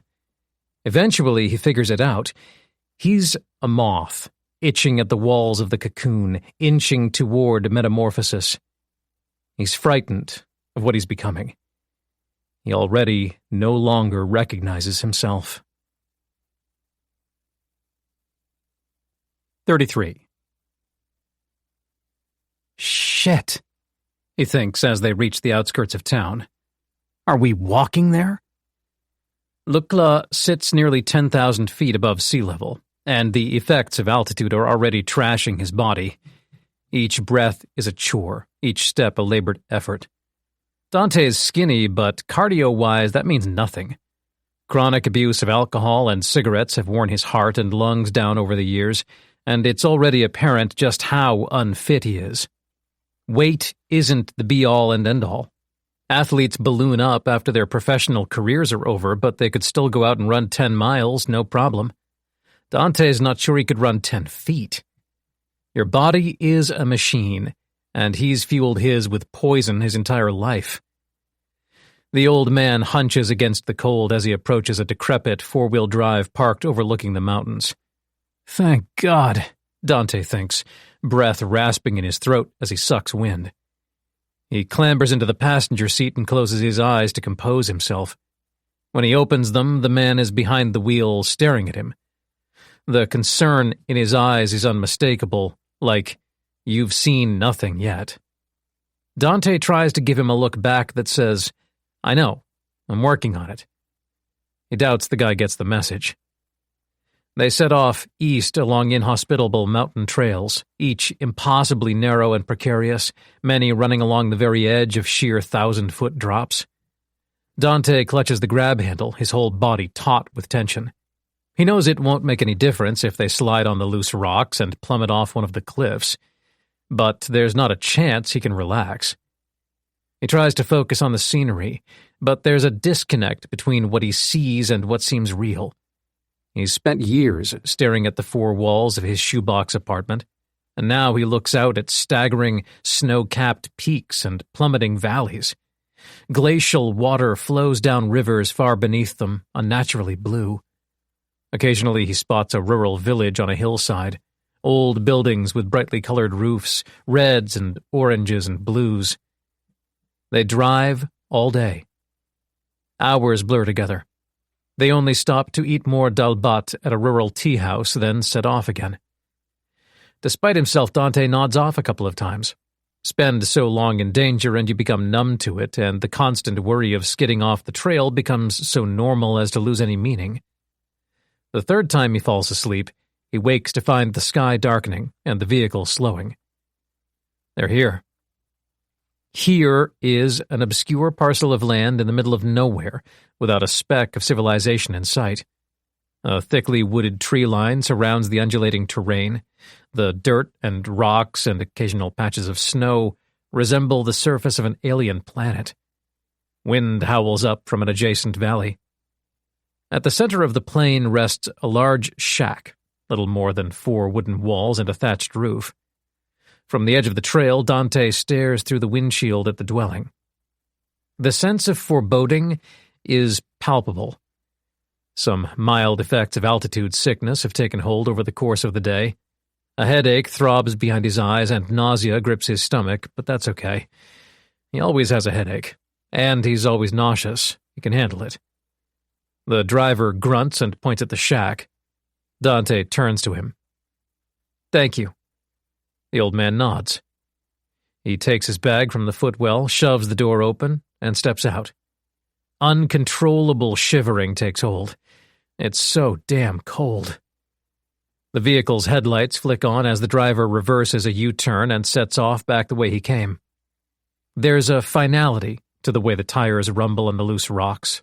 The sound lasts a little longer after the car disappears until it peters out into nothingness. He's all alone. Out of nowhere, a sob spasms its way up his throat, and the noise he lets out is guttural. He wants his mom again. He stands there, clutching his bag for minutes, unwilling to take the first step. Eventually, he has no choice but to break the inertia. He sets off for the shack. Shuffling down the trail, he considers what's to come. It's not even that he'll have to change every habit he's ever formed. It's that he can't exist anymore. He has to burn himself away, become something new. It scares him as much as death would. It should. In a way, he needs to die. He steps up to the door, reaches for the handle, and gives it a shake. It's unlocked. Makes sense. You couldn't find this place unless you knew precisely where to look. Fuck it, he thinks. He can die now, or he can die in a few years from heart failure when the fast food and energy drinks and rum and cigarettes clog his arteries. At least this way something will rise from his carcass. He pushes the door open and steps inside. 34. Nearly 7 months later, he walks out. Part 2. Non-malfeasance. 35. Dante slings the duffel bag he brought from San Francisco over his shoulders. He hasn't worn it since the first time he stepped in the shack. The straps dig into his shoulders, tight enough across his frame to cut off circulation. So much has changed since he arrived. As he steps out into the chill and closes the door behind him for the last time, he readjusts the pack so it fits his new build. He strides effortlessly to the edge of the plane and crosses his corded arms over his chest as he waits for his ride. The old man is on time. The four-wheel drive looks older still, a veritable rust bucket, only a few bad weather days away from disintegration. The driver looks the same, besides the expression he wears. Dante sees his eyes through the chipped windshield, slightly widened, slightly baffled. He noticed the man do a double take before he pulled up. After all, his instructions were to pick up the same person he dropped off, and there is very little physical evidence to connect the Dante of 200 days ago to the Dante standing here now. Dante pops the passenger door, steps into the cabin, and drops his bag to the footwell. He looks at the driver. "Long time." The old man doesn't respond. Dante doubts he speaks English, but the edges of his mouth upturn ever so slightly, a small smirk as he notes Dante's misshapen nose. Dante points to the heeled brake. "Looks good?" A chuckle.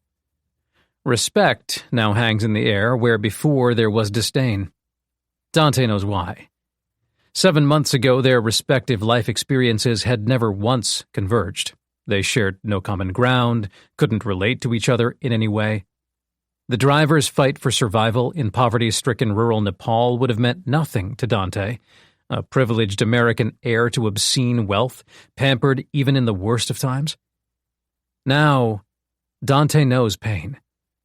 The driver sees it in his eyes and acts accordingly. They don't speak the same language, but they speak the same language. They set off. As the shack recedes in the rearview mirror, Dante grapples with something. He can't put a finger on precisely what it is, some mixture of nostalgia and appreciation. He learned everything about the world between those four walls, and deep beneath them, in the bowels of the basement Adam built from scratch. In some twisted way, he'll miss it. He doesn't so much as flinch on the day-long drive back to Lukla. A couple of times they skid on the trail, the truck's back wheels sliding toward the edge and the oblivion that lays beyond. Dante pays careful attention to his adrenaline levels in each of these moments and notes no uptick. Good. He's glad.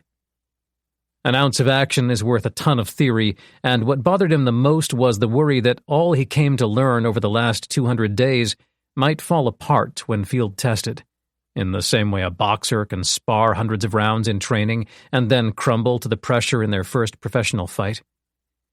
He finds himself wishing for a closer call. He wants to be an inch from death, only to see if he can remain calm. No such luck. They reach Lukla in the early evening, and the driver offers an outstretched hand. thick calluses covering his wrinkled palm. Dante shakes it. His own hand is coarse now, the skin rough, a couple of deep white scars on his knuckles where chunks of skin were torn away. His fingers are still long and thin, but now they are corded with sinew. He gets out, puts his pack on his back, and jogs down the rocky hillside into town. Trekkers, Sherpas, and porters flow along the cobblestone path that runs through Lukla, all the way from the top of the airport to the start of the trail to Everest. The tourists still seem like aliens to Dante, but not for the reasons they used to. He's swung all the way in the other direction, one extreme to the other. He skipped the middle ground entirely. He eats dalbat at one of the lesser-known tea houses off the beaten trail, minimizing his presence. A couple of foreigners have stumbled upon this obscure little place, and they breeze through the communal area full of anticipation and excitement, looking to strike up a conversation, make acquaintances. Dante speaks to no one. He has no qualms about coming off as hostile. He puts this logic into practice when a solo German hiker sits across from him with a smile on his face, and Dante dismisses him with a grunt. He has no interest in social conventions, not while he intends on keeping a low profile. The German shuffles away wearing a frown. Because he purchased a meal, the owner rents Dante a room for the equivalent of $1. He heads to bed, stretches out on the thin mattress, and closes his eyes. It makes no sense to allow his mind to wander, so he keeps it still. It's a practiced art, one which he's still fine-tuning. Thoughts worm their way in uncontrollably. He can't help considering what lies ahead, but he lets them pass on by, in one ear, out the other. He doesn't attach any importance to his immediate thoughts. They're separate from him, not part of him. He uses one of the lines in the blueprint as an anchor as he falls asleep. Do not cling so tightly to life. He sleeps like a log through the night. He's up at dawn, without the slightest brain fog, and makes sure to drop a purification tablet in his water bottle before he drinks a quarter gallon. Then more travel, more flights. Lukla to Kathmandu, followed by a couple of hours to transition from domestic to international before boarding a plane to Dubai. It's only a stopover. He's headed to Serbia. 36. Belgrade Nikola Tesla Airport is a small, well-organized complex. The yellow signs are universal, their directions clear and concise, and Dante steps out into the cold dawn only 20 minutes after his plane touches down. He hasn't kept track of how many time zones he's passed through, and his gaze is unfocused from a combination of jet lag and lack of sleep, but he takes it all in stride. You don't need to feel good to do your job. So he tracks everything in his peripheral vision, from the European couple who pass him by with a small child in tow, wheeling a trolley of luggage, to the grizzled old Serbian in the baker boy panel cap, leaning on his black taxi, puffing on a hand-rolled cigarette. Every potential threat is assessed and excluded. He follows an undeviating formula until he's confident the area is clear, then heads into Europcar and rents an unassuming Volkswagen Jetta. He drives south. His license is forged, his prior time behind the wheel worryingly slim, but he pays careful attention and doesn't blow things out of proportion, the two keys to learning anything fast. Aside from his brief childhood trip to Italy, he's otherwise never been to Europe, but he handles the gray and winding roads without issue, wipers sluicing through the falling sleet. He doesn't feel even slight concern. Once you have the right mental models in your toolkit, frameworks you can use to approach the world and its problems, decisions become straightforward. It's not like he's superhuman, but at least he now knows how to rid himself of the anxiety that will only make things worse. He can't control how fast other drivers speed past or how confusing the signs are, but he can stay calm and learn the ropes as quickly and efficiently as possible. Within half an hour, it's like he's grown up here, spent all his life on these roads. Deep down, he's shocked, but he hides that too. It takes less than an hour to reach the outskirts of the city of Valjevo. The countryside lies under a low steel blanket, the sky gray and remorseless.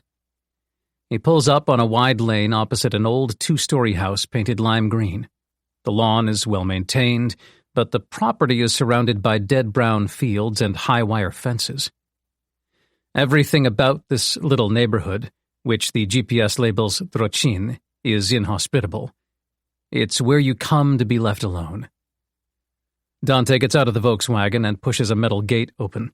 It groans and creaks and protests, a cheap and effective perimeter alarm. That's no issue, he's not trying to sneak up on anyone. He knocks twice on the front door and backs up a step. To further prove his pacifism, he crosses his arms over his chest. Hands by the sides means you can rip a gun out in half a second, but he's not armed. He just flew civilian after all. The door swings wide open. No chain for protection, no inching a gap open to peek through the crack. A girl in her early 20s stands there and crosses her arms over her own chest in turn. She looks from the region. Pale skin, black hair, severe eyebrows, pale blue eyes, angular features. She's tall and thin, but she doesn't stoop, carrying herself with confidence. The look and demeanor stir comparisons to a stern-faced model on a magazine cover. In a parcel of land as obscure as Drochin, it's an odd sight to behold. "You know who I am?" he says.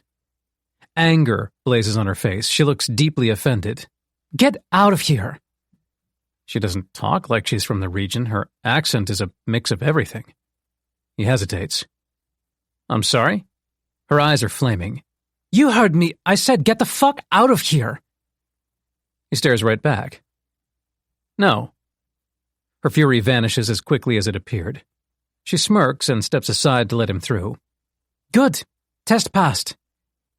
He walks past her into a dark entryway, picking up a strong whiff of perfume off her collar.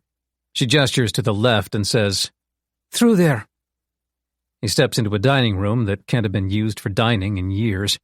Everything's been swept off the table to make room for a stack of computer towers, fans humming and colorful interior lights flashing red, blue, purple in an endless loop.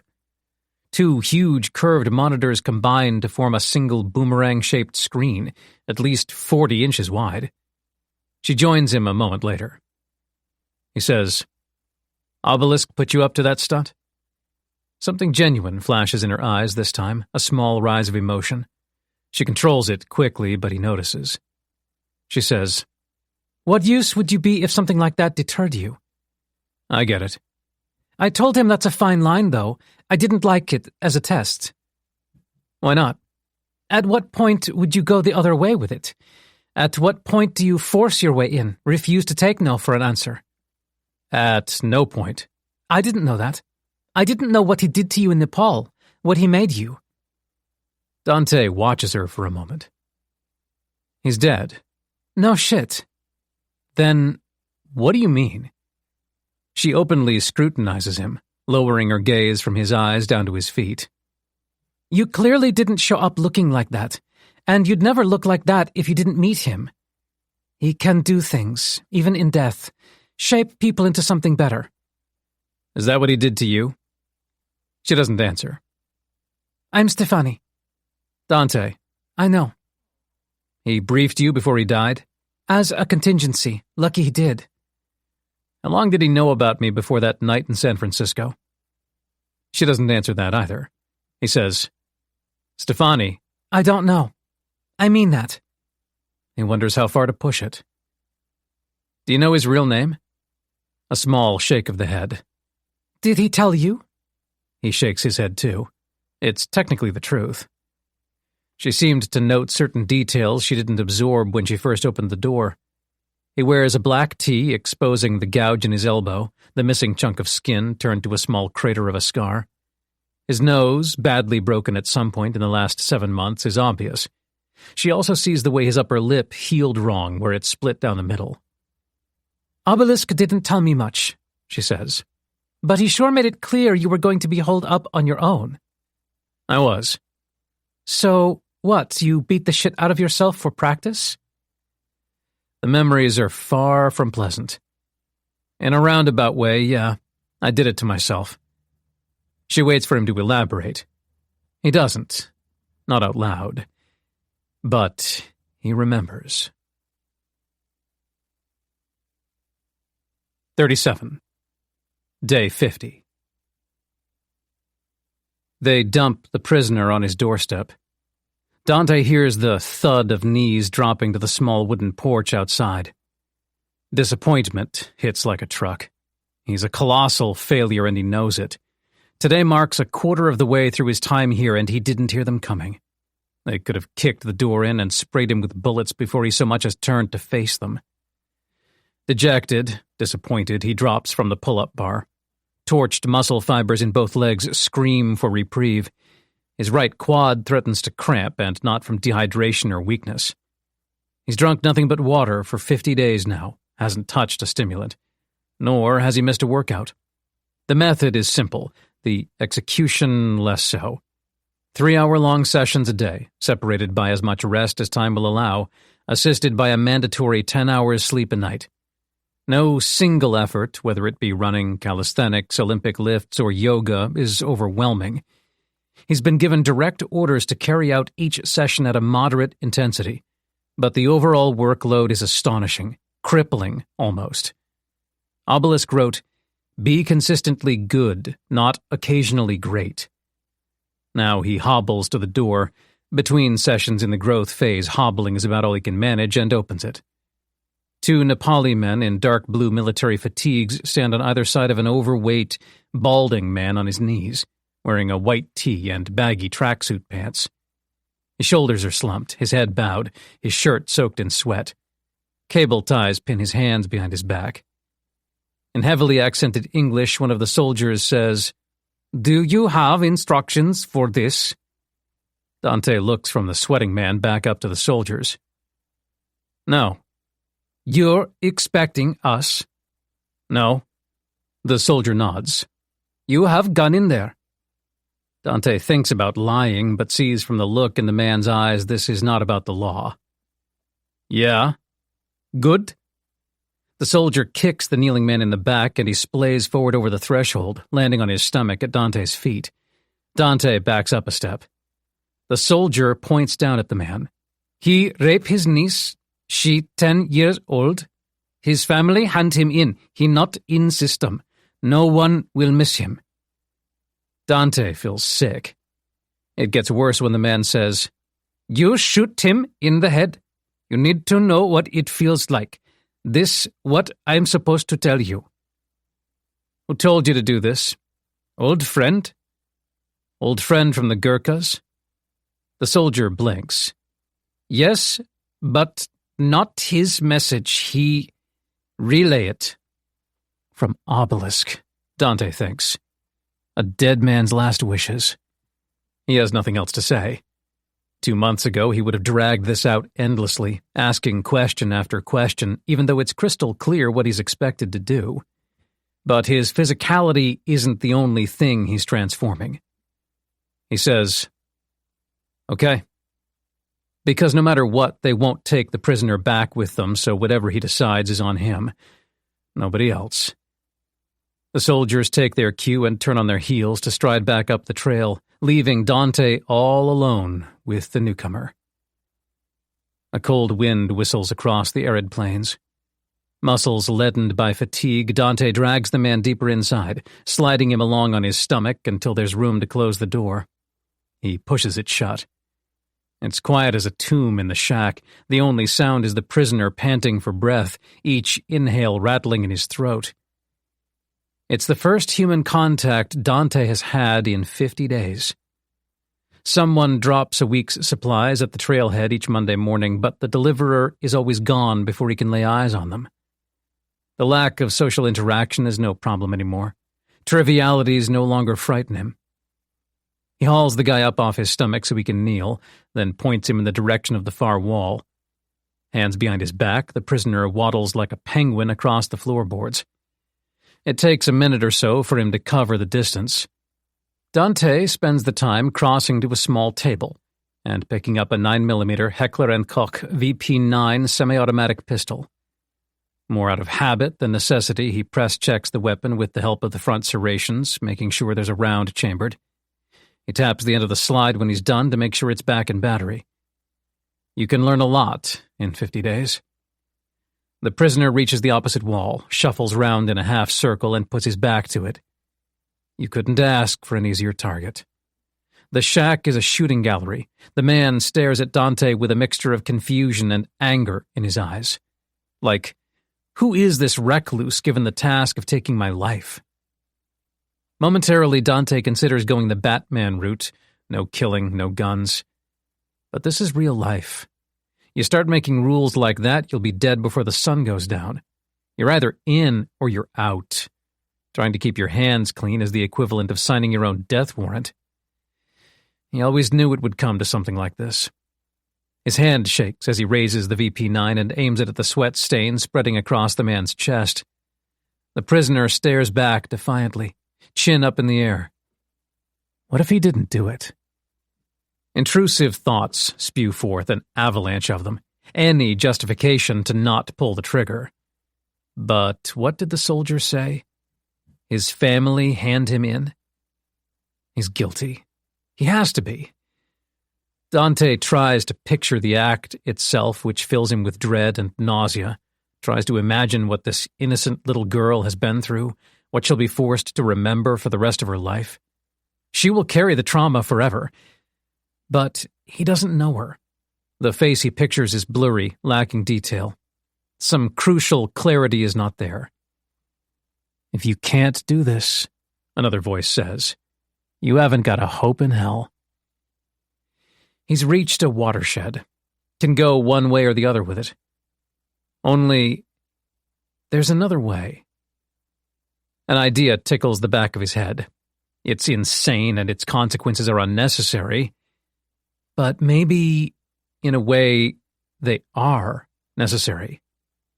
Maybe what he needs is to blow all this up in his own face just to see if he can handle it. If he can't, he'll pay with his life, and it won't be a pretty death. But at least that means he won't have to find out at some unspecified future date. It's here and now, or it's never. Either he can hack it, or he can't. Working out 3 times a day and reading theory only gets you so far. And maybe this is what Obelisk always intended. He already knows if he changes his mind now, it's done. It means he doesn't have the courage to put anything he's learning into practice. And if he decides not to go through with it, he may as well pack his things and leave. Before he can stop himself, he takes action. Opens the front door, tosses the HK out into the dirt and slams it shut. Then crosses to the desk and pulls out a drawer, takes out a pair of cutters, tosses them across the room. They land between the prisoner's knees, and he looks down in disbelief. A few seconds go by. He shuffles forward until they're between his feet, then kneels deeper so he can reach back with his cable-tied hands and pick them up. He cuts the ties and labors to his feet, rubbing his bloodied wrists. Dante stands between him and the door. He jerks a thumb over his shoulder. Gun's out there if you want it. The guy doesn't hesitate. And in that moment, Dante knows he's guilty. He charges off the mark, eyes venomous, expression subhuman. Dante thinks, holy shit, as adrenaline explodes in his head. 38. It's nothing like the movies. It's not slick or choreographed. It doesn't look cool. It's brutal. Dante was braced for sensory overload, but as the guy runs at him, he feels things he can't fathom. The rest of the world falls away, all conscious thought disappearing as stress chemicals flood his system and his brain dumps cortisol into his bloodstream. His heart rate skyrockets to its physical max, close to 200 beats per minute. He thought he felt adrenaline watching Obelisk dismantle enemies in San Francisco, but it's another level when he's the one who needs to do the fighting. But the old man must have been telling the truth about his reaction speed, because he sees everything. Sees the 200 pounds barreling toward him, the left fist cocking back, ready to swing through. He jerks to the side without any resistance. Fatigue no longer exists. Sore muscles forgotten. The punch scythes through the space he occupied milliseconds earlier, and he senses the potential for shocking violence, feels the phantom sensation of what would have happened if those knuckles crashed into his face. The man pivots hard and swings his right arm with life-or-death power. He clutches the cutters in a white-knuckled fist. Dante's so new to this and can't quite comprehend that his life's on the line. His reflexes short-circuit for milliseconds, and before he knows what he's doing, he brings his left arm up to protect his face. "No!" his brain screams. Too late. His elbow splits open as it meets the blades. There's a ripping sensation, but no immediate pain, and when the blood sprays, it doesn't feel like his own. There isn't time to assess the extent of the damage. An opening is there, and he takes it. The prisoner has swung both arms now, and he's in close with his face and chest briefly exposed. Dante's spent an hour working the heavy bag in the basement, maybe 40 of the past 50 days, and by this point, a straight right punch is muscle memory. He's never thrown at a living, breathing target, but the blueprint gave him pointers. Don't aim for the head. Aim for a foot behind it. Don't hit the man. Punch through him. He cracks his shoulder like a whip and throws the straight right with a ferocity that borders on inhuman. When it connects, he feels two of his knuckles break, but the man's nose breaks worse.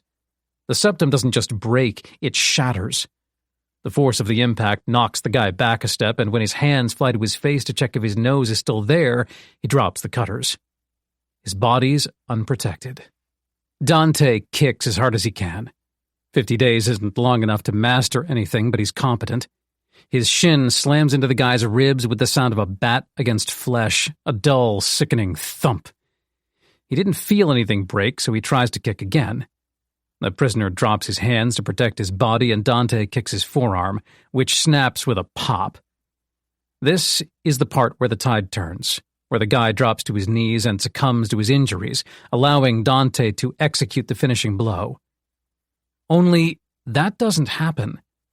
Adrenaline is a wonder drug, and the guy seems barely affected as he charges forward and tackles Dante around the midsection.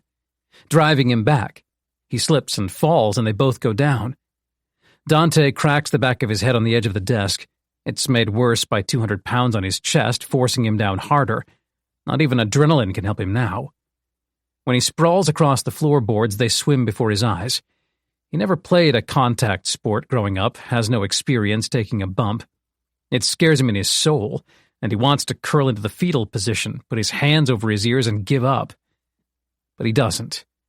He's still awake, semi-conscious, but conscious, and he fights for his life, scrambles to his feet slightly faster than the prisoner, aided by the fact that he still only weighs 165. It takes time to build muscle, and he's shed most of his puppy fat. The other man is 200 pounds, a lot of it fat, and has only managed to get to one knee. He's still unbalanced. Dante shoves him in the chest, double-handed, hard. He topples back, splays out. Dante leaps on top of him, straddling his stomach, a jiu-jitsu position they call full mount. He has the wherewithal to cock his good elbow so he doesn't punch with a broken hand, and smashes it into the guy's broken nose. The agony freezes the prisoner, now his turn for his brain to short-circuit. Dante notices the object lying beside them and snatches up the cutters. Do or die. The prisoner punches up from his back with a heavy fist, hits Dante square in the face. Gravity lessens the blow, but if their positions had been reversed, the punch might have killed him. Dante's head explodes in pain, involuntary tears sprouting in his eyes. He thinks his own nose is broken now, his lips split. The world spins. Another punch will put him out cold. No choice now. He brings the blades down and buries them in the man's forehead. Silence. All is still. Dante falls off the body and rolls onto his back beside it, wheezing, crying, bleeding all over. Soon the adrenaline will fade and he'll be in more pain than he can possibly imagine. This much he knows. But it's done. 39. They find him that way, nearly an hour later. One of the soldiers sees the front door is ajar and nudges it open with the toe of his boot, revealing the bloody scene within. Both men grimace as they step up into the shack. Dante sits like a human statue beside the corpse, knees tucked up to his chest like a scared little boy. His eyes are hollow, nerves frayed, sporting the 1,000-yard stare that suggests he's done something he'll have to live with for the rest of his life. The soldier who did all the talking notes the cutters lodged in the dead prisoner's skull and says, "Those not your instructions." Dante may as well be mute. The soldier squats and slaps him in the face. Dante jolts, his nose and lip in agony. The man says, "You hear me?" "Yeah, I hear you." "What's this?" Dante blinks. He got out of his cuffs. The soldier seriously doubts that, but decides not to push it further. He gazes around with the look of an angry schoolteacher. "You cleaned the blood." "Okay." Dante sits in a stupefied trance as the soldier takes the corpse's legs and the other man takes its arms. They walk the dead prisoner out the door, and the last one out slams it shut behind them. A full hour passes. Maybe more. Dante considers walking to the nearest cliff and throwing himself off it. Whatever lies beyond the grave, it can't be worse than what he's grappling with now. He knows it's part of the process, but no one should have to go through this sort of trauma. He feels altered at a deeper, darker level.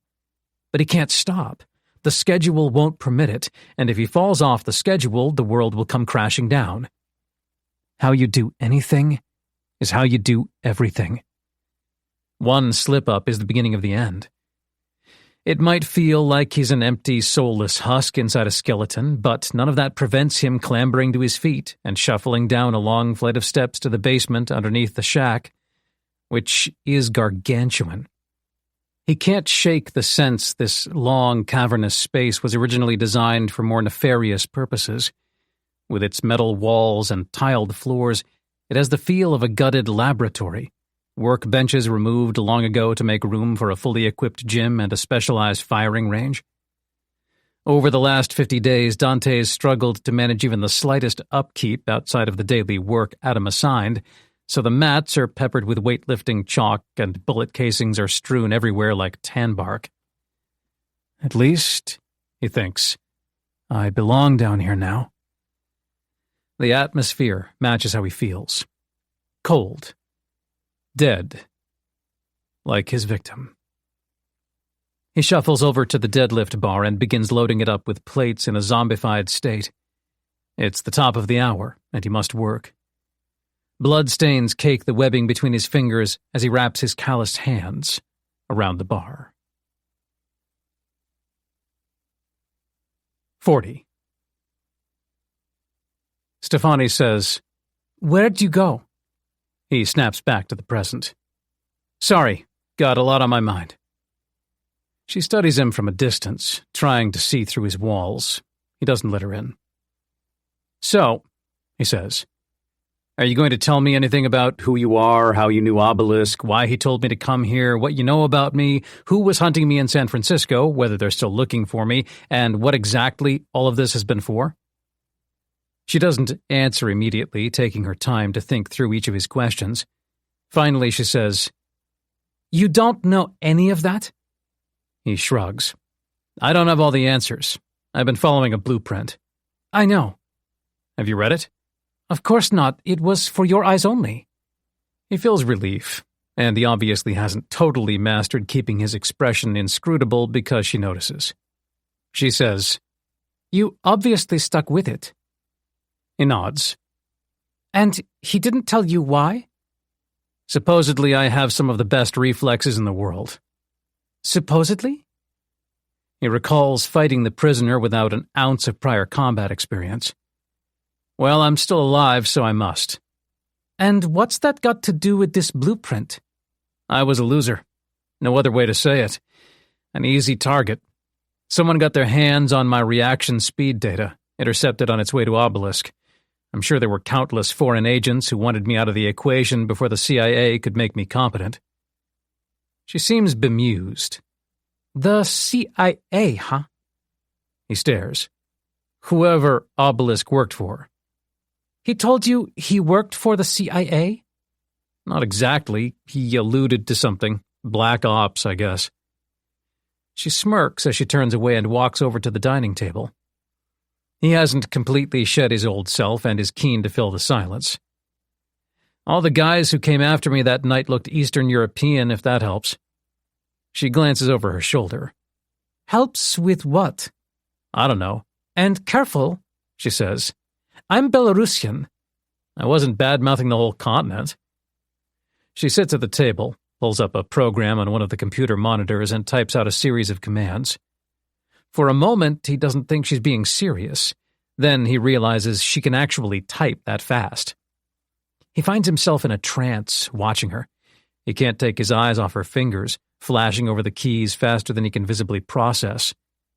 It amazes him that some people are capable of this, and he wasted his time scrolling social media for most of his young adult life. If only he had a little focus. But you can't change the past. He says, You're a coder? Not officially, she says while typing, a sickening level of multitasking. I don't have a degree, if that's what you mean. That's not what I meant. He has a degree, an undergrad in sociology from UCSF, and it's been no more useful than the piece of paper it was printed on. She notes the silence, sighs, and stops to turn her chair and face him. So you want to talk, huh? As a kid, I figured out computers would take most jobs by the time I was older. Not a hard thing to figure out with a little objectivity. So that left me with a choice between staying blissfully ignorant or working myself into a position where I'd have leverage. I chose the latter. I recognized universities and colleges as an outdated echo of the past. I mean, today they're just a wank, right? All you need to know is out there, and all you need to do is look. Most people are privileged and scared of independence, so they pay $20,000 a year to be spoon-fed what they could just teach themselves for free if they had the discipline. Anyway, I'm rambling.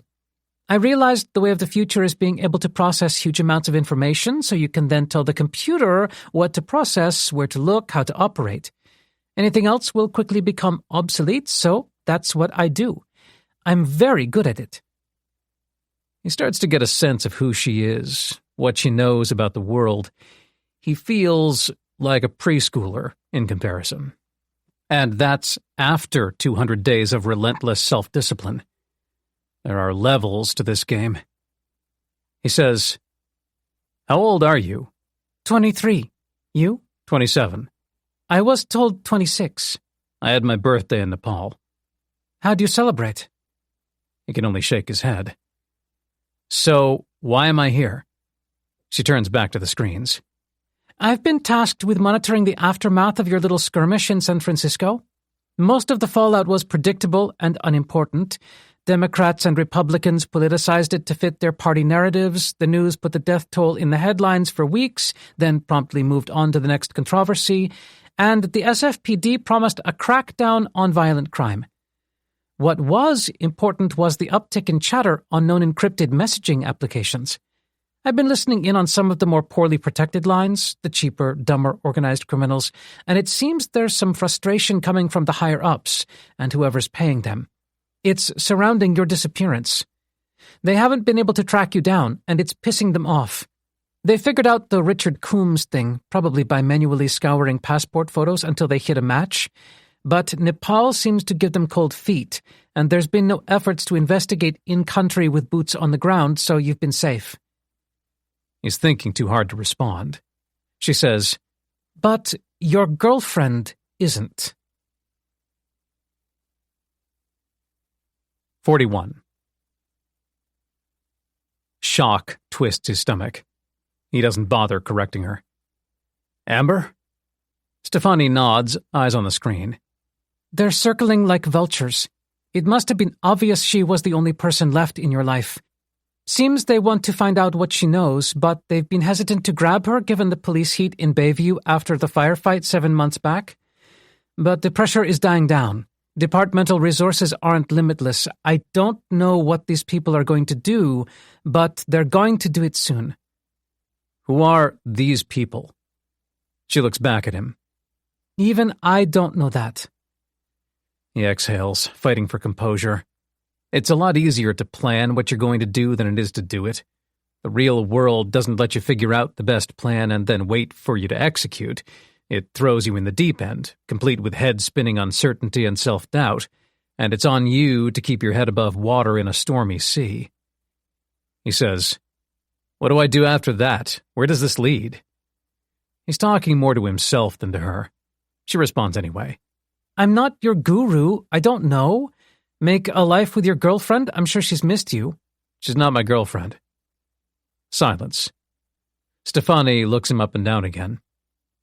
Want to have sex? He blinks. Turns out he's not in control of all his emotions. His face flushes hot. What?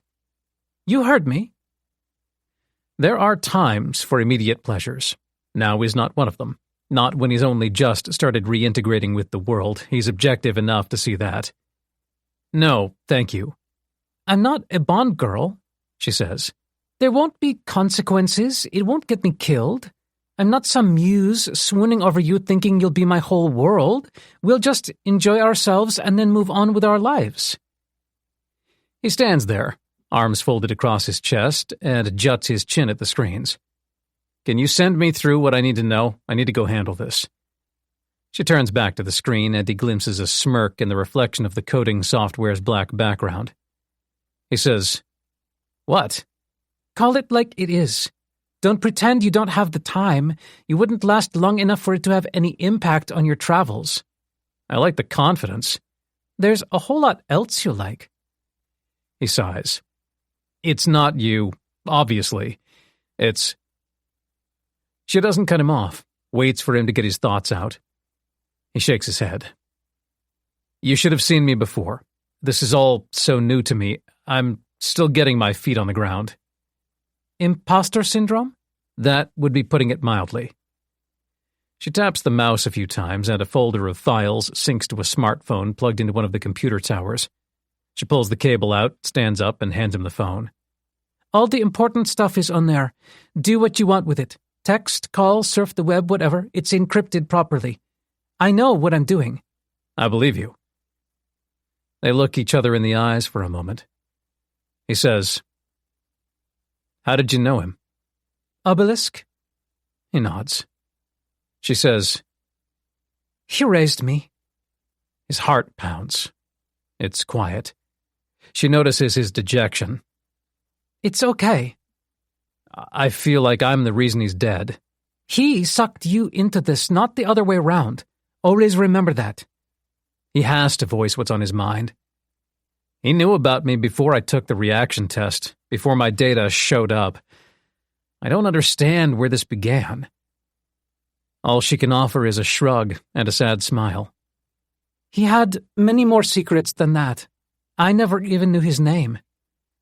Adam. She freezes, stares at him. He didn't tell me, Dante says. A man in Nepal did after he died, a man he knew. That's what I wanted to say before. I knew him all my life, and still he's a mystery. So I'm not the one to give you the answers you're looking for. I don't have them. Are you his daughter? No. Her face becomes a wall of stone. She doesn't deserve an interrogation, so he leaves it. He's confused, all the way down to the depths of his soul, but everything is different to what it was 7 months ago, which makes it easier to bear more turbulence. The blueprint comes back to him. The antidote to uncertainty is action. Gently, effortlessly put one foot in front of the other. Almost everything you think only serves to keep you where you are. We are risk-averse creatures. He says, I do really need to go. I know. Go. Then her face twitches. He sees her thinking, screw it. She says, I'm sorry if I'm blunt. I just met you. I don't trust people, and I don't like conversation. It's just so messy. I like logic and numbers and the written word. It's a personality thing, you know?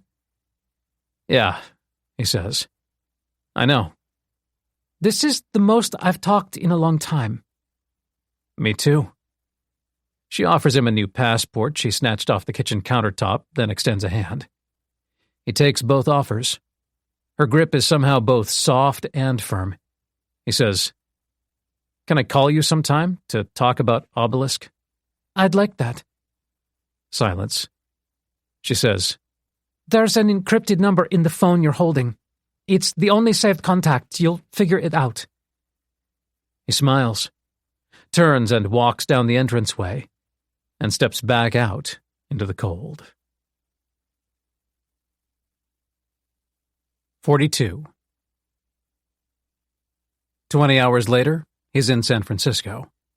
The journey's only interruption was a brief stopover in Paris Charles de Gaulle Airport to board a connecting flight. It's 9 in the evening as the terminal doors whisper open and he steps out into the warmth of a balmy night. It certainly feels hot to him, at least, even though it's cold for San Francisco this time of year.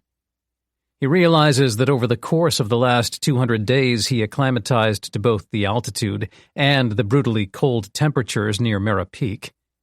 Now, down near sea level, he senses the clarity of an oxygen rush, his body having grown more red blood cells to adapt to his energy requirements. It feels like he could run forever if he needed to, and he understands why professional athletes favor training camps at altitude. His new phone rings as he heads for one of the car rental companies. There's no identifying contact information, but he recognizes the number as the only one saved. He answers. "Thought you'd give it longer than that." Stefani says, "They got sloppy. Only for a minute, but that's enough." Uh-huh. "One of them didn't activate their VPN when they were supposed to. I was able to trace a bank account they accessed sometime in the last couple of days. I followed it up the chain, sorted through the shell companies. It doesn't lead to nice places." "Enlighten me." "It's nothing mind-blowing, but it's bigger than I first thought. Some Eastern European crime syndicate has been tasked with tracking you down. I caught a couple of the outgoing payments in the account I accessed, which paint enough of a picture of what they're involved in. There's transfers to China for bulk shipments of fentanyl and some human trafficking mixed in too. They run drugs and guns and slaves. They're the scum of humanity. There's serious money involved, and a decent chunk of their resources have been directed toward finding you, and—" She trails off. As he hands his passport wordlessly to a car rental assistant, he says, "What?" into the phone. "They received a wire only a few hours ago. Description was Amber Watson." "So, it's happening now." "Are you close?" "Very." "Stay on your toes." "Who put them up to this?" "Not a clue." "Guess I can find out if I ask nicely." A pause. She sounds concerned when she says, "Don't take unnecessary risks. I'm working on it." "You've been working on it since I touched down in Nepal, right?" "Yeah." "Are people usually able to evade you for that long?" "Never." For discretionary purposes, he steps away from the desk while the receptionist sorts his documents. So, the goons might slip up again, but the bankrollers won't. I should probably ask questions when I get my hands on someone. He thinks he hears a soft exhale, like Stefani's smirking. "How many men have you killed, Dante?" He doesn't answer. "Not a trick question," she says. "One." "Once you get some more experience, you'll realize there's not a whole lot of time to ask questions. If a hostile is sitting there in front of you, unresisting, then they've suffered too much brain trauma to give you coherent answers." "Have you killed anyone?" "Not directly, but I was raised by a man who had. Sometimes he talked about it." Dante says, "I'll be careful, I promise." "Save your promises," she scoffs. "I don't care what happens to you." "Uh-huh." "You don't believe me?" He ignores the question. "I looked over the files on the plane here. Those are the only two you have pictures of." He already studied the CCTV screenshot of two men walking down a sidewalk in Amber's neighborhood.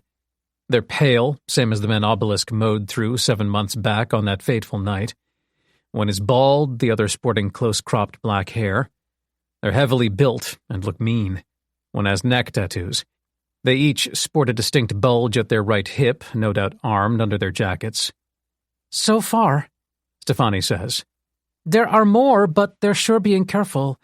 The SFPD had some work to do to reclaim San Francisco's reputation as a utopia, a capitalist paradise. 9 bodies in the streets is something that takes time to sweep under the rug." Dante's brain whirs. "You think maybe the timing is deliberate?"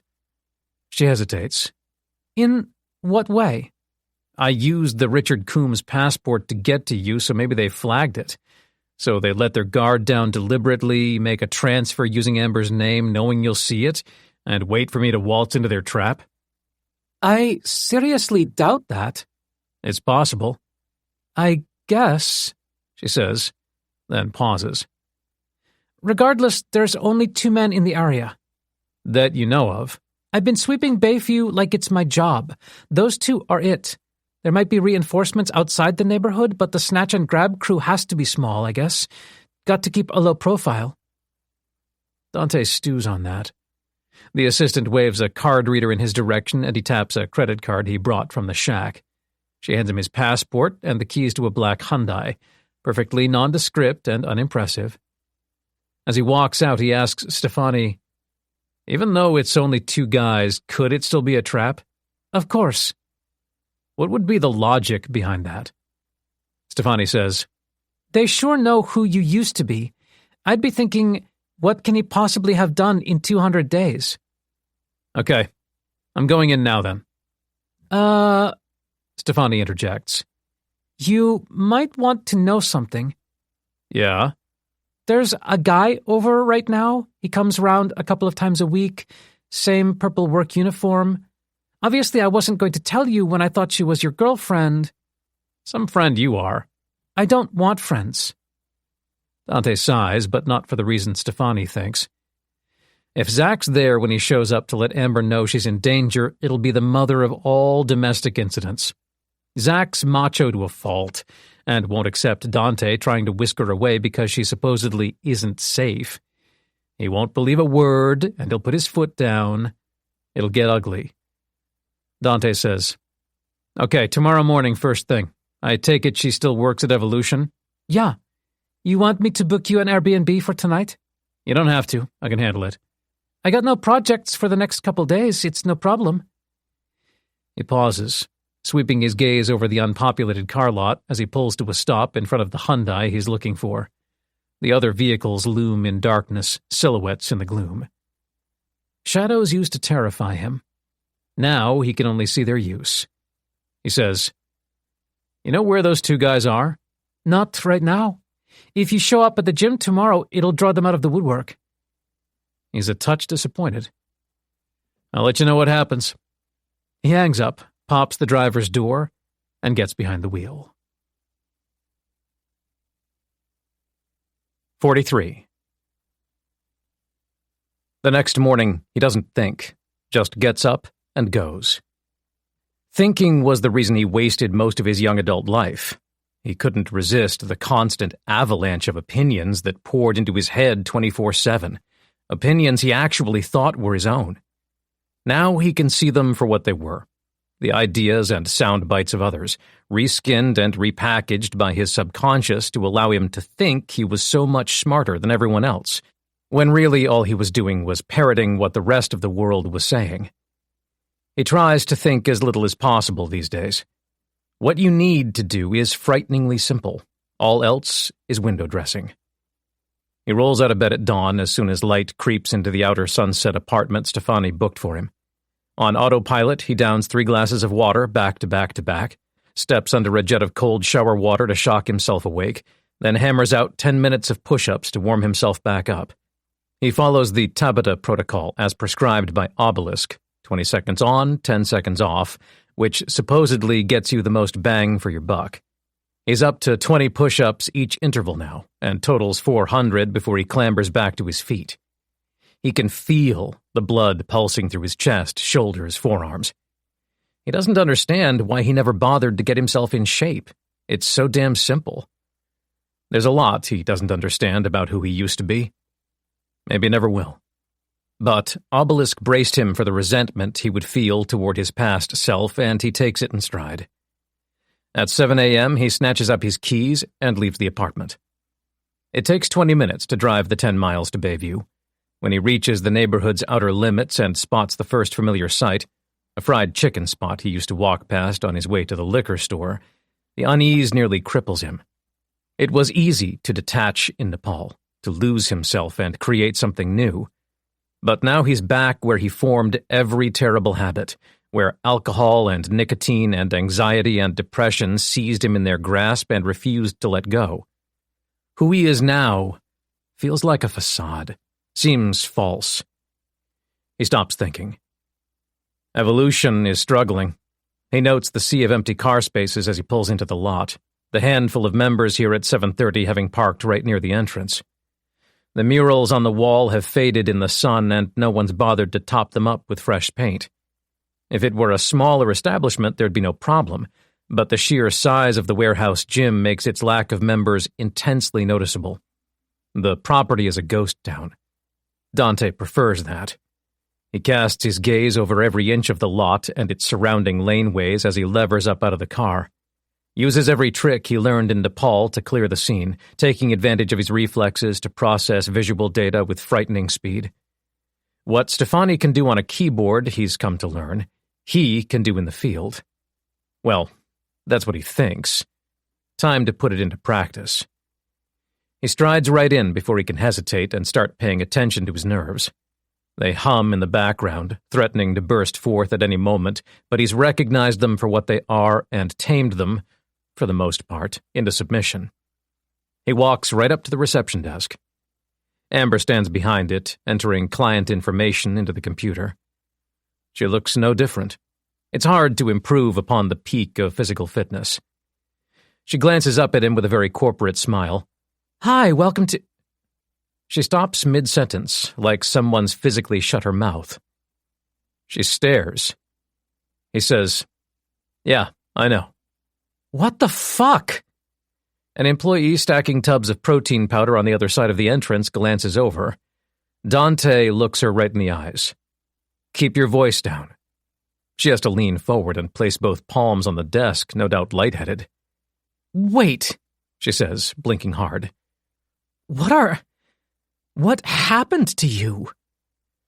For the first time, her gaze drifts down from his buzz cut to the breadth of his shoulders, the rabid, athletic intensity simmering below the surface of his frame.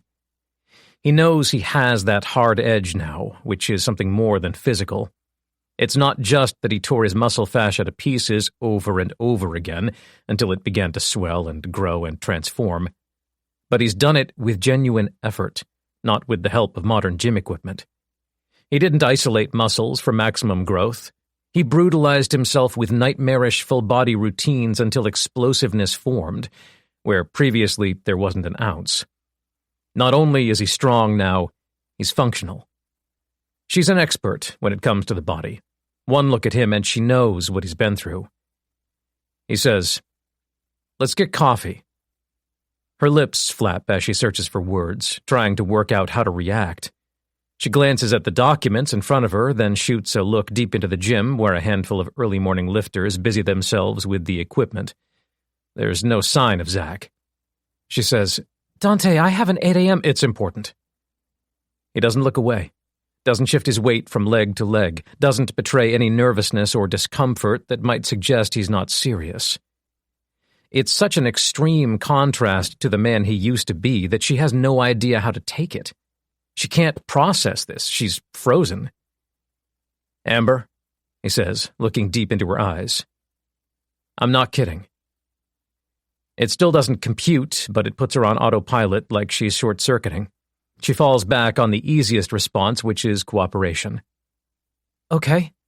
"Just follow me." The reception area is large and high-ceilinged, with plenty of empty floor space between the desk and the shelves of protein and pre-workout. Cover is minimal. The employee previously stacking tubs has vanished, withdrawing from the vicinity after sensing a difficult conversation. Dante sets off for the entrance.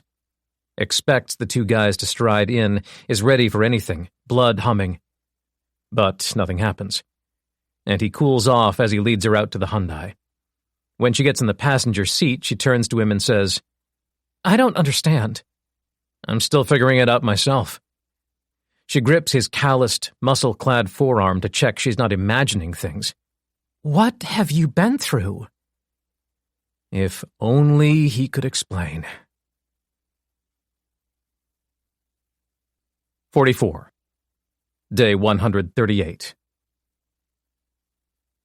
Dawn. The world glows blue as the surrounding mountain ranges block out the rising sun, haloing the snow-capped peaks in angelic yellow. Dante sits up from the thin mattress, clambers out of his sleeping bag, and presses his thick hiking socks to the floorboards. He stands up and thinks, "Oh my God." It happened, just as Obelisk promised it would. The old man explicitly wrote it out in the blueprint. "Hold the line. It takes tremendous, sickening effort to break inertia, but once you do, you'll be astonished it was so simple. You must do what others won't. Everyone dives into a new routine head first, and most last a couple of days at best. If you miss a single task you set for yourself in the first 100 days, it's all over. If you make it out the other side, the world waits." It took until today.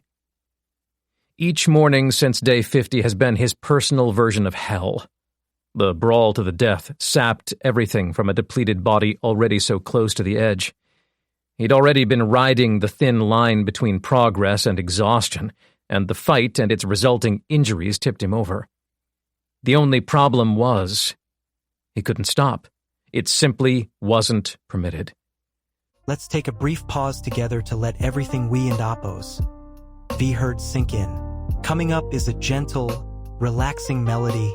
Let your mind loose, breathe evenly, and allow the music to guide you into a state of complete comfort.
Obelisk warned him of taking a moment's rest, especially in those crucial first 100 days where entire chunks of his old self had to be stripped away and burned like deadwood.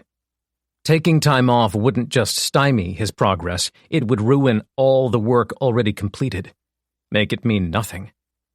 So he pushed and pulled and scraped and clawed, dragging himself through sessions while running on fumes. The efforts remained moderate, Obelisk's instructions unwavering. Slow is smooth, smooth is fast. But even a mild workout is torture when everything aches and your bones feel like they're cracking. Each punch on the heavy bag or clean and jerk with the barbell in the basement sent pain shooting up through his nose into his skull. He'd set the bones himself, returning them to proper alignment with the help of a combat medic manual on one of the basement's bookshelves. He taped it up for a few weeks until it healed. His lip and elbow took longer. After initially disinfecting both wounds, it was merely a matter of managing daily life, working around them as they healed. Opening his mouth to eat food or clean his teeth proved hellish, each tiny motion aggravating the gash in his upper lip. He'd often finish a helping of dalbat bleeding from the mouth, and there was barely time to clean himself up before it was straight into another session. Maybe 10 times a day during that period he considered hitchhiking to the nearest town, buying a fifth of kukri rum and a couple packs of Winstons, and drinking and smoking himself into oblivion. The halfway point came and went. On his 101st morning in the shack, he woke up sorer than the day before. It almost broke him. Almost. The calendar hit 110, 120, 130, and still he had to drag himself through each day's jam-packed schedule like a zombie, slogging forward without reprieve and tipping further and further toward the possibility of losing his mind. There comes a point where you've spent so long defying your body's protests, ignoring its calls for rest and recuperation, that you start to realize you could push it to the point of no return. We have built-in protection mechanisms, so we drop before we exhaust ourselves to the point of doing damage. But he'd been inching himself away from those mechanisms for well over 4 months now. If he goes off the deep end, the consequences might be irreversible. And that's not even taking the mental side into account. He lives the life of a professional athlete, only infinitely more brutal because he's not thinking about lights and crowds and multi-million-dollar salaries, but a life of thankless brutality without recognition. He must do all this not because of a goal or an end destination, but because the journey on its own is worth it. It's taken everything he has, and a whole lot more, just to survive. Then, this morning, it happened. He rose, put his feet on the floor, and his legs didn't scream in protest. His body has caught up to his mind. It's an intoxicating feeling. He crosses to the small sink with what he can only describe as a spring in his step. It took 138 days for his system to recognize this wasn't some temporary shock and that there would be no reprieve. Either it had to adapt or die, and evidently it chose to adapt. He shakes his arms and legs out after downing a couple of bottles of water he treated the night before with micropure purification tablets. He feels loose, limber. The soreness has receded to a dull background throb. Compared to the last few months, it's heaven. He's never been more grateful to feel normal, which he figures is the point. Smoke and drink and binge eat mountains of sugar, and before long, a regular state of existence isn't enough. You start chasing that next sensation, as Dante found out firsthand when he couldn't help going from 6 cigarettes a day to 24, a nightcap of white rum to a whole bottle. On the other hand, now that his days are filled with sweat and effort and struggle and constant pain, he finds the moments of stillness blissful. The urge to fill his downtime with the consumption of stimulants faded weeks ago. He can't remember what it feels like to crave. If he craves anything these days, it's that feeling of deep satisfaction when he places his head on the pillow at night, knowing he couldn't have squeezed more out of the day if he tried. He's found a new addiction, and today his body says, "Fine, go on." It stops holding him back, letting him out the gates like a bat out of hell. Simmering with energy, he throws a towel over his shoulder and jogs downstairs to the treadmill. This is no time to let up. He must accelerate. 45. Hop World only moonlights as a brewery. During the day, they're a cafe, and they do excellent coffee. Dante drives there from muscle memory when he knows he should be bunkering down, establishing a safe house with Stefani's help to hide Amber until it's safe. Instead, he parks out front of the beer garden and heads inside for a table. Deep down, he understands what he's doing, but he doesn't admit it, not even to himself. Amber orders a large skinny latte with almond milk, and Dante orders a single espresso. It'll be the first caffeine he's consumed in over 200 days. Hell, the first stimulant of any kind. Subconsciously, he associates his surroundings with who he used to be, and he fears the first sip will be the mother of all relapses, the beginning of his return to baseline. But when he downs the espresso, he finds the experience disappointing. The ritual doesn't carry the weight it used to. Whatever sacred relationship he had with addiction is gone forever. He's glad. Amber doesn't sense the importance of the test he just put himself through. She sits quietly in the booth and watches him like she's at the zoo, separated from the tigers by a low fence. She didn't say a word on the drive over. He has no problem with silence these days, so he lets her process things.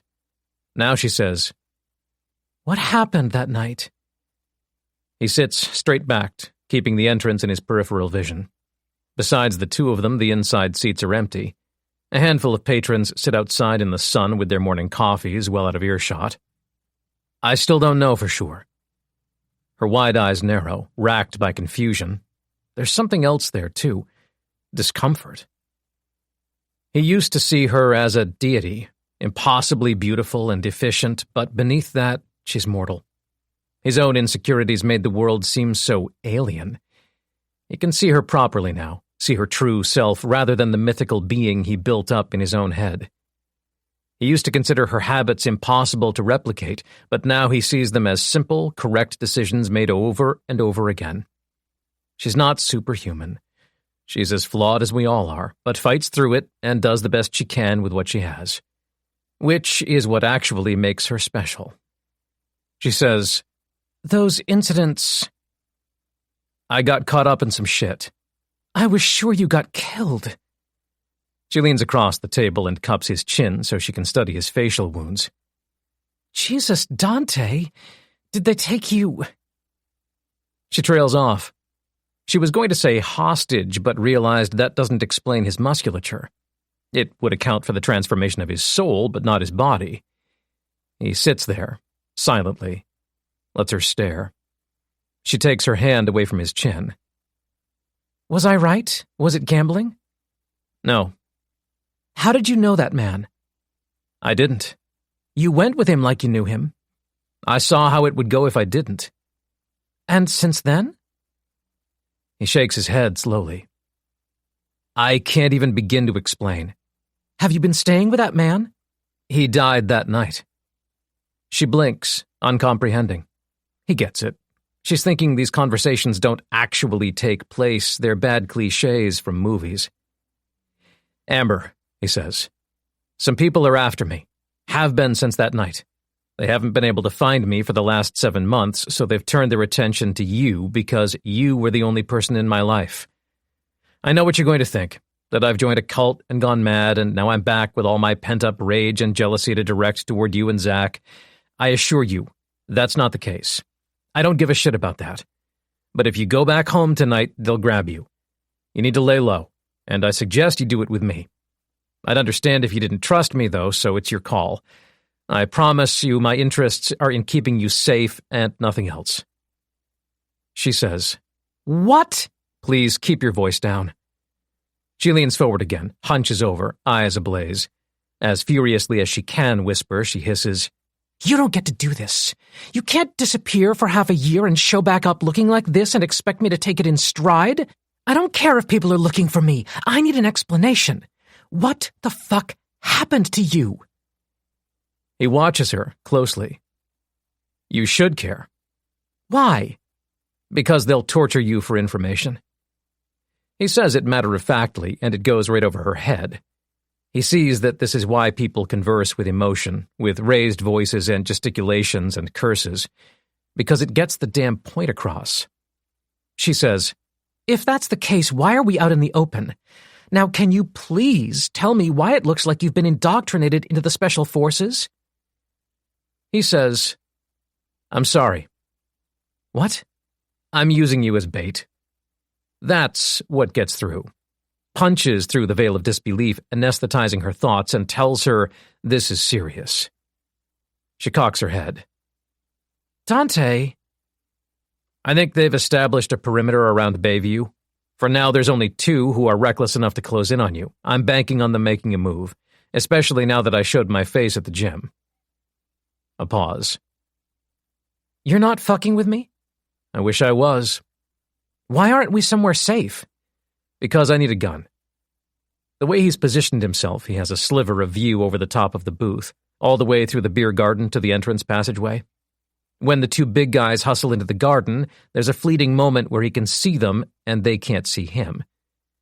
He looks her in the eyes and says, "Stay there." She's no damsel in distress. He's seen her bench press 225 pounds, and after years of boxercise class, she could probably deck one of them with one punch. But when there's knives and guns involved, it's not worth the risk. He slides out of the booth and approaches the wide entryway silently, walking on his toes. The low morning sun lights a straight path into the brewery, like a wedding aisle. He crouches to one side, keeping to the shadows.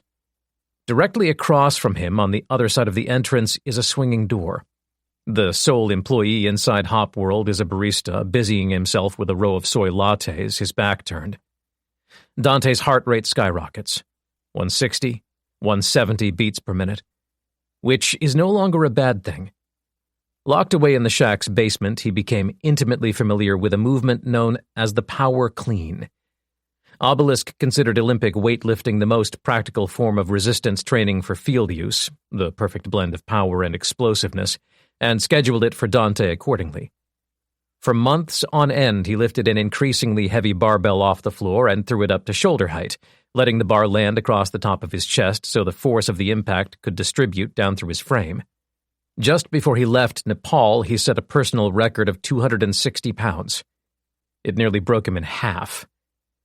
Combined, these men will weigh more than that, but he doesn't need to go through the full range of motion, and he's mainlining adrenaline, one of the most useful tools in a combatant's arsenal. He'll be sore tomorrow, but who cares? They spot the back of Amber's head hovering in the booth and stride straight in, drawing level with where Dante crouches. He bursts off the mark like someone fired a starting gun. He's in their midst before they can blink. All he needs to do is wrap a long arm around each man's midsection and drive through his hips and quads, the rough equivalent of a double fireman's carry. He grits his teeth and nearly breaks a molar. The effort is staggering. But the pieces fall into place, and in less than a second he lifts each of them a few inches off the ground and charges through the swinging door into the men's toilets. 46. Chaos. Only way to put it.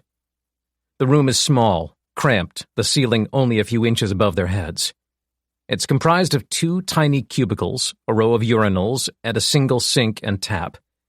If Dante doesn't take advantage of the element of surprise and get this over with quick, it'll be 2 trained men against 1 freshly trained man in a close-quarters fistfight. If it's a level playing field, he loses 10 times out of 10. He'll die if he doesn't make use of these first couple of seconds. He uses that knowledge as fuel and lets all his fast-twitch muscle fibers burn as the door swings shut behind them. He dumps both men down on their feet and shoves them hard in their chests. There's no way around physics, and they both topple backwards. One man sprawls into the left-hand cubicle, smashing his lower back against the toilet seat, and the other ricochets off the thin wall separating the cubicles. He bounces forward, barely keeping his feet, and Dante decks him with a horizontal forearm to the chin. Thick bone against delicate bone is a simple equation, and Dante feels the man's jaw shatter. He drops like a deadweight. The guy in the cubicle scrabbles to his feet in the process of yanking a Glock from an abdomen holster. Dante charges into the cubicle without hesitation, overriding the survival instinct that urges him to run from a loaded gun. Instead, he surges toward it, slamming his body into the man's, sandwiching the weapon between them. In the next split second, there's no way to discern whose chin the barrel rests under, so the guy hesitates instead of pulling the trigger. He doesn't want to die. It's a case of hyperintention. What you don't want to happen is precisely what ends up happening. By directing all your energy toward what you desperately want to avoid, you bring it to life. If Dante dies in these toilets, so be it. It's a mindset which allows him to win. He headbutts the man in the nose, who freezes up as he feels his septum crack. Dante changes levels, bending at the knees. It draws his own shoulder level with the man's torso, and he rams the guy as hard as physically possible. The Glock is still pinned to his chest, and the point of Dante's shoulder breaks 3 of his fingers that clutch the pistol grip. He drops the gun, which makes Dante comfortable with backing up a step. The guy processes his 2 options in milliseconds. He can crouch to pick up the Glock or throw a punch. He doesn't want Dante to kick him in the face as he's snatching for his gun, so he decides a fist fight is the way forward. But Dante already knows what he will choose. Reflexes, he's learning, are everything when it's life or death. No wonder he's such a hot commodity. Dante knows the man will throw with his left hand because his right is shattered. Sure enough, when it comes, it's fast as hell. The guy has significant boxing experience, and he swings the haymaker like he wants to kill Dante with the first blow, which makes it worse when he misses. Dante's already jerked to the right in anticipation, and the guy nearly takes his shoulder out of its socket as his fist whiffs through empty air. He stumbles forward a step, and Dante lets loose with an all-or-nothing blow of his own. He puts everything into it because he knows he can't miss. The angles don't permit it. Sure enough, he doesn't. He hits the flat of the man's forehead with the point of his elbow, like hitting a coconut with a bat. No blood is drawn, but the impact rips the guy from consciousness and he goes stiff as a board. Not ideal when you're still on your feet. When he drops, knees simply folding in on themselves, he smashes his throat on the edge of the toilet bowl. He doesn't feel it. He's out cold. To Dante's surprise, the first man has stumbled to his feet. It's all he's managed, but it's impressive in its own right. His jaw hangs open, swelling grotesquely in real time, and blood streams from his mouth. He staggers toward the cubicle like a zombie. He's on autopilot, and he doesn't have a chance, but his default mode is to fight, and Dante respects the inner drive. He makes it quick. Waits for the guy to stumble all the way up to him, then ducks underneath his outstretched arms and loops behind him. He locks in a rear-naked choke and squeezes with all his might. When the man goes limp, he keeps squeezing.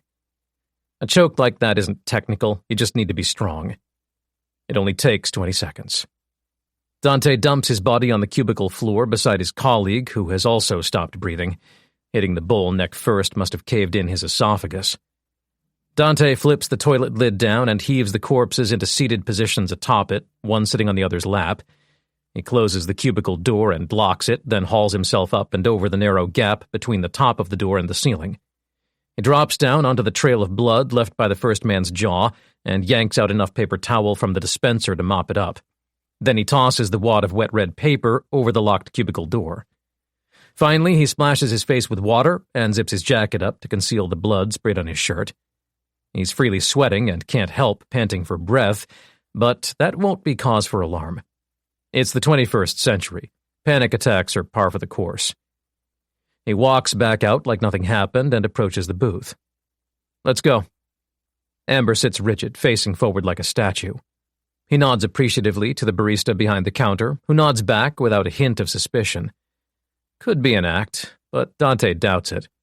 Besides, even if the guy heard noises coming from the bathroom, he won't investigate right away. Customers get up to all sorts of weird shit, and he probably makes minimum wage. Not his problem. See no evil, hear no evil. After what feels like forever, but is only a couple of seconds, Amber slides out of the booth and stands up. Dante leads her out through the beer garden to the Hyundai. As soon as she's in the passenger seat, he reverses out, throws the car into gear, and drives away. He stays under the speed limit. She says, "I saw them come in. There was a mirror in front of the coffee machine." He's not about to hide anything from her. "I'd say we have 30 minutes before that becomes a crime scene. I don't think you can stay in Bayview. I'm sorry." She stares openly across the center console at him. Dead silence. Eventually she says, "Who are you?" Lactic acid burns in his shoulders and his heart jackhammers in his chest. As the flood of cortisol dissipates and he starts to feel the pain, he says, "I think I just found out." 47. Day 150. 7 a.m. A knock at the door. This time he hears them coming. He catches a glimpse of them out the window as they make their way down the trail, so he knows not to worry. He opens the door to see the same two soldiers stepping up onto the small porch. This time their guest is not a prisoner, but a weathered man in his late 40s who walks confidently, chin high, hands interlocked behind his back. A coarse white jacket with belt loops and shoulder straps drapes his powerful frame. He ripples with an energy Dante used to consider inhuman, but now knows as a manifestation of having seen and experienced everything life could throw your way. When you realize nothing you're confronted with can surprise you, the result is a dead calm. Without that crucial experience, the unknown is terrifying, its possibilities savage. The soldier who spoke last time says, "Do you have instructions for this?" Same question. Dante says, "Yes." Different answer. It's a lot easier to handle reading, "You will be taught to fight," than "You will be forced to kill a man before you're ready," which is no doubt why Obelisk warned him of one visit and not the other. Besides, he hasn't been sore in nearly a fortnight, and he's evolved exponentially since the soldiers were last here, both physically and mentally. He's prepared for this. But a big reason for that is he had no choice but to fight for his life when he was grossly unprepared. He's starting to get the sense this is some grand invisible equation, an assortment of puzzle pieces purposefully laid out this way. He's been slotting them into place just as Obelisk intended, but he won't fully understand until he reaches the end without a single missed task. The man in the white jacket saunters through the doorway, brushing shoulder to shoulder with Dante on his way past. He stops beside him and reaches out to grip his shoulder. He gives it a squeeze. In accented English, he says, "I can work with that." "This is Ruslan," the soldier explains. "Two-time winner of the FIAS World Sambo Championships. Your contact organized a month of private tutorship for high price. You should be grateful for that man. He is doing you much favor." "You know he's dead, right?" The soldier shrugs as if it makes no difference. "His money come in. That's what matters. Alive, dead, payment is payment." Dante nods. The pair turn and walk away, the same as they did when they dropped off the prisoner. Dante watches the soldiers' backs recede from view for half a minute, then turns to face Ruslan. He's grateful this isn't like the last time, and he doesn't need to prepare himself for the worst. He should have. Ruslan darts forward until he's uncomfortably close, the toes of his boots only half an inch from Dante's. Dante tenses up, bracing for anything that may come his way. He's ready, he knows it. 5 months of work have prepared him for this very moment. Ruslan drops his hips, grabs 2 handfuls of Dante's shirt, and throws him over his back like he weighs nothing at all. Dante goes horizontal.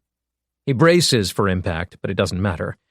There is only so much that tensing up can do, and when he hits the floorboard's spine first, it smashes the breath from his lungs regardless. Ruslan hauls him back to his feet before he can so much as suck in a single agonizing breath. He holds Dante at arm's length and shakes him, rattling his brain in its skull. He feels utterly helpless.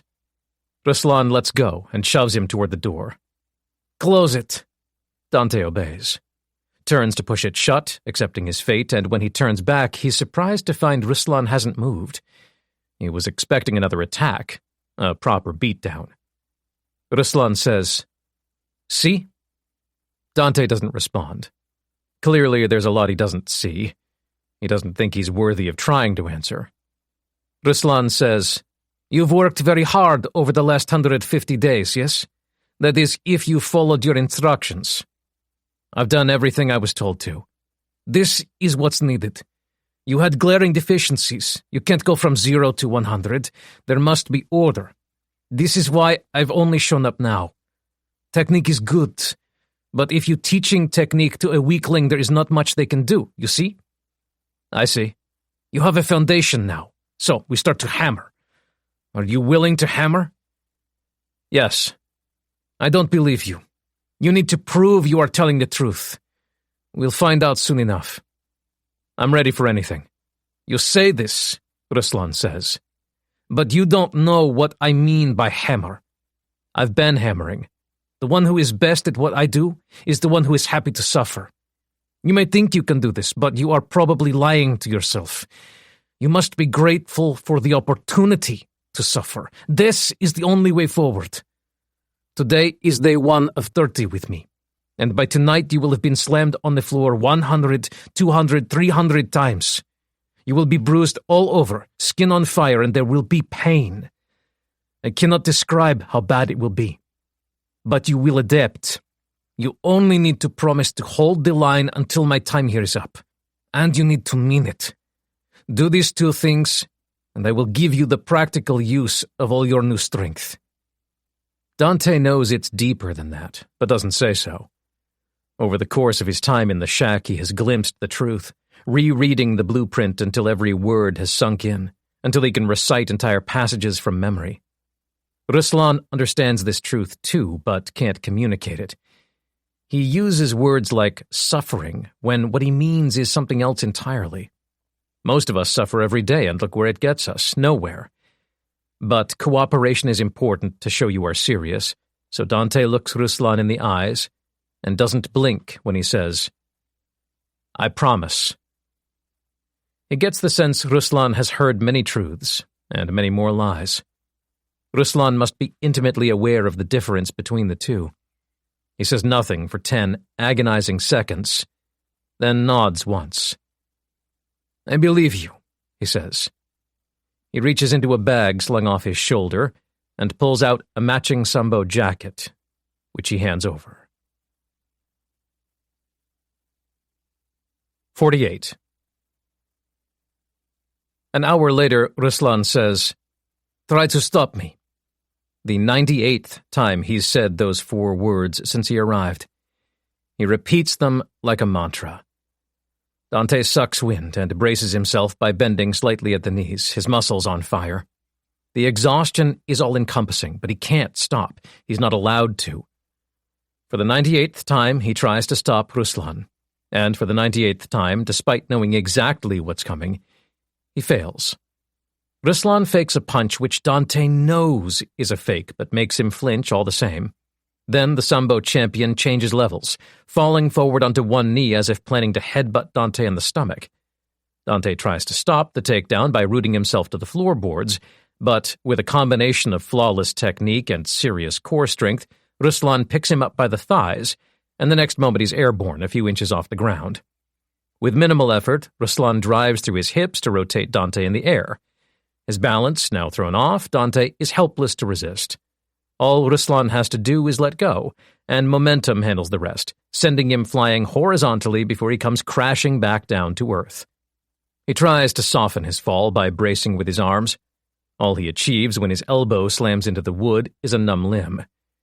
He rolls to his back, panting, wincing.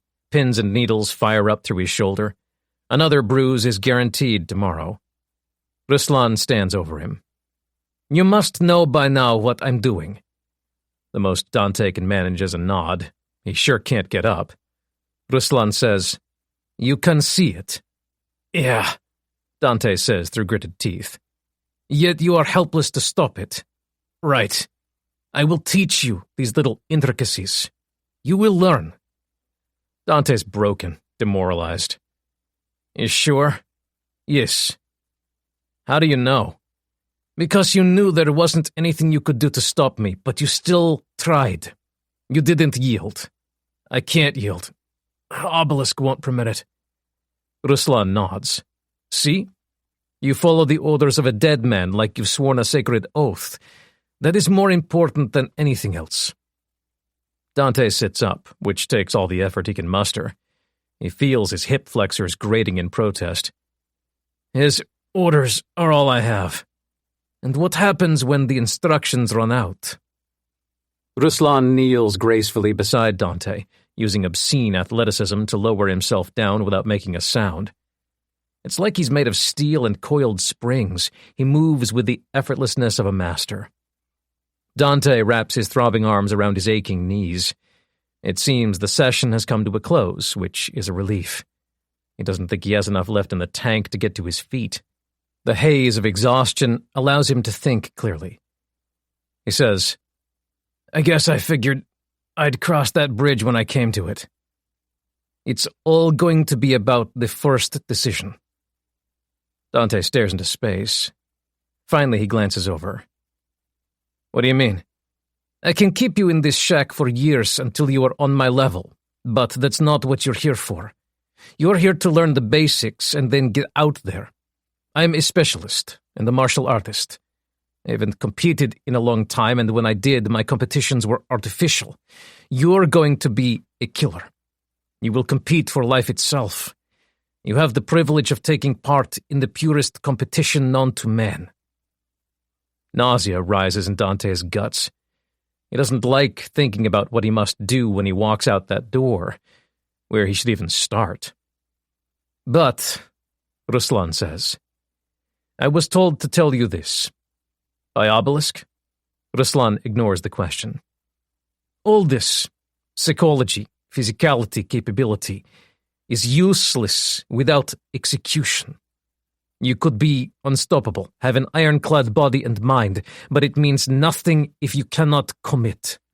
And the learning you do in here isn't true learning. It's getting you started, but the real learning comes when you're out there, doing. For the next month, I will teach you, and you will be capable, but that's not the test. The test will be when you leave this place and find yourself in that first situation, that first moment where life and death hang in the balance. You need to choose to put yourself in that fire. Once you're in motion, the rest will take care of itself. Field experience compounds." Dante says, "I'll be ready." Ruslan shakes his head. "It doesn't matter. You could make endless promises and it wouldn't mean anything, because that's what we do, isn't it? We promise things and don't deliver. This is at the core of all human history, and it's at the core of who you used to be. Empty words and a miserable life. How much did Obelisk tell you about me? Enough. Ruslan pauses. So don't tell me what you'll do, because maybe you won't. But when you find yourself in a situation you can do something about, take that first step. You will figure out the rest on your own. Dante doesn't respond. That night he goes to bed, shaking, scared of what's to come. 49. Slicing the Hyundai through Bayview traffic, Dante thinks, so I chose. That moment the pair walked in was brutal. Never in his life had he felt more resistance. It astonishes him how hard it was to move. His legs turned to jelly, his feet concreted themselves to the floor, and his stomach started flipping. All at once he wanted to cry, call his mom, curl up in a ball, block the world out. Ruslan did what he could to prepare Dante, but the man was honest when he admitted nothing could truly prepare him. And he was right. The hardest decision Dante ever made was choosing to sprint toward them, to make it a fight. He gets it now. The fight itself was madness, but madness is easy to handle. If your house catches fire, you don't think, you just go. You do whatever you're capable of, it's automatic. The hardest part isn't the doing, it's the starting. Amber pulls him out of his own head when she says, "Can you at least try to explain?" He wants to. He feels like he needs to talk to someone or he'll combust. I took this test at Evolution. His phone starts blaring in his pocket, and when he pulls it out, he recognizes the number.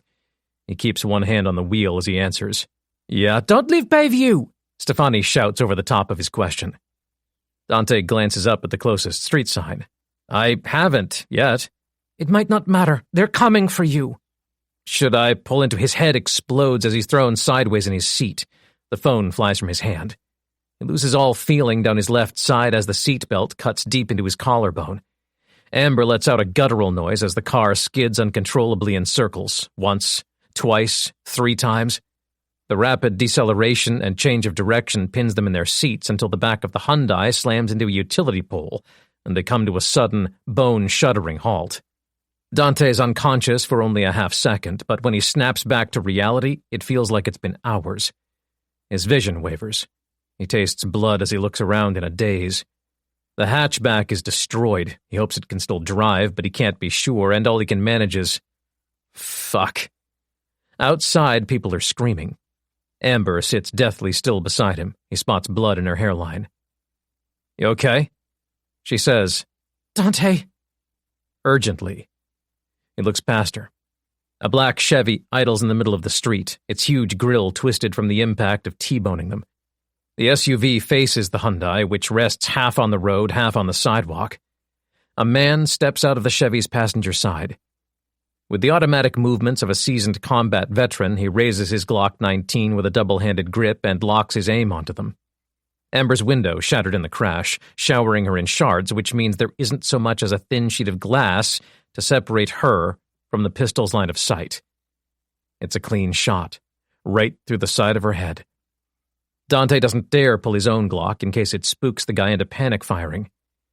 He sits as still as a statue, heart pounding. There are no instructions for this. It's an impossible situation. Amber turns to Dante and stares at him. He stares back. A moment of silence. Then her face twists into a mask of horror and she screams. The noise is a banshee wail from the depths of her soul, so loud it practically deafens him, like her life has been torn to pieces. The guy with the Glock can't help it. He surges forward. The sound she's making means she's vulnerable, means she's looking at the corpse of someone she was close to. With the angle he approaches from, he has no line of sight on Dante, but he knows he has nothing to worry about.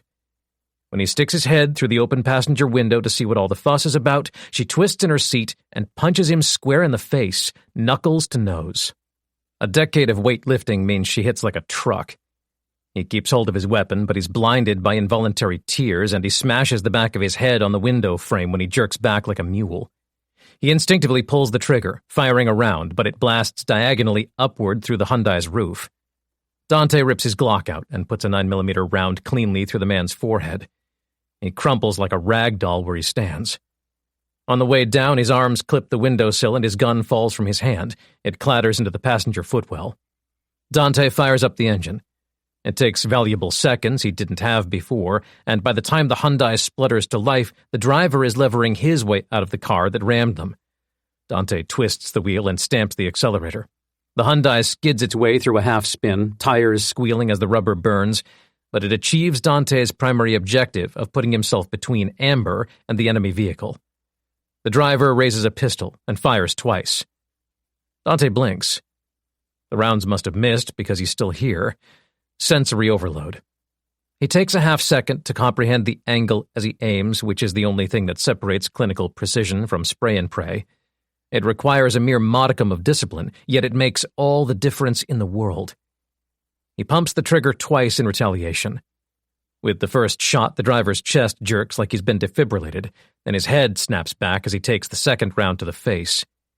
He falls back against his own blood spray. The driver's door has a fresh coat. Dante veers the Hyundai out of its spin and speeds away. 50.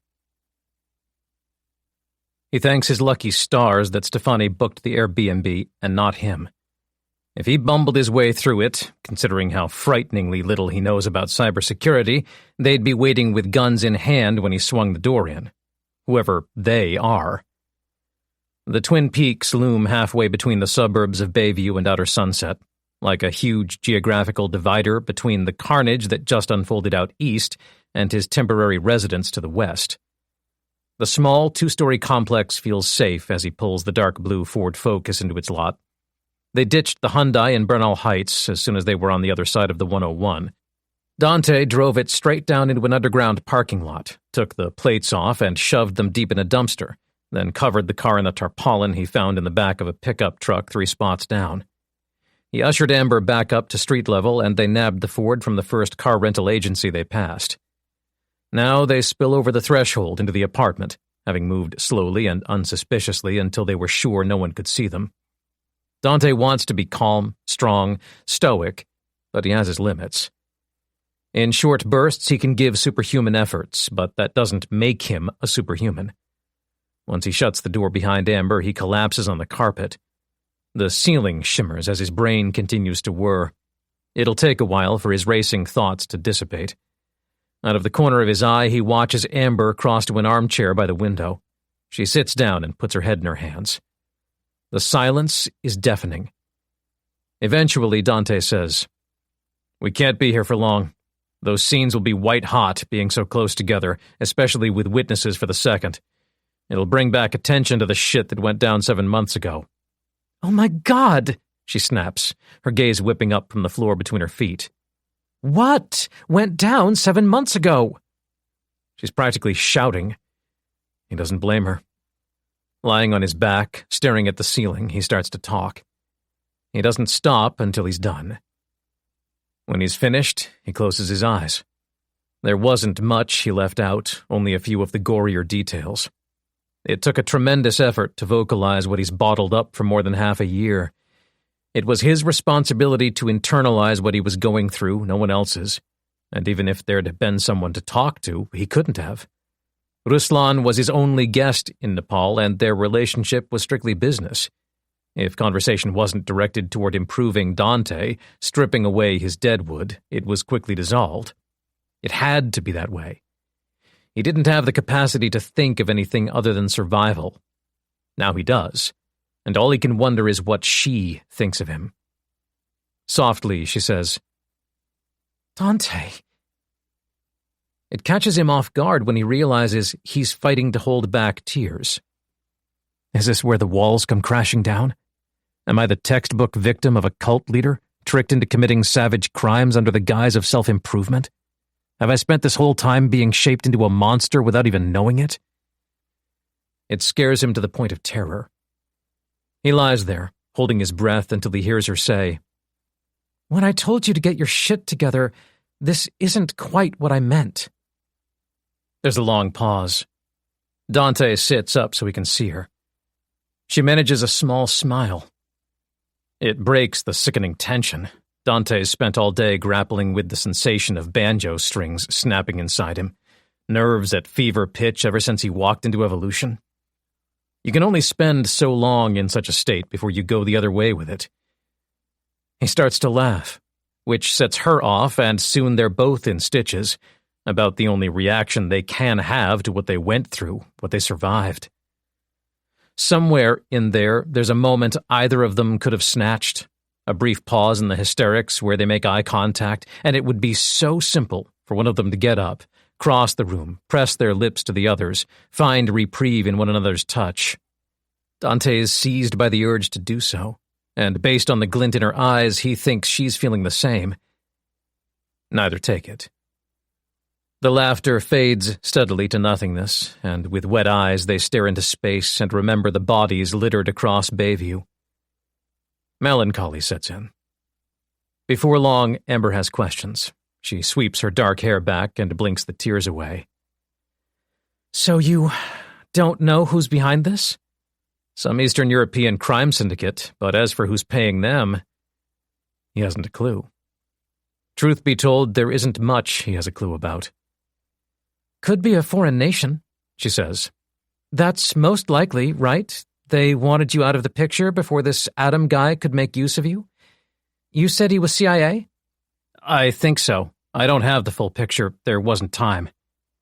There wasn't time to learn anything about him, and yet you followed every instruction he left for you and transformed yourself into whatever you are now?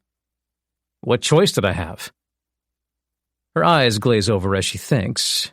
Then she says, "I was going to say you could have come to me, but I know you'll say I wouldn't have believed you. And you're right. Maybe I wouldn't have." He sees the guilt in her eyes. "It's not your fault. I made a million promises I didn't keep. I cried wolf too often to be believed." "And you thought this," she gestures to how he looks now, "was your only option?" "I was backed up to a wall. But there was always another option. I could have drank myself to death." She goes quiet. He says, "I seriously considered it." Flabbergasted, she looks him up and down and says, "How did you resist? How—" She trails off. He realizes he gave her specifics. I did this, then I did this, then I did this, but didn't dive into how he was able to, how he handled the war between his ears. He doesn't know where to start. He recalls the thousands and thousands of times he felt like quitting and tries to formulate a response that best summarizes what he went through, but as he recalls these moments, his training comes roaring back. Alarm bells blare in his head. Urgently, he says, "Do you have your phone on you?" "Yeah," Amber mutters, sliding it out of the pocket at the hip of her compression leggings. She swipes it open and scrolls down to refresh the page that was open. Her eyebrows rise. Shit, it's already in the news he crossed the room while she wasn't looking, and now he snatches the phone from her hands, takes the back off, pulls the SIM out and snaps it in half. He clips the two halves back together and hands the now permanently offline device back to her. It doesn't matter what's in the news. The gravity of the situation hits her. She gets quiet again. He can tell she's scared. He is too, and he's been fervently breaking down his weaknesses for half a year. He can barely remember the night he met Obelisk, what it felt like for all this to be novel. Outside, car doors slam. 51. The world falls away as Dante rushes to the window. He sees his worst nightmare come to life. Two black Ford Explorers with tinted windows have already boxed their car in, eliminating any chance they had of fleeing by vehicle. A third Explorer is skidding to a halt at the foot of the exterior staircase leading to their second-story landing. Men pour out of all three SUVs, at least 10. There's clearly no interest in subtlety as they rip pistols from holsters. A couple brandish submachine guns, what Dante thinks are MP7A1s with fat suppressors and Elcan optics. They all move like there's fire on their heels. The plan is obvious. Arrive, raise hell, then bounce before the SFPD can respond to the avalanche of calls. From behind, Amber says, "What's that?" Dante braces for the flood of adrenaline he knows is coming, the tidal wave of stress chemicals that will juice him to the gills, make him feel like he's 10 feet tall and made of metal. Nothing happens. Lethargy still hangs over him, and it's like he's made of metal in all the wrong ways. His bones are heavy, leadened, and he's tired, he's scared. It dawns on him that cortisol isn't limitless, and this morning must have emptied the tank. His reserves are exhausted. The training Obelisk prescribed taught him to operate in any circumstances, but without the anesthetizing effects of adrenaline, it terrifies him how badly the odds are stacked against him.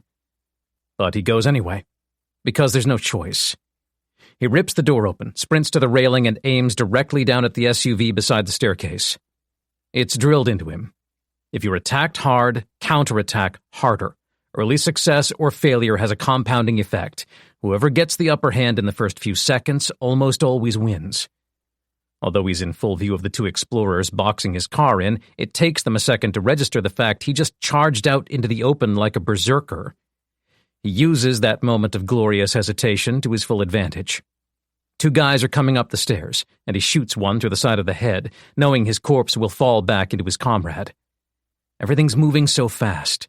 He barely registers the screams resonating through the complex after the first unsuppressed gunshot, like a bomb blast in this residential neighborhood. He makes things worse. Pivots to the SUV itself and shoots down into the driver's face, who's standing outside the car, craning his neck to investigate the commotion on the landing above. Before Dante sees the results of his first two shots, he uses the final milliseconds to whip his aim up to the Explorer parked in front of the Focus. One of the guys has his MP7A1 in a double-handed grip and is in the process of bringing it up to spray the landing with 4.6mm rounds. Taking the distance into account, Dante fires a 3-round burst. He taps the trigger faster than his brain can process, all instinct and muscle memory. One bullet goes wide, takes out the rear passenger window, but the other two hit home. Chest and face. It does the job. The guy splays back, but Dante's already turning, sprinting, bursting off the mark. He throws himself back over the threshold and kicks the door shut from his back as the goons start returning fire. All up, he was outside for maybe 3 seconds. He sees why everyone's so intent on taking him out of the picture. With the right foundation, reflexes like his are a cheat code. But he can't think about that now as bullets rip through the door. The frame shudders and splinters shower Dante as he rolls sideways as fast as he can manage. He remembers the armchair across the room rests directly opposite the door. He whips his gaze up, expecting the worst. The chair is empty. Amber's curled in the fetal position behind it, putting something solid between her and a stray round. It's lightning-fast thinking. Dante recalls the night he first got wrapped up in this sort of carnage and how oblivious he was. He didn't make a single good decision that night, and Obelisk spent the night serving as a babysitter. Amber doesn't need a babysitter. But she still thinks she's going to die, so above the racket she screams, "What do we do?" The windows blow out. The whole room vibrates as bullets tear through the plaster on either side of the door. The sound is horrendous, a cacophony of gunfire, a storm of metal. Dante waits for a lull, then sprints across the room. He grabs Amber by the elbow and leads her at breakneck pace into the small bedroom overlooking the complex's rear lawn. "We're fucked, right?" she yells. "This is it?" Her eyes are wide, her brain on overdrive. She doesn't seem scared anymore. She's mainlining adrenaline. It's a drug, same as all the others. Everyone chases how it felt that first time. This is her first time. He says, "We're good," as more rounds blare from the lot, loud enough to put the whole neighborhood on red alert. "How are we good?" "They're going all out because they know the clock's ticking. I killed 3 of them and they're spooked." "You killed—" She stops herself mid-sentence, dumbfounded. He tells her to cover her ears, then fires a round through the window pane. Cracks form a spiderweb in the glass. He kicks it hard and it shatters outward. He sticks his head out, clears the corners of the lawn he couldn't previously see, then ushers Amber forward. She doesn't hesitate. She steps up onto the sill and leaps down to the first-floor landing, which juts out from the building right below their apartment. It's a considerable drop, and she takes the landing hard, like he knew she would. Adrenaline makes you superhuman, until it doesn't. That first night with Obelisk, Dante could have sprinted 5 miles until his heart exploded. Such was the power of his survival instinct. With juice in his veins, he would have died before he stopped. Amber leapt out the window with the same ferocity, and when she hits the concrete, her knees buckle and she stumbles forward. She runs head first into the railing, nearly taking her off her feet. When she rights herself, her forehead touches a pistol barrel. Dante has a top-down view of the goon who stepped out from under the concealed section of the landing. The guy is big, 6'4", and broad. With a huge paw of a hand, he holds Amber at arm's length, looks her up and down, and says, "Perfect." Dante leaps out the window, brings his feet together in the air, and lands on the guy's skull. 52. Miraculously, the man stays conscious. Dante feels the impact under the soles of his boots as the goon's neck muscles try to absorb all 190 pounds. He picked up considerable speed as he fell, which makes things exponentially worse. There's a gruesome pop, bone breaking or muscle tearing, and the man's finger spasms inside the trigger guard. The gunshot blares. Dante topples sideways without an ounce of grace or poise. He's no gymnast. His legs fly sideways, and he puts his hands out to break his fall, tearing all the skin off his palms when he lands. He rolls on the concrete, pulls his Glock as he rises and braces for the worst. Amber's on her feet. Frozen, horrified, white as a sheet, but alive. The hair on the right side of her head is still floating back down, churned by the displaced air from the bullet's path. Back at the window, Dante knew if he shot the man through the top of the head, the guy's hand would clench as his brain turned to mush, and he would fire reflexively in turn. With the barrel pressed to Amber's forehead, her chances would have been slim at best. But if Dante dropped from above, using his own body weight, the sheer force might have knocked the barrel a couple of inches off course before the inevitable shot. And it worked. Just. Now, Dante's head is pounding, blood rushing in his veins. Concern for his own life hadn't been enough. Worry for Amber did the trick. After a lifetime of focusing solely on himself, he knows this is a far more important change than the physical. Do not cling so tightly to life. He puts a round through the side of the dazed man's skull like it's nothing. The goon goes from potential head trauma to definite head trauma as the exit wound sprays his brains out and his dead weight drops in front of Amber. She isn't looking at the body. She's staring over Dante's shoulder, and he spins to find 2 men at the top of the stairwell, both with pistols in hand. They all bring their weapons up at roughly the same time. Attack and counterattack separated by mere milliseconds. Dante is milliseconds quicker. These things happen so fast he can barely process them. Aim, fire, aim, fire. When he blinks, both men are dead. Neither got a shot off. One corpse falls into the other as they collapse in unison, and the trajectory knocks them both back down the stairs like bowling pins. Amber says, "Holy shit." Dante looks at the Glock in his hand like it's not real. Yeah. It's then that his focus widens. He comes out of the metaphorical tunnel. With his life not imminently threatened, he can process what's going on around them. Pandemonium. Civilians are screaming, guttural, banshee wails that float down from apartments and up from the street. Babies cry, women scream, men shout at the top of their lungs. Dante can barely hear, tinnitus whining in his head after so many unsuppressed gunshots, but the screams pierce through the muffled throbbing in his ears. These people believe war has struck sunny residential San Francisco, and they're right. Dante knows he can never come back here. This will be in the nationwide news cycle for weeks, until the next catastrophe. So he can't think about what he did, how many men he slaughtered like cattle. He can't check if Amber's okay, see if she even wants his help, if she thinks he's a psychotic killer. There isn't time. He beckons her to follow as he hears the distinct sound of tires accelerating on asphalt. Sure enough, when he runs to the other end of the landing, facing out over the lot, the Ford Explorer previously parked in front of the Focus's hood is nowhere to be seen. It's hard to comprehend that he spooked a seasoned combatant into fleeing, but that's what happened. A couple of men crouch by the Explorer, boxing his car in from behind, which doesn't seem to be going anywhere. They see Dante. One pops out of cover, gun up, and the other hesitates. Assess, decide, go. Dante barely feels in control of his limbs as he lines up his aim, exhales, and fires. It only takes one shot. The guy's head snaps back and his body drops down out of sight. From behind the SUV, the last remaining man roars something primal, and the next thing Dante sees is the driver's door flying open, a silhouette tumbling into the seat, throwing the Explorer into gear, stamping the pedal to the floor. The second Ford roars away. The third and last lies still at the base of the staircase, driverless and immobile. All the men who burst out of it are dead. Dante says, "Quick," as soon as he's processed the scene. Amber sprints with him down the stairs, taking them 3 at a time, and then they barrel across the lot to the Focus. As he pulls up by the driver's door, he fires the rest of the bullets in the Glock into the air and ejects the empty magazine. It'll do the trick. Anyone in the vicinity with their heads down will keep them down until he and Amber have sped away, and the explorers blocked the plates from view of any witnesses. Without that, the Focus is no different from the other 150,000 sold each year in America.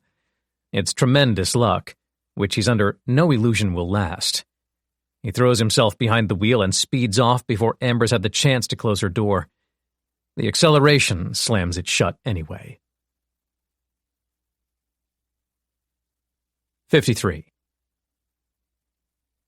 They're shell-shocked the whole way across San Francisco. At neither say a word until they're over the Oakland Bay Bridge. Only when the peninsula recedes in the rearview mirror does Dante say, "I'm so sorry." She doesn't respond. He feels numb and heavy, like there's an anvil on his chest and bright white lights swim in his vision as they take the East Shore Freeway north up through Oakland. He ends up forgetting the prospect of conversation, focusing instead on trying not to faint. They're 10 miles north of Oakland and barreling towards Sacramento by the time he remembers she never said anything. He clears his throat. "Did you hear me before?" She's staring out the windshield, unblinking, rings around her wide eyes. Flecks of blood paint her purple polo shirt. The Evolution logo hovers above her breast. He says, "Amber." She jolts, then shakes her head like there's water in her ears.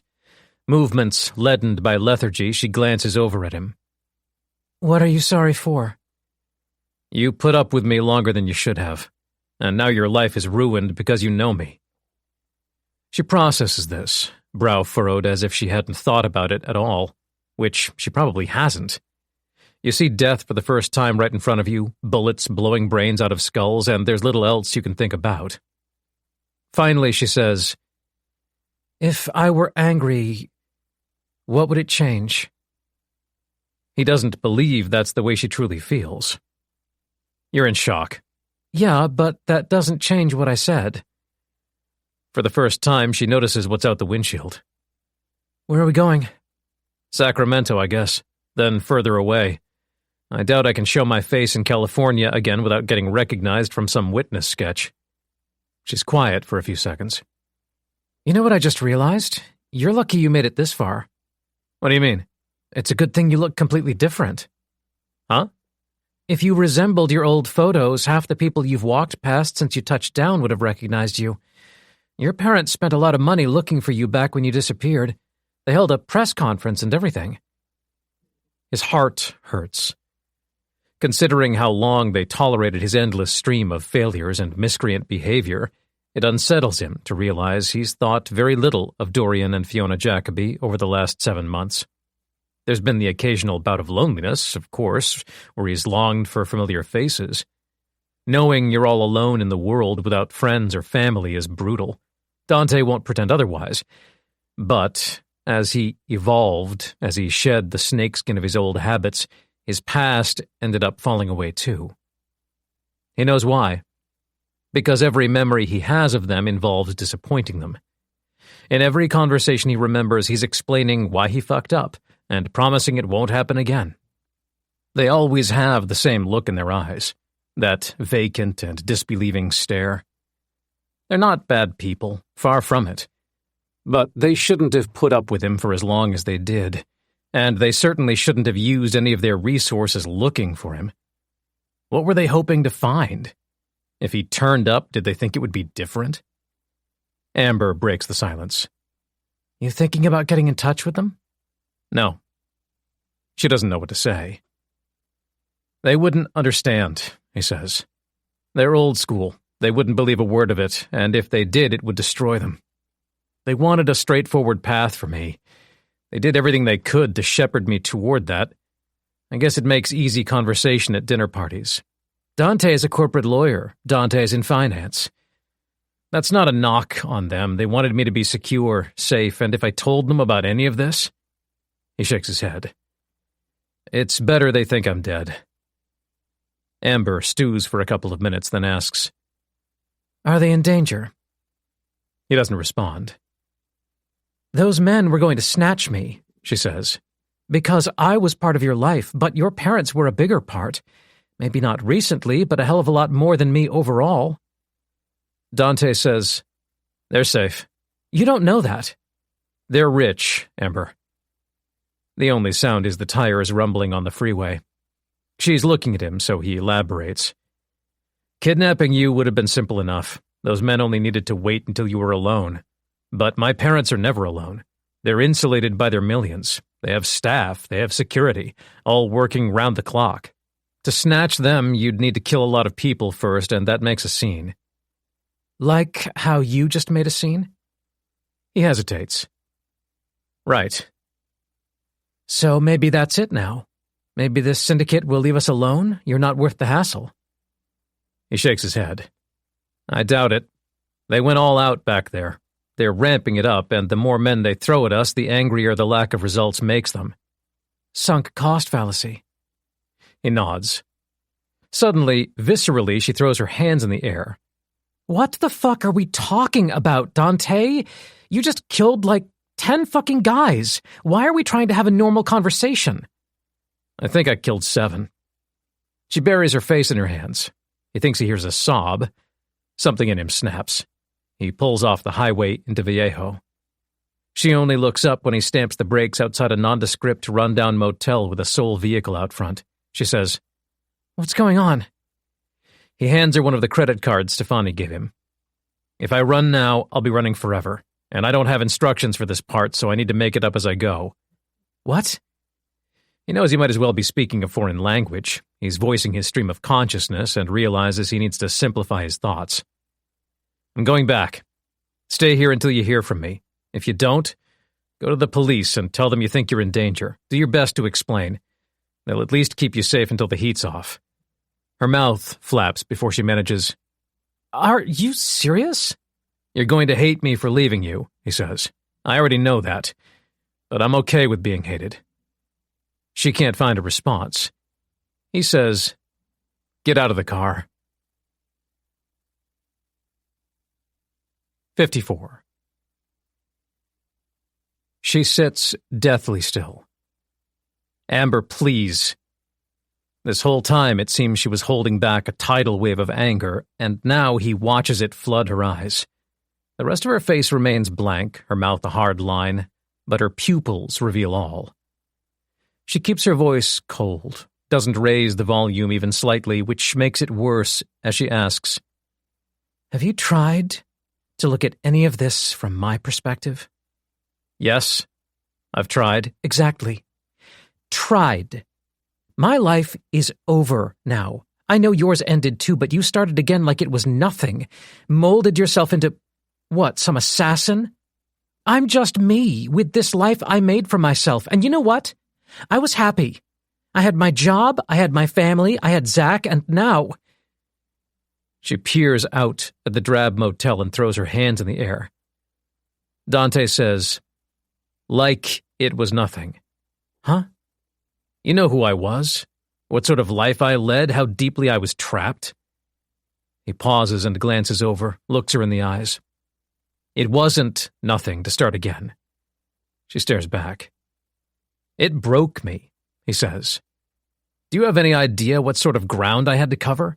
Half a year ago there was an enormous gap between me and the average civilian. Between a bum like me and someone who had their life even slightly together. The same gap exists between a civilian and a run-of-the-mill soldier, because even though most soldiers don't see war, on active duty they've always got to be braced for the possibility. Then there's another gap between your average soldier and a top-tier operative, a killer who's always in the fight. I didn't have a chance of closing all those gaps, but I had to try, and I fought tooth and nail for 200 days to shrink the distance to something manageable. She listens carefully, he can tell. She hangs on every word. He's never truly opened up to her before. He says, "And none of that is the worst part. Want to know the worst part? I had to do everything I just said without knowing why. This blueprint pushed me past my limits, and there was nothing left to do but follow it. I thought there'd be answers waiting for me when it was over, light at the end of the tunnel, but so far I've only met a woman in Serbia who didn't trust me enough to talk and killed a dozen men to keep you alive while knowing full well that I'm destroying the life I'm saving." Her left eyelid twitches. He says, "I'm just as much in the dark as you are, but I can't keep going that way. I just can't. So I'm going back and I'm getting answers, even if it gets me killed. If I run, I'll always be wondering. I can't live like that." She looks out the window. "You deserve to know," he says. "At least I chose this for myself.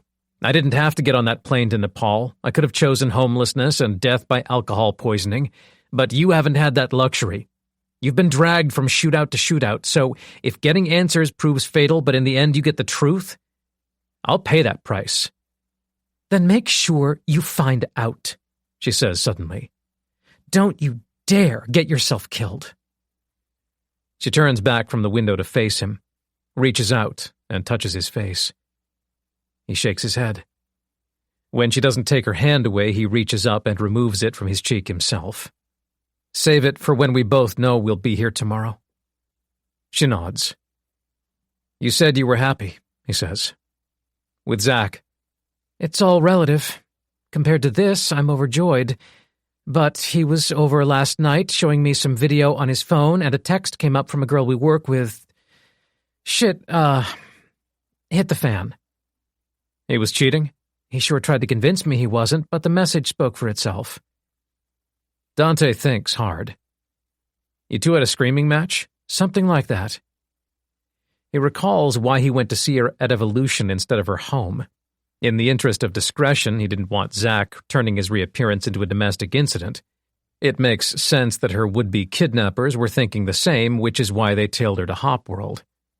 Dante says, "I think that might have kept you alive." She gets it. She knows what those men came to the brewery to do.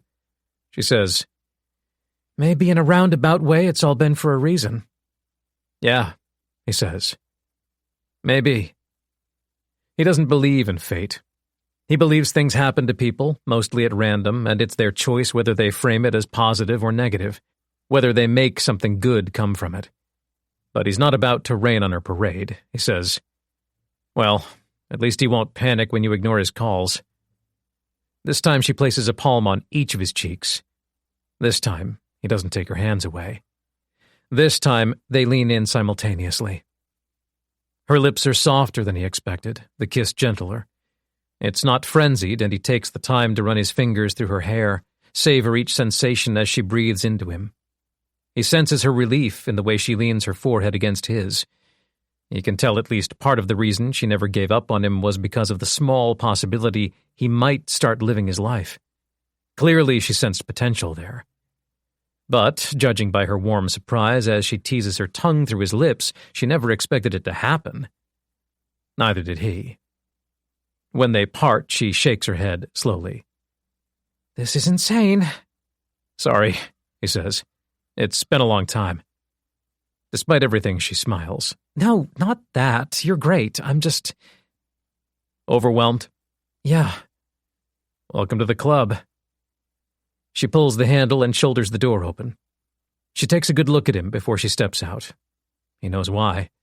She's thinking it might be the last one she'll get. "It's me," he says. "You're not imagining it." "Maybe eventually I'll believe it. Maybe." She slams the door and hunches low as she heads for the motel's reception. He pulls a U-turn and speeds back to San Francisco. He's been on the road 2 minutes when his phone rings. Stefani. He answers wordlessly. She says, "There's something I need to tell you." Part 3. Justice. 55. The Ford chews up the interstate. Dante says, "What?" I'm on my way to the airport. I'll be there in a day or so. What? What's wrong? Jesus, Stefani, don't come here. It's a war zone. She laughs. He says, "You think I'm joking?" It's still California, Dante, even if people are dying. He's passing over the Alfred Zampa Memorial Bridge, which offers him an unparalleled view of the glistening turquoise water of the San Pablo Bay. The sun drenches the surrounding hills in gold. She has a point. "Okay," he says, "but don't fly into San Francisco." No shit, I'm landing at LAX. Meet me there tomorrow night. He remembers he doesn't need to offer suggestions. He's new to this world, and it seems she's operated within it all her life. Discontent churns his guts, and he grits his teeth to ride out the mounting frustration. "You don't want to talk over the phone, huh?" Not particularly. "I thought you were the encryption wizard." Oh, no one's listening, I can guarantee you that. But you deserve a face-to-face for what you're going to hear. "I'm getting really fucking tired of all this mystery." I don't care. Despite everything, her bluntness is appealing. At least she's genuine. This affects me too. I'm doing this as much for myself as I am for you. He watches the road markings flash by in a blur. "You found something out?" Yesterday, right after you flew out. He thinks he knows where this is going. "Did I give you a clue?" Obelisk left a lockbox here. Right before he died, he told me if something happened to him, eventually I'd know what to do with it. It's a combination lock, 10 numbers. And when I was a teenager, I snuck up on him in his study as he read a letter with the salutation, "Dear Mr. Benoit." He caught me peeking, so he always knew I had his surname. Dante connects the dots. Adam Benoit on a telephone keypad? 232-623-6648. Dante scoffs. He can't help himself. He's nothing if not consistent. What do you mean? That was the password for me to access the blueprint. If that's true, your memory's impeccable. My memory from that night is all over the place.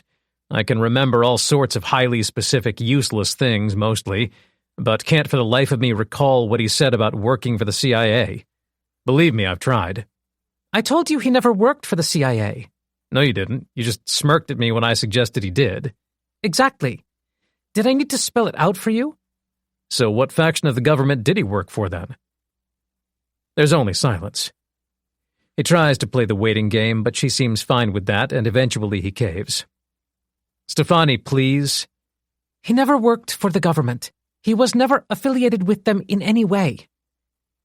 All is quiet. Dante's blood runs cold. "I thought I was some prodigy that foreign nations wanted out of the picture." You are a prodigy, but this has nothing to do with countries. So what does it have to do with me? The same thing it has to do with me. You and I aren't so different, you know? Her voice cracks. Emotion makes her last few words jump up and down entire octaves. He says, "Please tell me what's going on." I promised I wouldn't do it like this. That's not what he wanted. Static bursts through the speaker as a guttural sob explodes from her lips. She cries loudly for a long time, well over a minute. He lets her work through what she's feeling. He's speechless anyway. Finally, she pulls herself together and says, LAX, 10 tomorrow night. Don't be late. Stefani, click. He thinks about calling her back, but it won't achieve anything. He barely knows her, but he knows enough. She hardly trusts him as it is, and if he pushes it, it's likely she won't show. He has to take what he can get.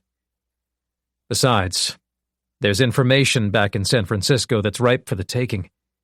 If he plays his cards right, he can learn a whole lot before tomorrow night. He only needs to go and take it.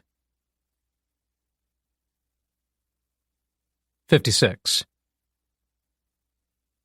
Dark. Dante spent the afternoon voluntarily locked away in a cheap motel room on the outskirts of the Presidio Park at the edge of Richmond District. He ordered and ate over 1,000 calories of steak and vegetables, drank nearly a gallon of water, and forced himself to sleep a few uninterrupted hours. For what he's hoping to achieve, daylight will only be an obstacle. He deemed it best to wait until the sun was no longer a problem. Before the self-enforced recuperation process, he'd ditched the Ford Focus in Alameda, dumping it on Monarch Street where the breweries and wineries and cocktail bars are lined up like bowling pins. With the car hidden amongst 1,000 others, anonymized by safety in numbers, he caught an Uber over the bridge to the peninsula and kept his head down as he made his way through Presidio Heights until he found a motel that suited his needs. Now it's close to midnight, and he's lurking in Silver Terrace. 3rd Street is all that separates him from Bayview. It's a risk, he knows. If he's recognized, it's all over. And all he has to go off is the 20 minutes he spent watching the news on the motel room's blocky television. No suspects were named, not so much as a mention of a Ford Focus. Of course, there were reports of carnage. Reporters were already speculating that a gang war had made its way, improbably, to Outer Mission, a quiet residential neighborhood on a safe and sunny peninsula. The SFPD were in the process of securing the scene. Journalists and cameramen pushed back behind a hastily erected cordon, and the newsreaders behind the desk began suggesting the police were stretched due to a drive-by shooting in Bayview, where at least 2 casualties had been reported. Carnage. Confusion. Plenty of room in the haze for another night's work. Just the one, though. Tomorrow there'll be leads to chase, and Dante deems it best he's down in Los Angeles when the cops fight the tidal wave of press back and are able to stop, breathe, and begin a proper investigation. Now he gets to work, which is straightforward. He only needs to find a man being as careful as he is. It doesn't take long. He uses reconnaissance theory he learned in Nepal, which is simple enough to put into practice if you acknowledge the hardest part is resisting the urge to chicken out. It's quiet and tense and uncomfortable, moving up and down back alleys, trying not to be seen, using all his powers of reasoning to hunt men who want to kill him. His instincts tell him to go back to the motel room where it's safe. He ignores his instincts. He's getting good at that.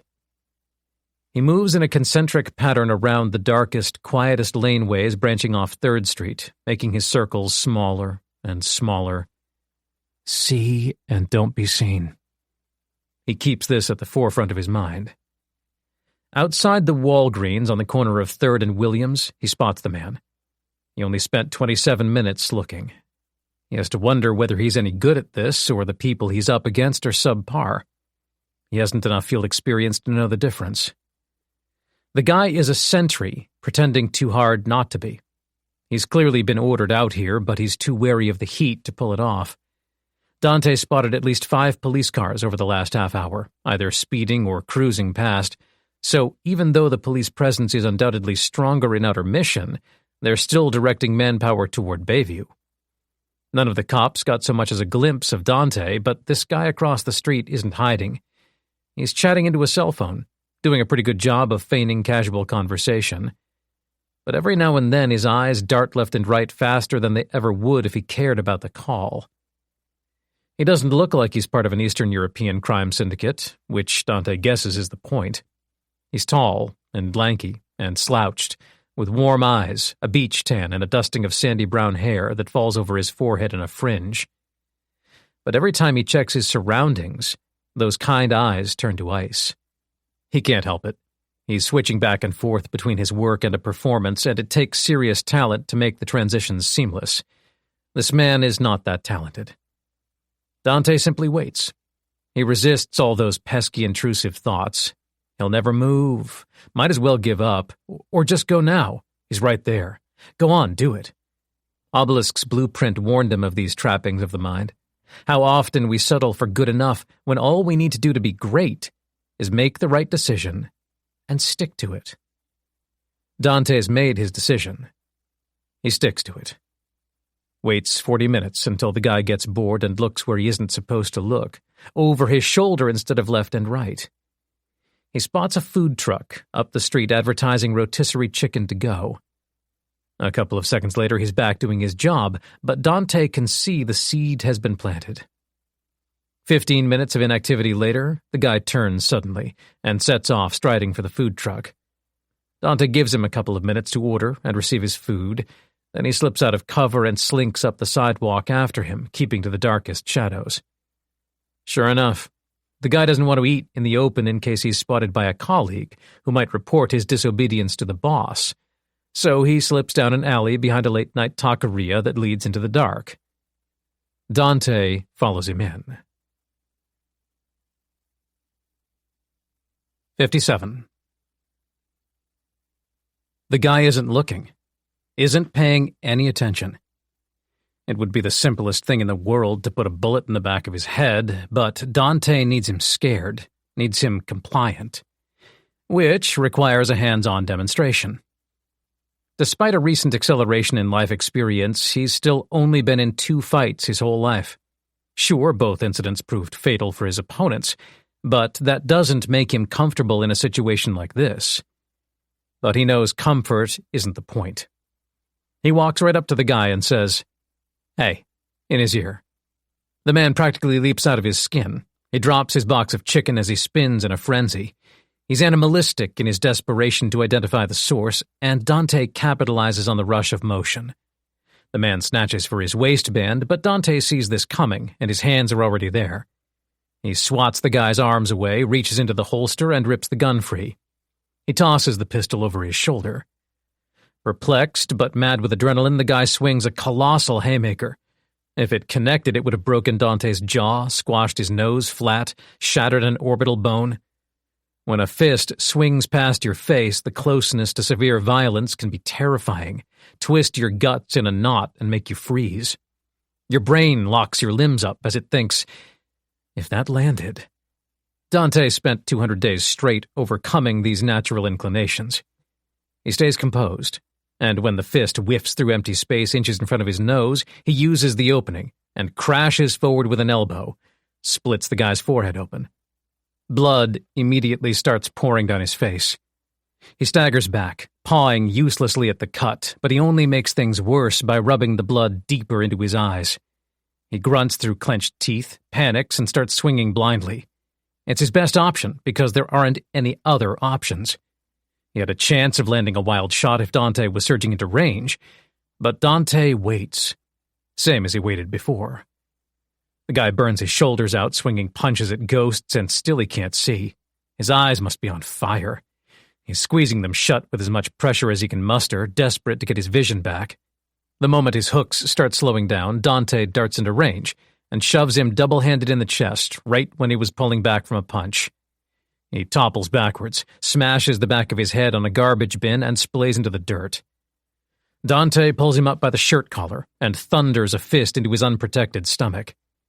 All the air explodes out of him in a wheeze. Gasping for breath, panting raggedly, the man cries involuntary tears, which help clear the blood from his eyes. When he opens them in a squint, the whites are red and raw.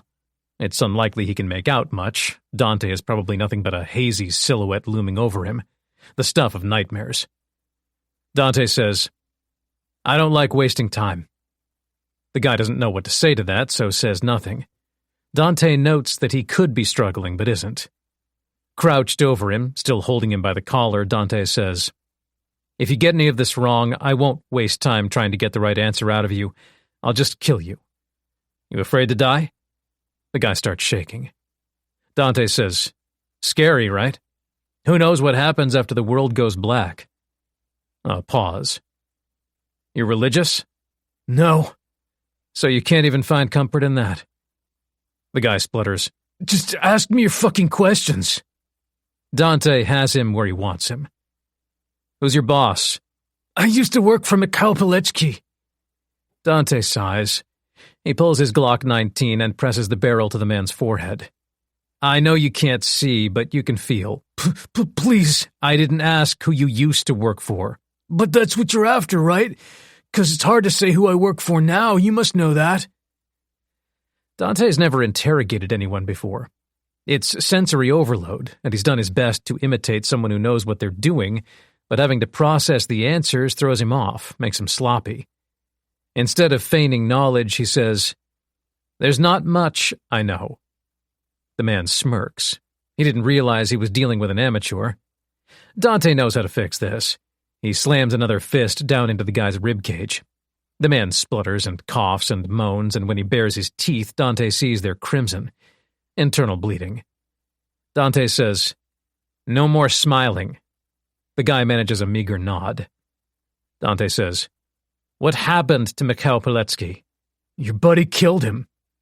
Dante thinks back. "My buddy killed a lot of men that night." "I know, that's why there's a power vacuum. You and your friend took out the top dog."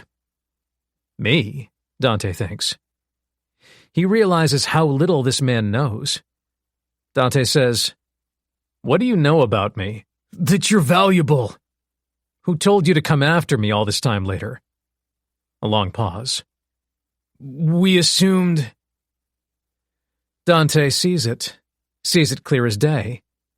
The boss is gone. The hierarchy of power is murky. No one's truly in charge. Maybe there's infighting.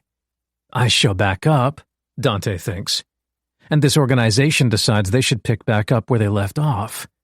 They were after me the night Mikhail died, so I must be important.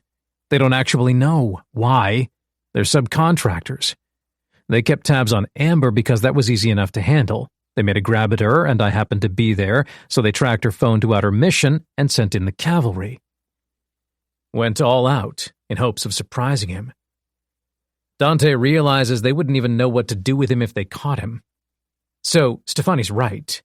This isn't a foreign paramilitary force. Obelisk and the CIA weren't protecting him so America could use him as a covert asset. This is a gang of organized criminals working for money. Dante says, "Who paid Mikhail to go after me?" The man makes a sudden frantic lunge for the Glock. He seems to have forgotten the barrel rests against his forehead. When his palm slams into Dante's fingers, they clench. Dante pulls the trigger involuntarily, blows the guy's brains out. The gunshot reverberates throughout the neighborhood. When he turns to run, a teenage girl is standing there, watching him. 58. He registers the site, but it doesn't compute. She's blonde and blue-eyed. Her eyes are wide and her cheeks have paled. But aside from those uncontrollable reactions, she doesn't sport the shock you would expect from a random witness. And she's deep in the alley, having walked a few dozen feet from the street into the shadows. She snuck up on them. Dante didn't hear a peep, and he's a good listener these days. He meets her gaze, and she says one of the most confusing things he's ever heard. "I was watching him too."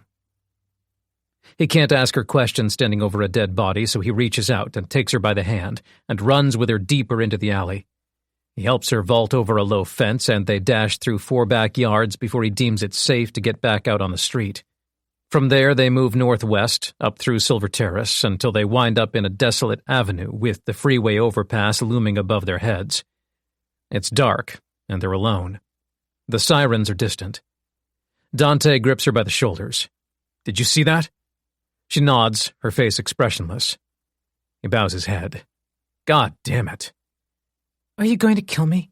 she asks. "For being a witness?" He blinks as he looks back up. "What? No, are you crazy? What's your name?" "I'm not crazy. My name is Fern." He's spooked. "How old are you?" 14. "What the hell are you doing?" "Mikhail killed my dad." Cars rumble along the overpass above them. The reverberations mix with the police sirens. Dante's stomach flips end over end. He says, "That wasn't Mikhail." "I know. Mikhail died the same day as Dad." "So that happened, 7 months ago?" "Almost. 206 days ago." 6 days, Dante thinks. He's spent 6 days outside that shack since the first night he met Obelisk.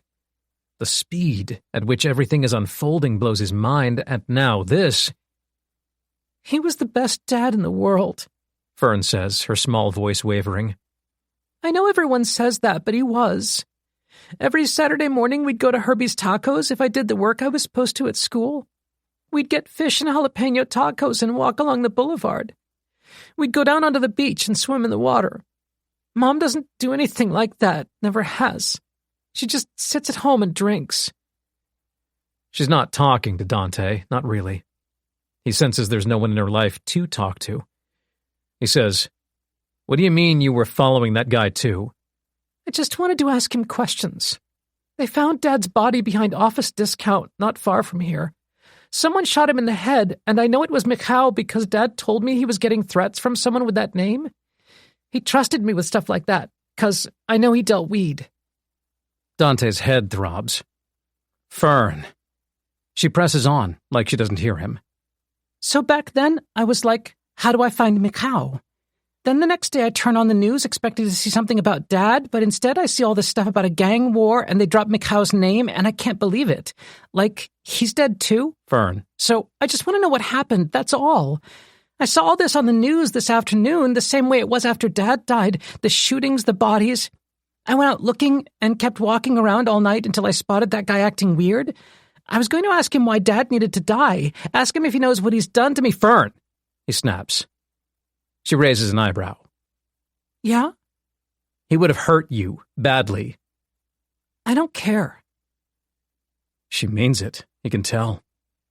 There's that hollowness in her eyes, an apathy toward the world and everything in it. He knows that look because he used to see the same emptiness in his own eyes every time he looked in the mirror.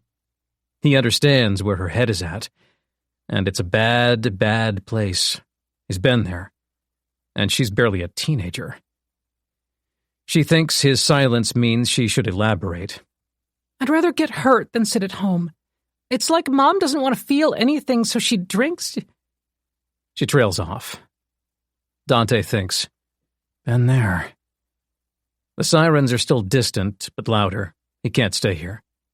He says, "You remember those memories of you and your dad at the beach?" She nods. "You know what he was trying to do on Saturdays? Make you happy. You think if he's looking down on you now, he'll be glad where you are, what you're doing?" Her lower lip starts to tremble. Dante says, "Make him happy.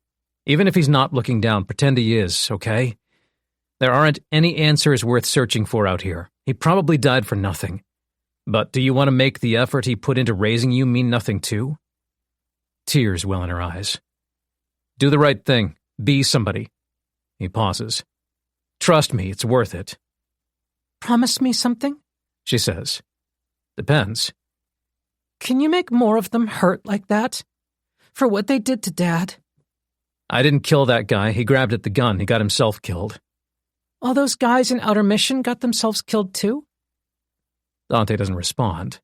Fern says, "Please do what I said. For Dad. His name was Wes."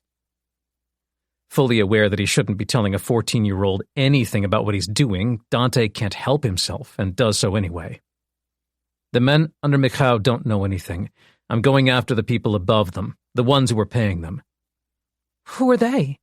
Still figuring that out. Fern digests his words, doesn't seem to find any lies in them, and nods once. "Okay. Well, if I know you're out there doing that, maybe I'll give what you said a try." He stands there and keeps quiet. She steps forward and gives him a reassuring pat on the shoulder. "I can tell you care about me, even though you don't know me. It means a lot. And sorry for startling you before. Thanks for not shooting me." She turns and walks away. To his surprise, he finds tears in his own eyes. He wells up and has to turn his back so she doesn't look over her shoulder and see him crying. He's shocked to be considered unselfish. 7 months ago, there wasn't a noble bone in his body. He slinks back into the shadows. 59. Nearly 24 hours later, he sits in another rented hatchback on the northwest corner of 96th Street and Vicksburg Avenue. It's the cell phone waiting lot for Los Angeles International Airport. He made the 6-hour drive down I-5 earlier that day, having deemed it safe enough to sleep in the same motel near Presidio. Amber has his new number, but they haven't called each other. He won't until this is done. He's doing his best not to think about the way she looked at him before she got out of the car, but it's next to impossible. He's sure she's grappling with it all, too. Now his phone rings. He knows it's Stefani before he glances at the screen. When he answers, she says, "Holy shit, I just got off the plane and checked the news." It's code red in San Francisco. Rumors are swirling of a citywide lockdown until the bodies strewn across town yesterday can be identified, until leads are properly pursued. The mayor is determined to keep people safe in their homes until they can rule out domestic terrorism. Politicians on both sides are fired up about it, and the Twitter sphere is buzzing with opinions, speculations, conspiracy theories. Dante's checked the most popular street footage of the incidents and is grateful not to appear in any of the shaky cell phone clips. At least not yet. He says, "I didn't have a whole lot of choice." You're talking to me, so you're still a free man. Did you make it out of San Francisco? I did. Are you around? In the waiting lot. Text me when you got your bag and I'll grab you from the central terminal area. There's a long pause. It seems almost disbelieving. He says, "You weren't expecting that?" I told you I don't trust people. But you came. I had to. His guts have been knotted all afternoon in anticipation, and her words only make things worse. He finds it impossible to stay on the call. "See you soon." He hangs up. Sits there, tapping his fingers on the steering wheel until she messages, "Be out in 5." When he turns out of the waiting lot, a rush of intrusive thoughts pour in. He's helpless to stop them.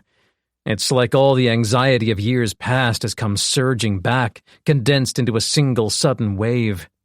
For a fleeting moment he wonders, what the fuck am I doing here? He suppresses the urge to call his parents, to try to explain, to ask if they'll take him in once more. He wants to be coddled. But he used to do exactly what he wanted all the time, and it made him a shell of a human, so he steels himself as the unease rolls over him, rides it out, works through it.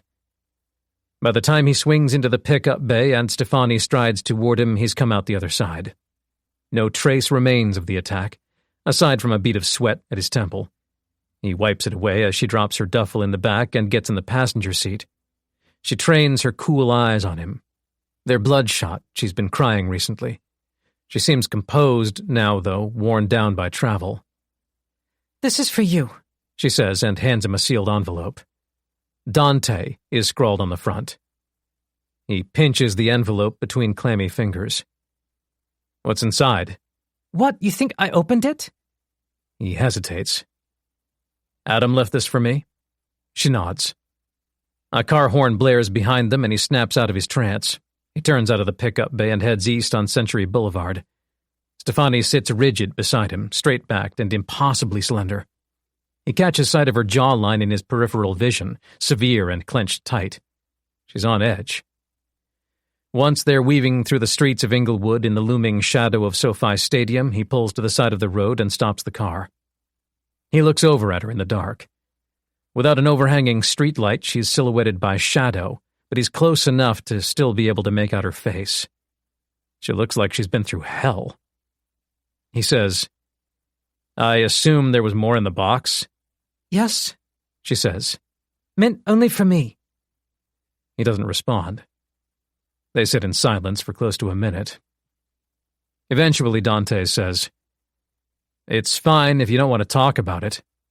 "I found out—" She cuts herself off as a burst of emotion makes her physically ill. To hide her horror, she brings her hands to her face and turns slightly away from him.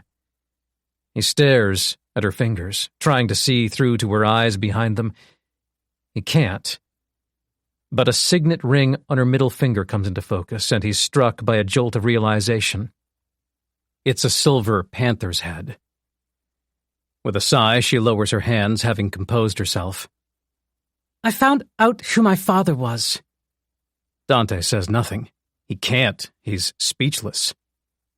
She says, "His name was Mikhail Peletsky." 60. The hand that snatched his collar. The first time anyone laid a hostile finger on Dante. The first man Obelisk killed that night. For all his sins, at least Mikhail led from the front. He didn't sit behind a desk and hand down orders. Dante remembers the sentry's words from yesterday. "You and your friend took out the top dog." Mikhail probably wanted to lay eyes on Dante himself. Dante recalls the surprise in his eyes, like he couldn't believe his target had fallen into his lap. All he can think to ask is, "Where'd you get that ring?" "It was in the box. It's a replica of a ring he wore his whole life. He had it made for me when I was born. It's the only possession of his that Adam kept from me. She pauses. I know why you asked me that. He was named as one of the victims that night. It wasn't me. No shit. And it doesn't matter anyway. I understand who he was. The world spins. Dante doesn't know where to start with the questions. You said Adam raised you. He did, but I only just found out why. He waits for her to elaborate, gives her all the time she needs. She stares rigidly ahead, out the windshield and into the darkness. She says, Adam Benoit was a black market doctor. Dante's blood runs cold. What? He sold you a lie about the government, the CIA, the special forces. I assume he thought it would be easier for you to accept. Truth is, his whole life he was an academic, a researcher. I've seen photos. He was tall, lanky, stooped. I can't believe it's the same man. He started his physical transformation after he took me in, after his life changed. That's why the instructions he left behind worked for you, because he honed the process himself. He took you in? When he was younger, he was brilliant, but relentless to a fault. He ignored protocol, pushed too fast and hard with his research papers, and they revoked his license. She looks over at him for the first time. He went underground, set up his own private clinic in Nepal, away from rules and regulations. He hired ex-Gurkhas to protect him. Couple's words come back to Dante. Adam was not soldier. He still owned the lab when he died, She says. out near Mara Peak. Uh-huh. She says, He didn't say precisely what the clinic was for, so I guess I'll never know. All he said is that he carried out procedures for high-paying clients. Supposedly the wealthy flocked from all over the world for his services. He was one of the smartest men in the field and willing to ignore a couple of the pillars of medical ethics. That's what he wrote. I looked them up. There's 4 of them. She pauses. Beneficence, non-malfeasance, autonomy, and justice. Dante rolls each word in his mind. Simplified, she says. The pillars say to do good, do no harm, give the patient the freedom to choose, and ensure fairness. He digests that too. Any ideas? She asks. He shakes his head. My mother and father were his clients, she says. They were referred to Dr. Benoit by their own employers. Supposedly, these members of the upper echelon had work done themselves with Adam and couldn't sing his praises from a higher rooftop. So my father tracked down Adam's number when he found out my mother was pregnant with me. She takes a breath. I was to be the subject of the procedure. Before or after birth? Adam didn't say. Dante's stomach twists. In the end, it doesn't happen. Before he plans to carry out the procedure, Adam goes through his run-of-the-mill security screening and takes a deep dive into the dark web for a detailed picture of my parents' background and current employment. Turns out he finds precisely what they do for a living, reads only a handful of the atrocities my father's criminal organization has committed. I'm talking child sex slavery, torture porn. Dante shudders, feels sick. He holds up a hand. I'm sure the list is longer. I get the picture. So, Adam takes me from my parents. Silence. Shit, Dante says. His final letter to me, the letter I just read recently, it's an apology. A pleading apology, a collection of all his regrets, all his deepest guilt at separating me from the people who gave birth to me. It's sad, truly. He carried that with him his whole life, but you know what I realized? He understands it's a rhetorical question and keeps silent. She says, He would only feel guilt if he was a good man. I barely knew him, Dante says. But from what little I saw, I'd say there's not much chance he's a bad man. You watched him kill 9 people. To save me. Were you worth it? Dante sets his jaw as he stares out into the gloom. Not yet. He knows before long he will be, if he maintains this momentum. Stefani says, He took me from my parents even though he knew it wasn't the right thing to do. He simply couldn't let me grow up in proximity to the horrors of criminals who facilitate the worst acts on earth. He accepted he was a terrible person, but he thought raising me the right way, showing me what it's like to have a loving home, might offset some of the wrongs of kidnapping me. I'd say it's a noble thing he did. He regretted it with all his heart. Dante goes quiet. After a few seconds, he says, "He told you that? He actually wrote that?" Yes. Did he try to explain why? Dante thinks she turned out pretty goddamn well. Oh, he explained. He waits. He regretted it because he got caught on camera. Stefani says, her voice a whisper. A nanny cam inside a bear. Michał tracked down Adam's address back stateside and sent men into his home to kill his wife and 3-year-old son. The cabin goes cold. 61. Sent in, Dante asks, his heart in his throat. Did they do it? Of course they did it. His heart sinks. She says, Adam was a doctor, not a warrior. He was naive in thinking he could play with the psychopathic criminals of the world without consequences. So his family were brutally murdered, the family he slaved away for in Nepal. The wife was raped, the little boy's throat was cut. Jesus, Stefani. What, you want the PG version? We don't live in a PG world.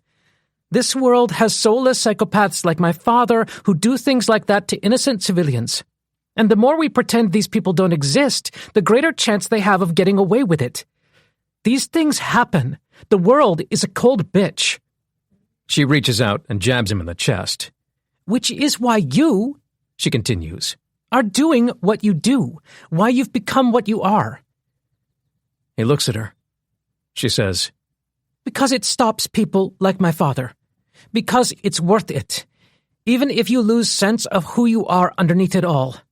I lost sense of that a long time ago. And in a weird way, I think Adam found it a long time ago. He found it in the unimaginable grief made worse by the fact that he knew what they went through in their final moments. He knew it was brutal, remorseless, gut-wrenching, and that was just the defibrillator he needed. He realized he had chosen for it to happen, chosen to be ignorant and helpless, chosen to use the excuse of being too busy with work and research. So he used that beautiful brain of his to make a decision, to consciously and intentionally choose. He chose to sacrifice whatever was necessary to have control in every facet of his life. He became the man you met, forged himself into a destroyer, and in all the time he spent concocting plans to discipline himself, he gained knowledge. The knowledge he handed to me. He wasn't a soldier, but he broke down what made a soldier and re-engineered the process, streamlined it, turbocharged it. He was the most efficient human being I've known. The way I am with computers is because a fraction of his genius rubbed off on me. Dante says nothing. She says, He became the sort of man his family needed before they were slaughtered. Growing up, outside of Dad, I only knew him as Obelisk. It was the name of his lab in Nepal, Obelisk Technologies. I assume he didn't want me Googling his name when I got older, reading what I now know is all over the internet about the revocation of his medical license, the controversy that swirled when he vanished from the public eye. That I now know. And he kept you safe growing up. I was never in danger, but if I ever had been, he would have crushed the threat like a bug. That I always knew. And me? Dante says softly. I'm what? A freak he could train into a monster as part of some pet project? She doesn't answer. He reaches across the center console to touch her shoulder. Stefani. She turns to him, her eyes blaze in the dark. For a moment, some kind of possibility swirls, and he briefly thinks she's going to lean forward and kiss him. He isn't sure how he'll react if she does. She doesn't. Instead, she says, Yeah, you're something like that. He needed the perfect putty to mold into something greater, so he chose you. He knows there's more to it. Has to be. And it's clear she knows what more there is. He says, Just tell me. I can't. Why not? He specifically wrote that I shouldn't. He notes where they are. In a dark car on a quiet, dark street, no witnesses in sight. He waits the requisite amount of time until she becomes aware of it too. Then he says, "Aren't you scared I'll hurt you?" "No," she says bluntly. "not at all." They sit there in the tension. Dante says, "You know Adam wouldn't have chosen me if I were capable of that." "Precisely, which is why he's asking for something in exchange for the information you're looking for." "Which you have." "Yes, "Which you refuse to give me." yes." "Until I what?" She hands him an unmarked envelope. "Until you killed these people." The paper is creased, as you'd expect from an envelope that's been lying around for half a year. As soon as he takes it, he holds it up. "What difference does it make if Adam wanted them dead? Adam's dead." "And you owe him. "I didn't volunteer for what he put me through." He gave his life to keep you alive, and you chose to use what he left for you. You owe him." Dante knows she's right. It hurts not to be able to fire back. He seals his mouth in a hard line and opens the envelope. He slides out its only contents, a neatly folded note with an address scrawled along one of the dotted lines. A place in Oakville, by the river. He says, "Who am I killing?" "The ones you were looking for." He looks over at her. She says, "The ones who paid Michał to kill you." 62.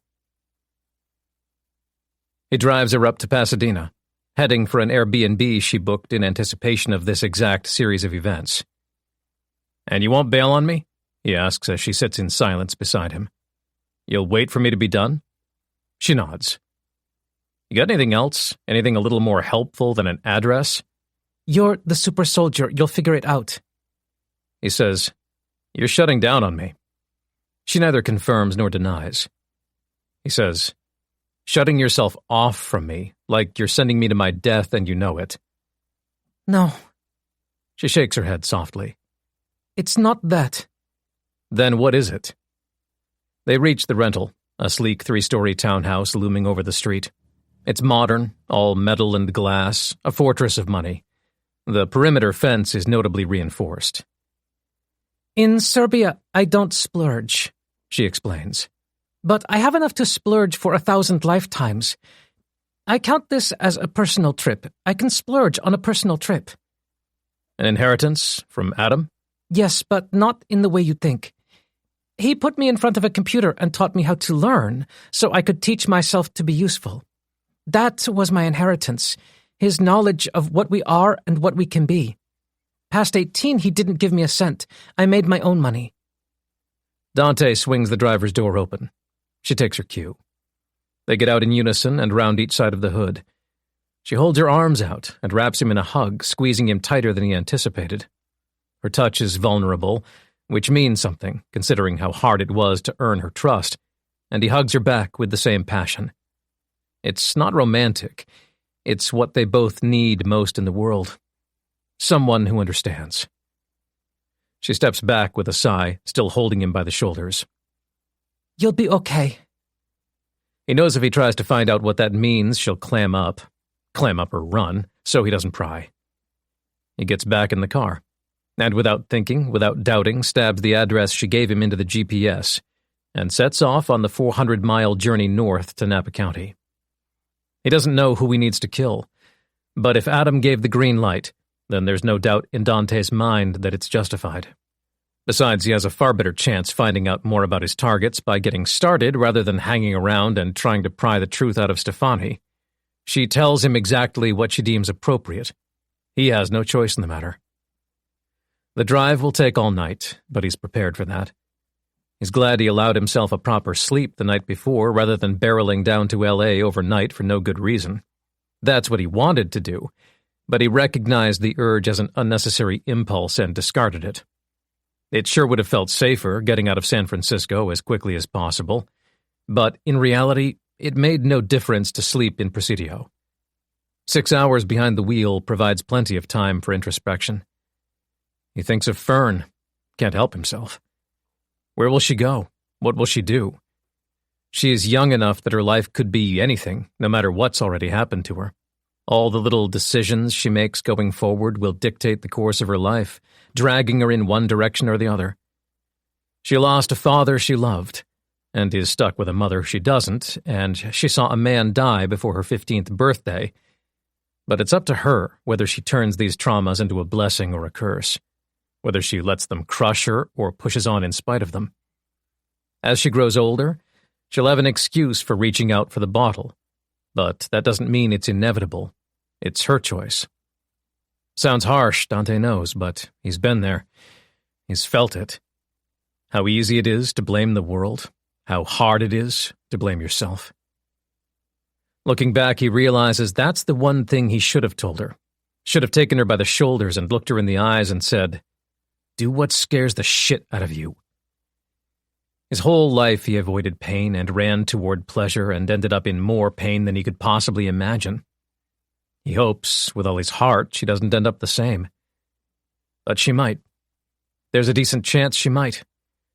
And that's because Mikhail Piletsky took her father out behind an office discount store and shot him in the head. The world tears your plans to pieces. There's evil in the world, irredeemable evil. And the less there is of it, the fewer lives get ruined by proxy. Dante sees how the rest of his life plays out. Adam told him this would happen, left it in the blueprint for him to read before he could ever understand what it meant. "In a flash, you will see," Adam wrote. "The Japanese call it satori, a sudden awakening, an understanding. There will come a moment where it clicks, a moment where you'll no longer need to remember any of my instructions. You will internalize them permanently, and you will set your life on a course. Just know, when this moment comes, that I'm proud of you." Dante dismissed the words when he first read them. Now he tears up. Over the course of the 6-hour drive, he lets his imagination run wild, sees an existence that will leave him satisfied on his deathbed, if he's lucky enough to have one. He visualizes the exact steps necessary to get where he wants to go, then, calmly, resolutely, he decides to put them into practice. It's a quiet decision. There's no motivation boost or yelling or chest pounding. It's serene. When he reaches the Napa Valley, there's no doubt left in his mind. His senses feel heightened, his focus sharpened. He'll find the people who bankrolled all Mikhail's atrocities, eliminate them, and mark their deaths as the first noteworthy achievement of what he hopes is a long and successful career. He will train relentlessly, the way Adam taught him, until his body can go no further, do no more. That's a long way away, though. Adam was in his 60s, and, with some chemical assistance, Dante's sure still a wrecking ball. The address in Napa Valley is secluded, surrounded by vineyards with names like Opus 1, Silver Oak, and Screaming Eagle. According to the satellite map, the property borders the Napa River just east of Oakville. It should be simple enough to infiltrate. Dante takes the Silverado Trail north as faint dawn light begins to ebb into the night sky. It's still dark as he cuts west through vineyards until he reaches a small gravel lot on the opposite bank of the Napa River. The water itself, along with the estates on the other side, are obscured by a small rise before the hill slopes down to the riverbank. Dante kills the engine, slips out of the car, and starts up the incline at a crouch. He draws his Glock, just in case. He keeps very, very quiet. When he reaches the hilltop, he plans to drop to his belly and slink down to the water, but he finally gets a glimpse of the mansion opposite. His heart breaks. "We have an estate out in the country. We're there the first weekend of every month." It's June 4th. On the ground floor, the lights are on. His parents are home. He never visited their vacation home, but he recognizes it. 63. He sinks into a trance-like state. It's like plummeting into the abyss. It's all that protects him from a full-scale meltdown. Before he can take a step, a powerful hand clamps down on the back of his neck. The grip is iron. His attacker spins him round. Dante recognizes the face. The face recognizes him. Joel LaRosa, the Jacobee's head of security for most of the last decade, looks at Dante and says, "Are you fucking kidding me?" Dante says nothing. "We keep tabs on the road you used to get here," Joel says, but his voice is vacant, dreamlike, like he doesn't believe what he's seeing. "But I thought you were... Dante? Where have you been, man? What?" He notices the scars, the buzz cut, the formidable build. "What happened to you?" He looks down and notices the Glock in Dante's hand. His face clouds. He takes a step back. His own pistol, a Sig Sauer P226, is drawn in anticipation of subduing a home invader, but he keeps it low, pointed at the ground. So does Dante. Aside from that, neither man gives an inch. Dante's voice is steel. "You know what they're involved in?" Joel looks from the gun to Dante's face and back again. "Come on, man, let's settle down, yeah? Jesus, we thought you were dead." "Here I am." Joel is rigid, poised like an old-school gunslinger. "You maybe want to put that gun down?" Dante doesn't answer. Joel says, "I'm going to need you to put that gun down, Dante." "You know what they're involved in?" Dante repeats. The surprise in Joel's eyes is fading now, replaced by a tense iciness. He didn't fake his reaction, unless his performance is Oscar-worthy. He wasn't expecting Dante. But he knows exactly what Dante is referring to. Dante says, "You remember that terrible amusement park?" Joel blinks. "Up past Fort Bragg, 2006, 2007, around then. You came with the three of us for protection." Joel nods. Dante says, "Remember what you said when you took me to get a soda?" "That you were a good kid, that you had potential. Of course I remember." I finally started using a little of that potential. The Joel back then would have been proud of me if he saw me now. Joel looks him up and down. Dante says, "So do me the courtesy of telling me the truth, for old time's sake." It's clear Joel is reeling, struck first by the revelation that Dante is alive, second by the fact he knows what his parents really do. Under a blue pre-dawn glow on the hilltop that glistens with dew, he takes a deep breath. Dante says, "Was the Wall Street stuff bullshit?"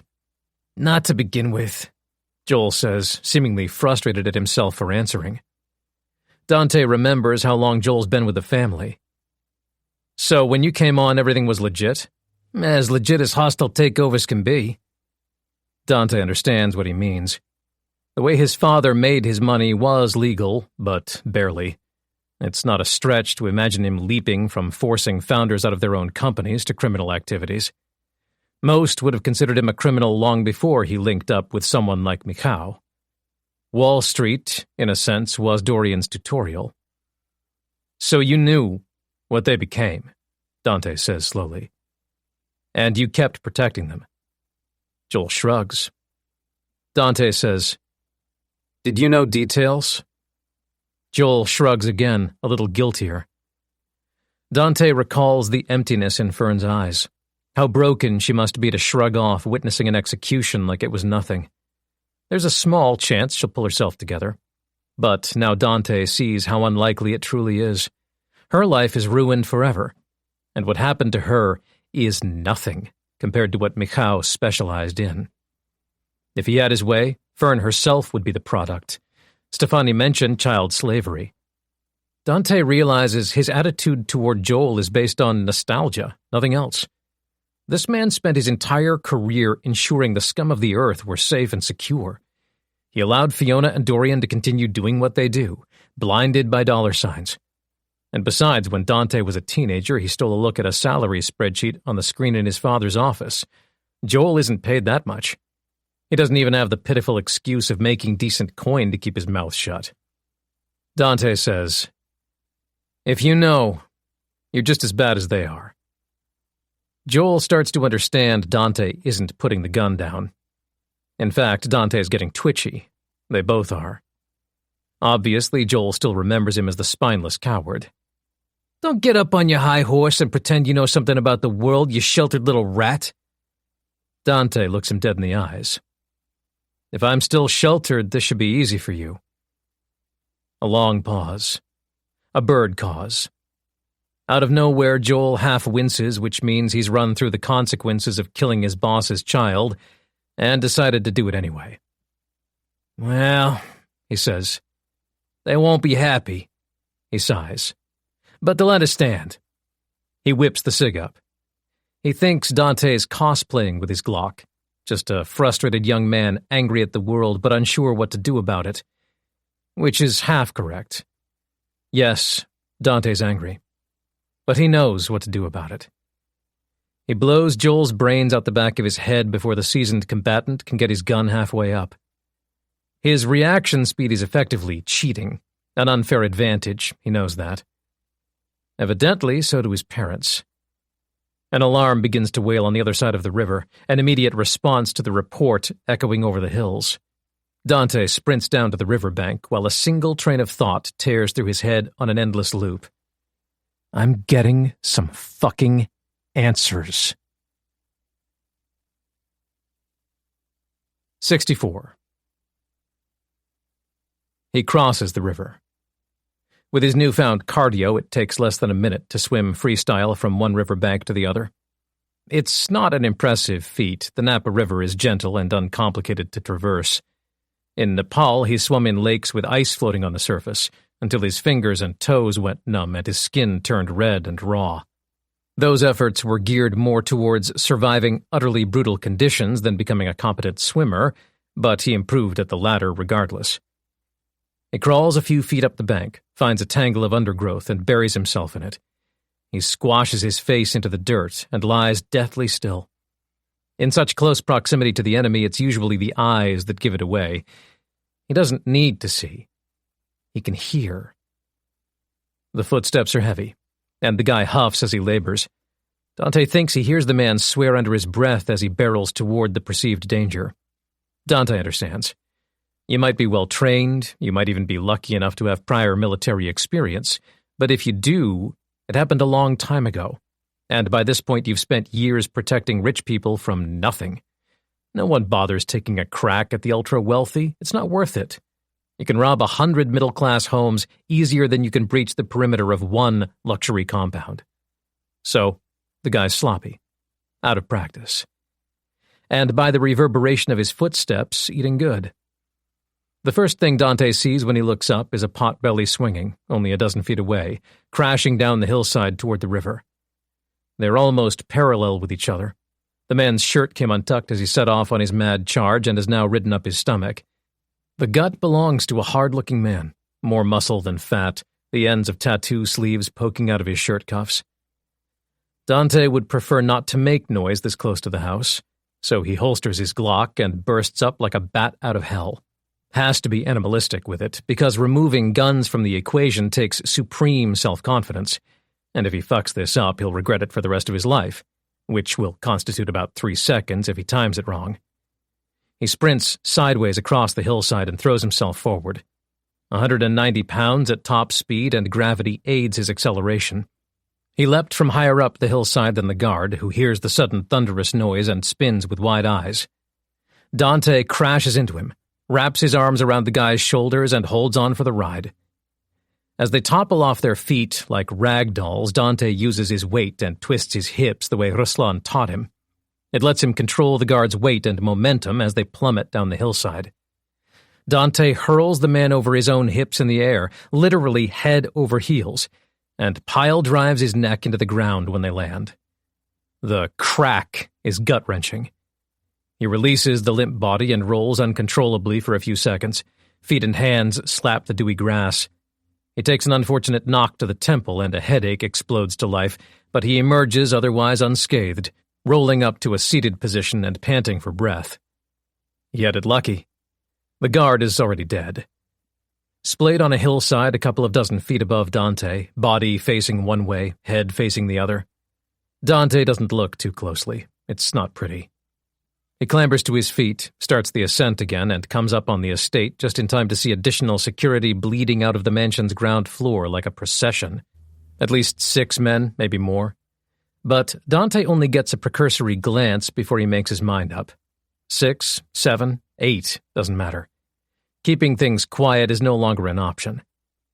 That matters. So he blitzes it. Doesn't retreat, instead throwing caution to the wind as he raises the Glock and fires.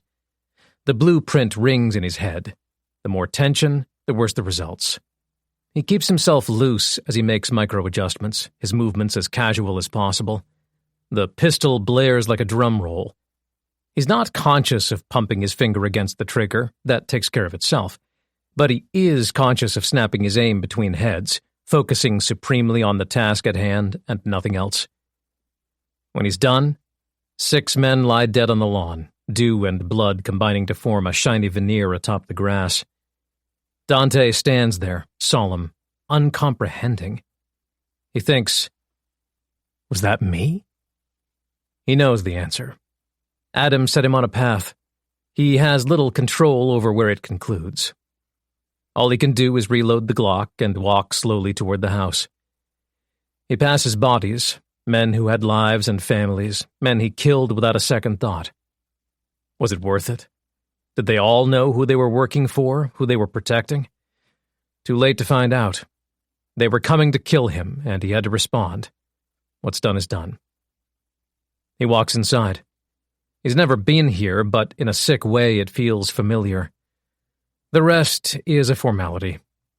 One of the last guards bursts through a doorway with a primal roar, gun up, teeth bared, and Dante jerks sideways like it's nothing and puts one through the side of his head and shoves the body into the wall, like he's angry the man put that sort of effort into such a poor outcome. He carries on. There are more, 2 to be precise. Dante walks beneath a grand archway, his footfalls like whispers, and as he reaches the last stretch of the entrance hall, the pair rush out another side door and fall upon him. They don't know where precisely he is, but they know he's there, and they approach as such, all useless frenetic energy, all for show. They're not serious. Dante is serious. He grabs one guy by the throat and uses him as a human shield for the other man, who fires into his colleague's back. Thankfully, there's no exit wound, and Dante hurls the screaming shield aside and fires through the second man's forehead. He shoves him aside too, and as his corpse slaps the tiles, Dante only half looks at the first guy, who lies on his stomach, still yelling. He probably knows he's paralyzed. Dante extends the Glock and puts one through the back of his head to put him out of his misery. Juxtaposed with the gunshots and the screaming, the ensuing silence is deafening. The air hums with tension. Dante stares rigidly forward as he reaches a pass-through into a regal study lined with bookshelves. He takes a breath before he crosses the threshold. It's the end of the road, both literally and metaphorically. If no one's in here, he'll work his way upstairs, but something tells him they'd be downstairs at dawn. He makes sure to straighten his shoulders as he walks in. He wants to slouch from the panic, the unease, the horror over what lies in store for him. But he knows the times he wants to shrink into a ball is precisely when he must stand tall. He strides across the threshold. His parents stand side by side on the other side of the room. 65. Neither Fiona nor Dorian Jacobi are armed. Why should they be? They have people for that. They have people for everything. Unfortunately, their people lie scattered down the entrance hall and out across the lawn. Dante sees them, as if for the first time. It helps that their last face-to-face was well over a year ago when they sat Dante down at a cafe near where he used to live, and his mother told him she wouldn't be speaking to him anymore. Dorian hung in a few months longer, a little more impulsive and illogical than his wife, and that contrast is displayed perfectly on their faces now. Because Dorian is shell-shocked. Beneath a full head of steel-gray hair and above a dusting of steel-gray stubble, his ordinarily tanned cheeks are pale white. His blue eyes widen, his bushy eyebrows rise. Dante knows he's not faking it. The man genuinely cannot believe what he's seeing. Nor can his mother, but she's a brick wall, always has been. The only tell is the way her lips disappear as she sets her mouth in a hard line. He can sense turmoil brewing behind those sharp almond eyes, a staple of her Sicilian ancestry, but her face is a mask. She won't let anyone ever see what she's feeling. She wouldn't dare relinquish control like that. The last time he saw them, they sat him down. Now he sits them down. He uses the Glock to gesture at the vintage walnut chaise behind them, positioned tastefully beneath a beautiful curved bow window. The sun hasn't yet risen over the distant hills, but when it does, its beams will flood the room with light. Dante is sure they designed the study with that in mind. When he waves the gun, Dorian backs up immediately, lowers himself down to the sofa. Fiona takes longer. Dante doesn't say a word. More importantly, he doesn't look away. He stares into those cold eyes until she realizes this isn't the son she knew. She's backed into a corner, and she wants to live. So she steps back and sits down beside her husband. Dante looks at his father, who stares back with wide, uncomprehending eyes. Dante says, "I guess I sorted myself out." He uses every shred of willpower within him to control his voice, making sure it doesn't waver. Dorian is as flabbergasted as a man can be, but he still stops and thinks before he responds. He may be a monster, but he's a competent one. After a few seconds, he says, "What is this?" Fiona says, Dante? like she thought the scarred and broad-shouldered men in front of her had to be someone whose face coincidentally resembled her useless son. Now that she's heard him speak, reality hits. She rocks back against the cushions and puts a hand over her mouth. Dorian says, "Who's with you?" He speaks in that same authoritative baritone voice, but it rings hollow now. He's reeling, trying to piece together this puzzle, and his pitch wobbles a little as he pries for information. "Just me," Dante says. A tense pause. "We heard all the shots," Dorian says. "Who brought you here? Who gave you a gun?" Dante's never heard the man stutter in his life. He glances at his mother, who's wiped any trace of reaction from her face already. Her eyes are venom. She's poised like a cobra, ready to pounce on the slightest weakness. He was prepared for that. Dante holds the Glock sideways, as if presenting it to them. "What, you think someone's handed me a toy?" Dorian doesn't answer. Fiona's eyes dart sideways, only for milliseconds. But that's Dante's specialty. The last guard steps out of cover and into the pass-through, gun up, aim locking on. He must have been quiet as a mouse in his approach, and it's commendable how close he got without Dante realizing. The only problem is he was banking on shooting Dante through the side of the head, and now when he makes his move, he finds himself staring down the barrel of Dante's Glock. Dante pivoted the moment Fiona looked away. The guard freaks out and fires early. He thought his aim was ready, but he didn't move the barrel far enough to the left. A game of inches. His bullet whips by Dante's ear. Dante nails him between the eyes. He turns back to his parents before the body even hits the floor. When it crashes into the tiles, he says, "Not a toy." No one speaks. Dante says, "Do you understand all those shots came from me?" Fiona's a statue. Dorian nods. Dante says, "Do you understand what'll happen if you don't answer my questions?" Nothing from Fiona. Dorian nods. "So, who's Adam?" Dorian's face caves in. Fiona's left eye twitches. That's when Dante knows it's bad. Dorian sits forward. Dante's gun hand twitches, but he realizes his father is only hunching over, putting his face in his hands. Evidently something has clicked, and now the old man understands. What he understands is a mystery to Dante. Dante's about done with mysteries. He raises the gun and fires into the ceiling. Fiona shrieks, and Dorian leaps a few inches off the sofa before sitting bolt upright. Each of them thought they were dead, so they're clearly aware of what Dante's capable of. Dante steps forward and aims the Glock at his father's head. "Who is Adam?"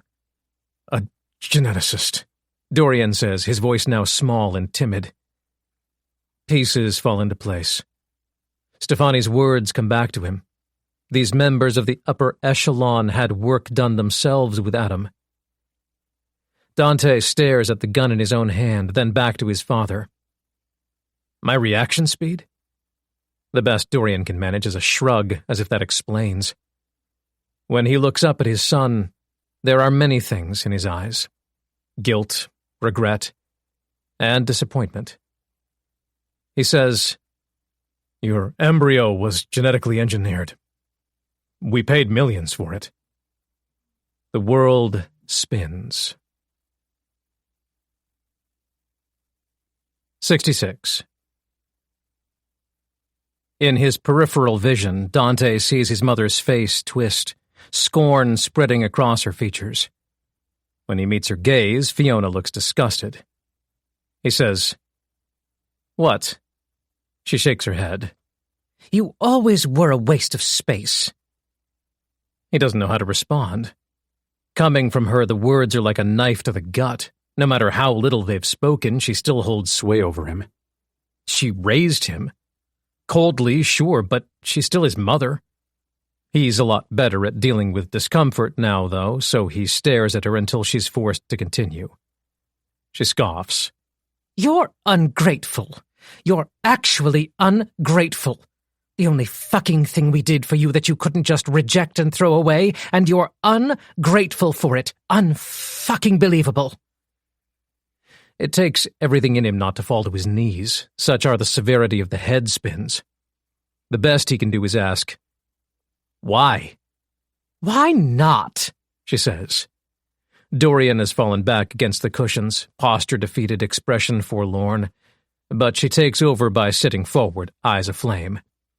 "If all that stops us from breeding the perfect specimen is a few $1 million for a little black market expertise, why not?" His palm is slick with sweat, the pistol slippery in his hand. She says, "And look what we ended up with." "Why reflexes?" he says, voice distant as if he's dreaming. "Why that alone?" She leers at him. The 200 days he spent in the shack are nothing compared to what he's going through now. "That alone?" she says, tone laced with venom. "You had everything, you little shit. Your IQ's in the 140s, you're naturally athletic. Those traits are easier to engineer. We took significant risks to get you those reflexes. You were the full package, and you squandered it like it was nothing." "Risks?" He holds back tears. "What risks?" "Adam thought it could be done, but at the time the method was rudimentary. We paid him enough for him to abandon his morals and give it a try, which makes his supposed change of heart all the more pathetic. But yes, risks. You try genetic editing a tiny little embryo to that degree, and you can get all sorts of unfortunate mutations. But he did it anyway, and we implanted you anyway. Aren't you relieved about that?" "Dad always said you had trouble bringing me into the world." "That was true. I couldn't conceive if I wanted to. My fallopian tubes were blocked. Doesn't excuse how far we pushed the risks. We were told 50-50. I figured worst case we get something rotten and throw it in the trash. Try again." Dante feels sick. Ignoring almost everything she just said so he doesn't lose his mind, he says, "I thought this stuff was science fiction." "To the common folk it is, but who the fuck wants to be like them?" Fiona wears a look like she's talking about vermin, about rodents. "There's a chasm between what the elite and the regular have access to, what they even know about. And people act like that's a bad thing. The outcry is a joke. Anyone who worked hard enough to be in our position, they'd want the rewards too." She looks Dante up and down. "That's why I always thought you were so pathetic. I see you've started turning things around."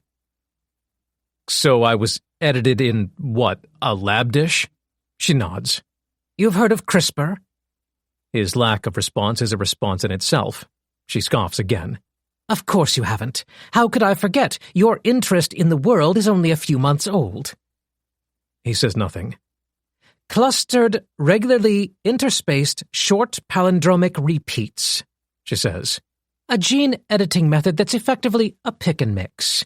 You build the edited genome by stripping away what you don't want and adding what you do, but it's hit and miss. The world found out about CRISPR in 2015 when Chinese researchers went public with what they did in a lab dish. We thought the outcry was hilarious. Know why? Because that method existed in secret 27 fucking years ago and still wasn't good enough. Adam went against the underground trends, pioneered some new form of PGD. That's pre-implantation genetic diagnosis. Don't worry, I don't expect you to follow along. All you need to know is he was a genius. He took a slice of my ovary, ripened and harvested it for eggs, and created thousands and thousands of embryos. He screened their genomes for the characteristics we were looking for, and that's when we found you. He wobbles on his feet. She says, The perfect specimen. The study is silent for a long beat. She shakes her head. What a joke that turned out to be. What about decency? Dante says in a small voice, though he already knows his words are falling on deaf ears. Loving your child with all their imperfections. She laughs, a bitter outburst. She couldn't hold it back. She says, Adam's rubbing off on you. What does that mean? He gave us that lecture nearly 3 decades ago, sat us down and preached to us about the significance of authentic reproduction, said he'd do his very best to optimize our child, but only if we'd seriously thought through the consequences of making things artificial. I told him to shut the fuck up, take our money and do his job, so he got to work crafting you. Crafting. The real question, which Dante realizes was all he ever needed to ask. Am I even yours? For the first time, Fiona shuts her mouth. She senses something, a crossroads, a point of no return. After all, despite her disdain toward Dante, he's still the one with the gun. He watches her concoct a lie, brain whirring behind her eyes.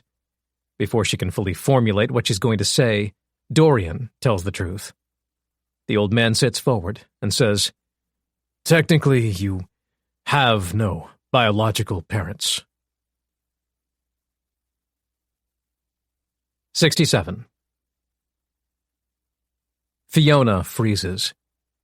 Dante sees the hatred toward her husband burning on her face, but she doesn't dare turn and chastise him. She doesn't want a bullet through the side of the head. She keeps her gaze locked on Dante's, searching for what he's feeling, but he clams up like a steel trap. He decides to press forward without emotion until he has all the answers. Only then will he begin to process them. Dorian continues without prompting. Adam warned us of that before we gave him the green light, that his process was so technologically advanced for the time, so convoluted that he couldn't truthfully say that the end result, the gene-edited embryo, would have any notable connection to the slice he took of Fiona's ovary. Scientifically speaking, you're something of an enigma, but we raised you, and for what it's worth, I tried to do it right. I don't expect you to believe me. But I look like you? I look like both of you. That was part of the package, Dorian says, wincing as he talks, perhaps finally aware of the depravity of his choices. So no one would suspect any outside interference. That would have seemed unbecoming. Right. Dante looks around at the opulence that surrounds them, luxury bought with blood money. Appearances, huh? All that matters is that people buy the story you're selling. Dorian leans forward, no longer scared. It seems he's accepted his fate. He looks Dante in the eyes. What happened to you, my boy? I'm not your boy. Dorian bows his head. Dante finally sees what happened. It strikes him like a blow. Despite everything, he scoffs, shakes his head in disbelief. Dorian looks up. What? Were you hiding me? He says. Digitally? Dorian blanches. Dante raises the gun, aims it between his father's... No, he corrects himself. Not your father. The man's eyes. Tell me, he says. I had to pay to keep you masked from public records. I had to. A few years after you were born, Adam went rogue. We referred a business partner to him for a new type of procedure, genetic alteration after birth. Instead of trying it like he said he would, he took the little girl and disappeared. Unfortunately, my colleague tracked him down, and unfortunate things happened. I knew he was still out there, and I feared he'd try to take you, too. Really? Dante makes himself sound surprised. Why would that be? Dorian says, Adam was unstable. Is that so? Completely. It couldn't be because Mikhail Poletsky murdered his entire family? Dead silence. After he stopped Mikhail's daughter from being raised by a sex-trafficking psychopath. You could hear a pin drop. Dante says, a psychopath you made your millions with. Fiona realizes Dante knows everything and says, fuck. Dante says, Adam found me. He must have sniffed a lead or suspected where I was. He planted me in the files of a local gym, set up a reflex test so he could confirm it was me. Then he came for me. Quiet. To tell me the truth. Quiet. And you tried to stop him. Dorian doesn't look away. He stares at Dante like he's trying to burn a hole with his gaze. I didn't know it was him. I thought you were in danger. I was trying to protect you. Dante remembers Mikhail's men pulling the car door open, one guy touching a hand to his ear and saying, yeah, we got him. They were never trying to kill him. They were trying to get him back. Even though Dante already knows, he asks, and the last couple of days? Mikhail is dead. They have nothing to do with the remnants of his organization. When the bodies started showing up all over San Francisco, I scrambled for answers, believe me. I'd already written you off as dead. Had no idea you'd turned yourself into this. I didn't realize they'd taken matters into their own hands by trying to finish what Mikhail started until you walked into this room. But you told them to protect me 7 months ago? I told Mikhail.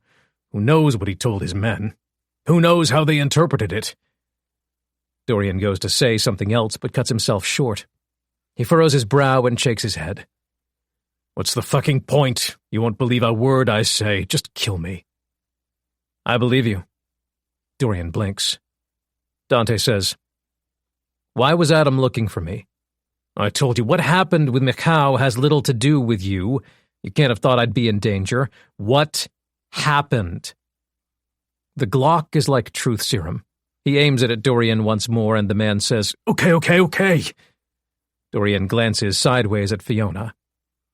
I'm sorry. Really, I am. Her face is hawk-like, cold, calculating. She almost whispers, What? After the embryo was implanted and you were recovering, I walked through the facility. I found Adam at his computer, strolled up right behind him. On screen was a written log of everything you'd said about who you intended Dante to be, how you wanted a super soldier to take our empire to the next level. He had transcriptions of everything, all the rotten shit you were spewing. I guess you thought he was corrupt to the core because he was doing black market procedures, but I saw him battling with his own morals. I knew he might report it, sacrifice himself to stop people like you, like us. But I couldn't hurt him. My child's future was in his hands, so I paid him with knowledge. Fiona bares her teeth like an animal. You fucking moron! Dorian can't hold anything back now. The train has left the station, full steam ahead. I told him every last one of your secrets. How you met Mikhail and fell into bed with him. How you grew to despise me for hating the criminal organization we were financing. How you grew to love him because he matched your depravity, where I only held you back. How you blackmailed me to stay in the marriage and keep up appearances because you didn't want to lose the socialite lifestyle we lived here in California. Based on what you'd said in front of Adam, he could only speculate what crimes you were involved in, but I gave him specifics. The sex trafficking, the torture videos powerful men paid millions for, the massacres that shaped the results of elections in war-torn nations. He knew it all from the moment he established your pregnancy. She's speechless. I said, do with that information what you will, but give me my child. Don't take my child from me. We had to use obelisk technologies you couldn't conceive, and the embryo was already inside you. I considered it sacred. He looks at Dante, I did, son. I did. Dante doesn't know what to believe. Then, Fiona gets to her feet. 68. Dante aims the gun at his "Not your mother," he screams at himself. It's critical he gets that through his head, because he knows what's coming next. She seems to stare right through the barrel, through to the soul of the man behind it. Dante steels himself. He says, "Sit down." She glances back at the chaise, but doesn't sit. She pauses long enough for things to get very uncomfortable, then says, "What will you do if I don't?" "Don't do this." "Do what?" "You know." She sneers. It's seriously impressive given the circumstances. Her confidence has built, humming away under the surface as he spoke to Dorian. She says, "I know what you think you'll do, but you won't." Dante's finger twitches against the trigger guard. "You won't do a thing," she says. "Same way you've never done a thing. You got yourself in shape, learned how to shoot. Congratulations. But you won't kill your mother. You're the little boy you've always been." She takes a step toward him. He slips his finger inside the guard, lets it hover a millimeter off the trigger. She sees it. The smirk spreads. "I could say anything right now. Anything. Even if I made myself irredeemable, you wouldn't pull that trigger. And maybe I will, just to prove a point." She takes another step, this one diagonal. She's moving for the entranceway. Dante tracks her with the barrel. "Adam Benoit was a hypocritical piece of shit," she says as she inches toward the pass-through. "He wrapped Dorian here around his finger by being self-righteous, which evidently made my idiot husband spill the beans. Then a couple of years later, when we sent Mikau his way, he stole that little girl away because he thought that was the right thing to do. Adam deserved what happened to him. Mikau should have done worse to his family." "Maybe it wasn't bullshit," Dante says quietly. "Maybe he started with good intentions, but he didn't realize he was making small compromises until his foundation was rotten, so he nipped it in the bud." "He kidnapped a child," she says, as if she's not in the business of trafficking children. "And that's eating away at you, Dante. You know what he did and you listened to him and allowed him to be your mentor. You're as rotten as he is and it's tearing you up inside. So, you won't kill me." She hesitates. "You see? I told you I could say whatever I wanted." Walking slowly backwards while keeping her eyes on the gun, she searches the archway. Another few steps and she can leap behind cover. She can run. If she runs, Dante knows he will never find her. Her resources must be staggering. This mansion and the rest of her legitimate wealth only scratching the surface of what she truly controls. She probably has hundreds of millions in Switzerland or the Caymans. "Fiona," he says. She freezes. Something about hearing her name and not Mom. But she won't freeze for long. He doesn't have much time. He makes sure she's paying careful attention to every word that comes out of his mouth before he says, "Stefani is the one who gave me this address." Her face falls. The world comes crashing down. The mansion is suddenly hollow, empty, vapid. Frenzied as she realizes there's nothing she can use to hold sway, her eyes flicker as she considers and discards a dozen options in a handful of seconds. When she can't envision any of them working, she forces out the crocodile tears. She weeps and her lips splutter. "Dante, baby." She turns to run. He pulls the trigger. 69. The report seems louder than the ones that came before it. Dorian jerks back in his seat and grips a clump of his hair as if about to rip it free. He winces painfully as he stares at his wife's body, crumpled in the pass-through. There are a kaleidoscope of emotions in his eyes: shock, disbelief, hurt. And, if Dante's reading the old man correctly, a little relief. Like he spent the last few decades in cuffs and it was Dante's bullet that severed the chain. But that's not true, is it? Dante thinks. You could have walked, Dorian. Whenever you damn well pleased, you had the resources. Or you could have tipped off the authorities, fallen on your sword to bring it all down. So he levels the Glock at the man he thought was his father. Dorian doesn't protest. Instead, he closes his eyes, which makes Dante pause. Dante says, "You know, I didn't believe you until she said Adam wrapped you around his finger."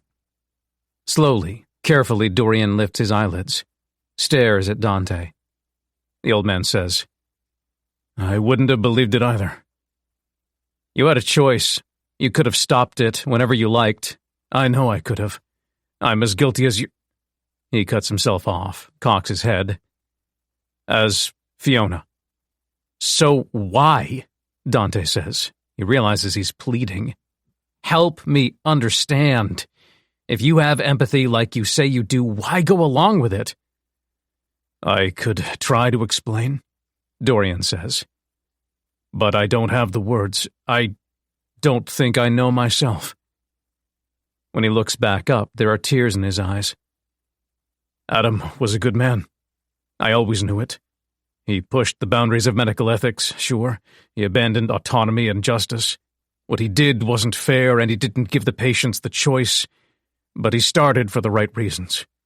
He got carried away, just like you said. But he turned it around, or at least tried. You didn't. He was a stronger man than I'll ever be." Dante runs a hand over his scalp, shakes his head. "It's ironic, isn't it? You paraded around for the tabloids and took credit for earning the Jacoby fortune because you had the look, right? The voice, the hair, the aura. You made your fortune on Wall Street because you were the personification of the strong man. Fiona's idea. But beneath it, I know." He sighs.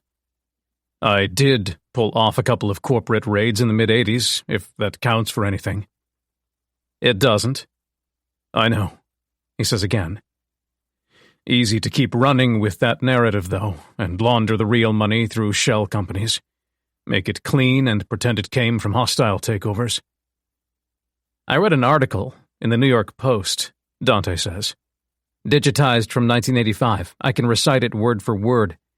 You made $22.5 million on that first takeover. You're telling me that was legit?" Dorian nods. "So why even dip your finger in the underworld?" Dante's flummoxed. "Your thirst for more, was that overwhelming? You couldn't resist?" "You won't believe me." "There's very little I won't believe anymore." Dorian takes a breath. It rattles in his throat. "Fiona met Michał at a charity ball he paid his way into, and they had an affair. She wanted the baddest of the bad boys. It took me a year to find out. By then she'd siphoned over $500,000 out of our accounts. I uncovered the missing money during an internal audit. When I asked her about it, she sat me down and told me she'd leveraged that cash into $1.7 million by investing with Michał, buying guns, drugs, girls, boys, shipping them between continents. She told me exactly who Michał was, what he did. She gave me a choice," Dorian continues. "Option 1, I could turn her in. She'd use the legitimate money I earned on Wall Street, and it would be simple enough for her to play the role of the oblivious trophy wife, unaware of the finances, and distraught that her husband would blame this on her. She'd also claimed domestic abuse and said she'd go as far as to self-inflict wounds to back herself up. All this to let me know there was no chance anyone other than me would take the fall if I went to the police. Option 2, I could accept the situation and seal my fate, because that's a one-way road. The first time you take dirty money, it's a bribe, but each time after that, it's blackmail. All I had to do was keep my mouth shut, and she'd handle the particulars going forward. I wouldn't have to interact with Michał. Behind closed doors, our marriage would be over. We'd be business partners, playing our roles, playing happy families. In the distance, Dante thinks he hears sirens, faint, but getting closer. It's a long way to their nearest neighbor, but sound carries in the quiet countryside. Unsuppressed gunshots must have rolled over the hills. Dorian says, "I'm weak. I didn't want to go to prison for the rest of my life. I took option 2. And then? And then I was on the slippery slope. I couldn't get off. That first decision entrenched me. Everything grew more depraved, worse than I could have ever imagined. Our empire grew to heights I never anticipated. I knew what I was supposed to do, but I couldn't do it. That's as best as I can explain. Dante wishes he didn't understand, but he does. He knows damn well how slippery the slope is, how one moment of weakness becomes an ever-growing snowball of bad decisions that step by step, piece by piece, destroy you. It strikes him that he was lucky to only ruin his own life. Dorian's complacency allowed Fiona and Mikau to thrive, victimizing God knows how many innocent people in the process. Dante felt horrible guilt over wasting his life, so he can't imagine what Dorian feels now if he has anything resembling a conscience. If he does have any morality left, then he need not worry about going to hell, because hell is right here on Earth. Dante says, "Those 2 takeovers netted you, what? After taxes? 30 million. What are you worth now?" He flashes a glance at Fiona's corpse. 800 million, maybe more. Dante can only shake his head. The blood on that money, the suffering that taints each dollar, irredeemable. "I know," Dorian says, as if he can read Dante's thoughts. "I don't want to be spared. I can't spare you." But there's more Dante needs to say. "All my childhood memories," he says, "are of you. Fiona wasn't there, or if she was elsewhere in her mind. Now I know where. She didn't feel like a mother, but you felt like a father. You tried, and I can't shake that." His gun hand trembles. He fights back tears as he says, "I don't know what to do. I can't kill you, but I can't let you live." Dorian rests his elbows on his knees, hunches forward. "You know what to do, son." Dante shakes his head. Sobs.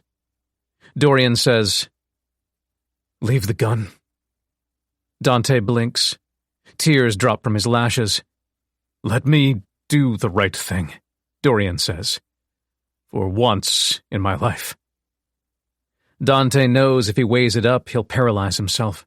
So he kneels, places the Glock on the carpet, stands up, smiles the saddest smile he's ever smiled, and whispers, "Thank you for the good times." Dorian clenches his jaw. Dante says, "Thank you for trying." He walks out. Only makes it halfway down the grand entrance hall before the gunshot rips through the empty mansion.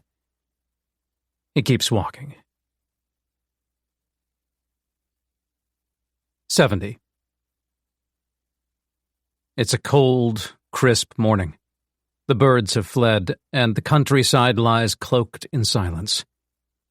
Dante baptizes himself in the Napa River. He plunges head first into the freezing water.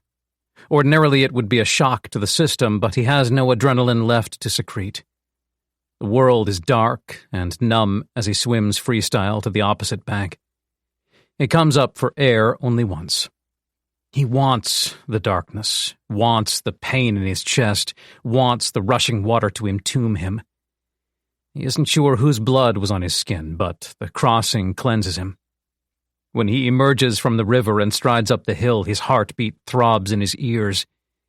He tries to keep his mind quiet. It's not as hard as he expected. There's so much to process, so much to grapple with that he hasn't a clue where to begin. After a certain amount of emotional suffering, you shut down, become a shell of yourself, and Dante is far past that point. He passes Joel's body and makes his way down to the rental car. He feels zombified, stripped of all that makes him human. In the dawn light, he clambers behind the wheel, fires up the engine, and pulls out. Retraces his way through the twisting dirt lanes until he gets back on State Route 29. From there, it's a straight shot down to Vallejo. 25 miles, with next to no traffic, smooth sailing. Until the gold of the rising sun is suddenly interspersed with flashing red and blue and screaming sirens. Dante's stomach falls until the convoy grows closer and he realizes the line of squad cars show no sign of slowing down. They scream past him, barreling north, their occupants barely taking a second look at his little hatchback. Then he's all alone again. With the miniature spike of panic comes the avalanche of emotions he thought he could keep at bay. But he can't. Thankfully, he only has another 20 minutes behind the wheel. They're a battle, each second painfully slow. Getting through them feels like dragging nails down a chalkboard. His heart palpitates, breaths seize in his throat, tears come and go, his guts twist uncontrollably. By the time he reaches the motel, he's a wreck. He spills out of the car, walks to the right door, and thumps his fist twice on the wood. Amber opens up. He falls into her, presses his face in her hair, and breaks down. 71. Multiple neighboring properties report the gunshots, and the sun is still rising when the Napa City Police Department find the bodies. 72. It's carnage.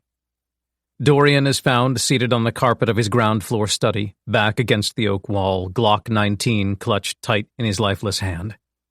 By nightfall, the rumor mill is churning. The cops can't keep a lid on it for long. There are leaks. One journalist takes the risk and reports a murder-suicide, the scale of which defies belief. 12 security guards are dead, along with his wife, Fiona, all slain by bullets fired from the gun he used to kill himself. The floodgates open. It's a free-for-all. The media couldn't have hoped for a juicier headline than larger-than-life corporate raider allegedly massacres family and staff. They roll in the ad revenue for a couple of days with increasingly speculative opinion pieces until developments come out which blow the narrative up like a nuclear bomb. All because of a poorly encrypted computer in an upstairs den. Fiona didn't expect to die that day. She left some unfortunate evidence behind. Old emails come to light between her and Michał Pilecki, a victim of the first series of shootings that plagued San Francisco 7 months earlier. The subject of much posthumous scrutiny, Michał has already become a near-mythical underworld figure from beyond the grave, as investigative journalists connected his criminal organization to countless atrocities in Eastern Europe and many more on American soil. When the connection is made to the Jacobies, all hell breaks loose. For about a month. The headlines are shocking and visceral. Powerhouse San Fran socialites made their millions from trafficking, murders, torture. But no matter how terrible something is, you can't think about it forever. It's the unavoidable nature of the news cycle. After a week or so, some outlets take a risk by covering other events. Scandals, celebrity breakups, feel-good stories about adopted puppies. And, like everything, the story fades. Along with speculation surrounding the couple's only child, Dante. The Jacobies held a press conference for their missing son after he vanished 7 months ago, the night of those first shootings, which fans the flames of various nefarious theories. It's assumed if Dante is still alive, he's in seclusion, keeping a low profile until this blows over. But some find it odd there was next to nothing about him in the system long before he vanished. A couple of opinion pieces suggest a deeper conspiracy, but journalists are careful not to write anything that could be construed as libelous. They don't want to piss off a man who may have inherited a vast fortune, so they take a few jabs and then leave the story alone, hoping if he's out there he doesn't blow the family money on lawsuits. The remnants of Michał's organization is a labyrinth the SFPD are unequipped to handle. They pass the investigation up to the feds, whereupon it stalls in a bureaucratic quagmire. There are no memorials, very few thoughts and prayers. Several dozen people are dead, but it's established that most, if not all, of the casualties were deep in organized crime. And besides, people die every day. Eventually, the world moves on. Part 4. Beneficence. 73. It's been a week. 7 days since Dante fell into Amber's arms. 7 days since he told her everything. He left nothing out because he knew it was only a matter of time before investigators pried the metaphorical vault doors open and vomited the story into the news cycle. She listened in ever-increasing disbelief as he sat on the rickety motel bed and laid it all out. Where he came from, what he is, why Adam laid the trap of the reflex test in the first place. The whole time, she said nothing. She could tell he was explaining it all to himself rather than her, so she kept quiet and let him dissect the sequence of events that led him to where he was sitting. That took him from nothing to something. Now, a week later, they lie naked on the same bed in the same room, staring at the ceiling. He rests his hand on the curve of her hip, tracing his fingertips along the outline of her glute. She absent-mindedly strokes one of the deep yellow bruises on his chest. Most of his wounds have healed, but not all. There are invisible wounds, too, internal ones. They'll never heal, not fully. You know, she says, it's convenient we had something so good to pass the time. He smiles. I'll be laying low for a whole lot longer than this. Are you mad about that? His fingers drift to the small of her back, snake their way softly up her spine. No. She rolls to her stomach and props herself up on her elbows.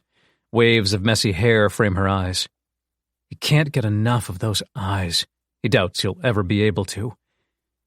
Which is the problem. She says, I need to ask you something. He knows what's coming. It's clear what's been left unsaid, what they've both been ruminating on but haven't found an appropriate time to discuss. The past 7 days have been raw, painful, visceral. Every memory of Dante's has been rewritten, tainted. Nothing is what he thought it was, and the deeper loneliness has been soul-crushing. He knew if he didn't work through these burdens, there'd be hell to pay down the road, so he didn't suppress the sadness. He let it out when he needed to, and he gave Amber the space to work through her own emotions, process the fact that Dante turned her whole life upside down. They listened to each other when they needed to listen, and left each other alone when they needed to be left alone. They haven't left the motel room once, groceries and supplies left at their doorstep by contactless delivery drivers. The heat out there is in a class of its own, every headline a searing criticism of the Jacoby legacy, and he knows it's best to wait for the pressure to deflate a little before he so much as walks from the door to the car. Now she says, Are we in love? The room is quiet. The air conditioner hums. He knows what he wants to say. Instead, he says, You first. She takes a breath, looks at him. He can tell she's trying to peer into his soul. He knows what she wants to say, too. Neither of them can.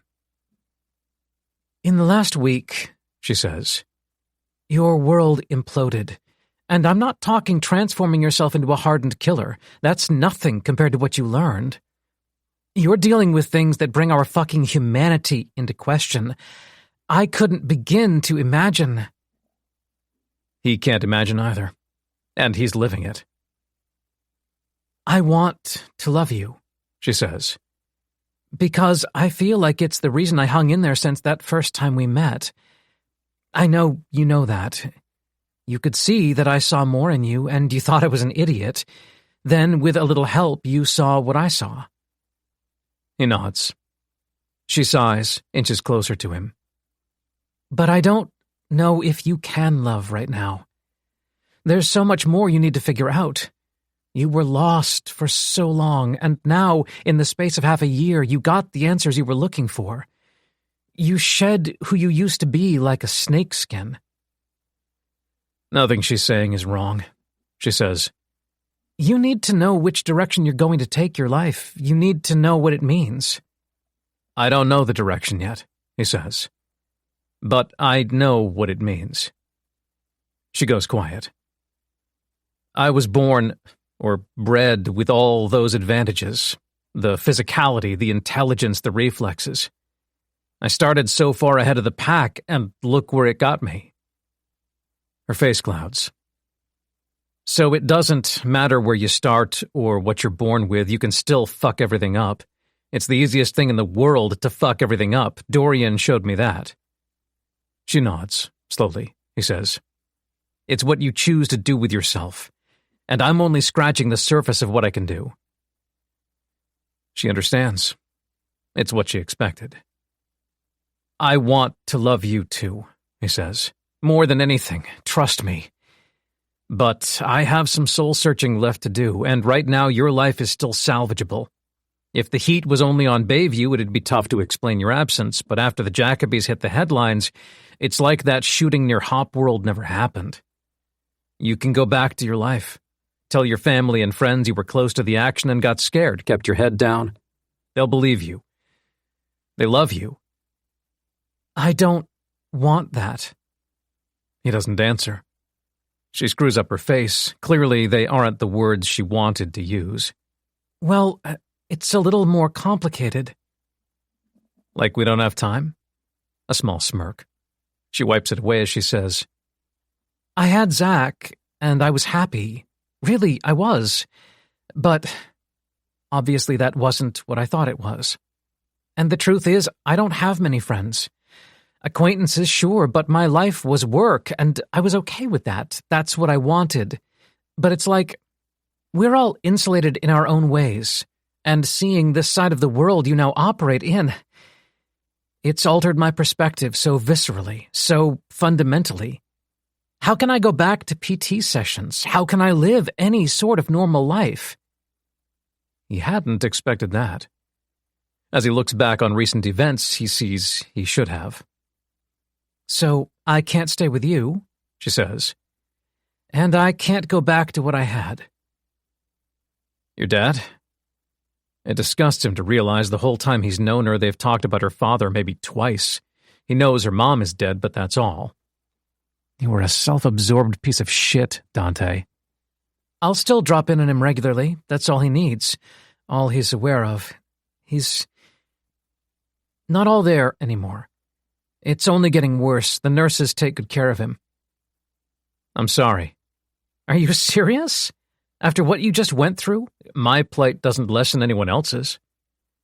She leaves the sentence hanging, her pause long enough to emphasize what he said. "I can't believe you're the same guy I knew." "Yes, you can," he says, "because you didn't give up on me." Still on her stomach, she nestles a little tighter into the crook of his arm, resting her chin above his armpit. Their faces are inches apart. He says, "So, what will you do?" "I'll figure that out." But he's already figured it out. And she has too. She just doesn't want to ask. Doesn't feel it's her place. He snatches up his ancient second phone and uses the shitty motel Wi-Fi to forward a document to her email. A blueprint. "You can skip the part on weaknesses," he says. "I had to start a long way further back." She caught a glimpse of what he was doing on his phone, and the gravity of the moment daunts her. He sees it in the way her shoulders hunch, her face hardens, her eyes take on a certain steeliness. "I don't have your reflexes," she says. "They're not as important as you think they are." "How do you know that?" "Because I had them my whole life," he says. "And I never did a damn thing." To make sure she's not dreaming, she takes out her phone and opens her inbox. Her face clouds as she opens the document attached to the email and scrolls slowly through the first few pages. She wears a grimace when she looks up at him. "You sure you're okay with me reading this?" He shrugs. "It's who I used to be. And trust me, the criticisms are valid." "I know." Aware that she needs to be alone to find the deep focus necessary to digest the words, she puts the phone down.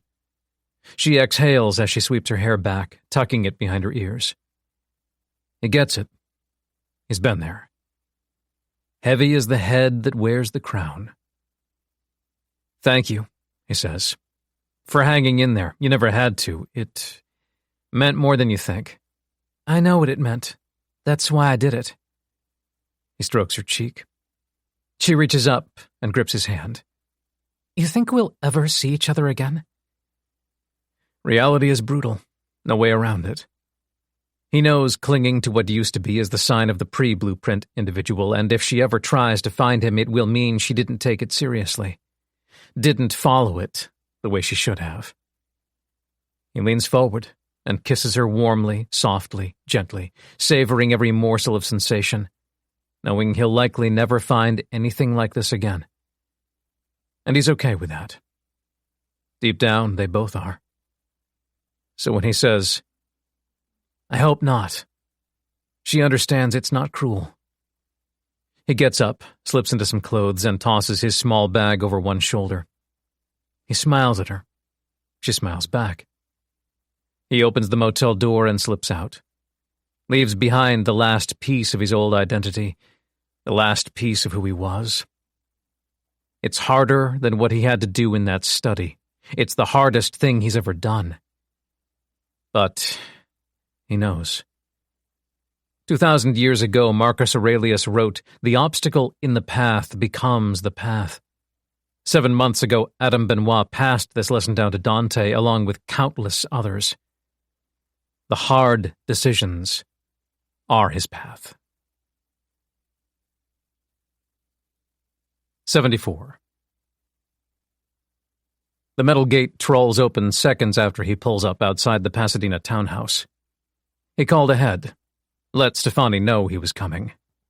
He's grateful for the high-walled perimeter fence that effectively turns the property into a compound. It gives him peace of mind when he steps out into the fresh air and tilts his face to the sky.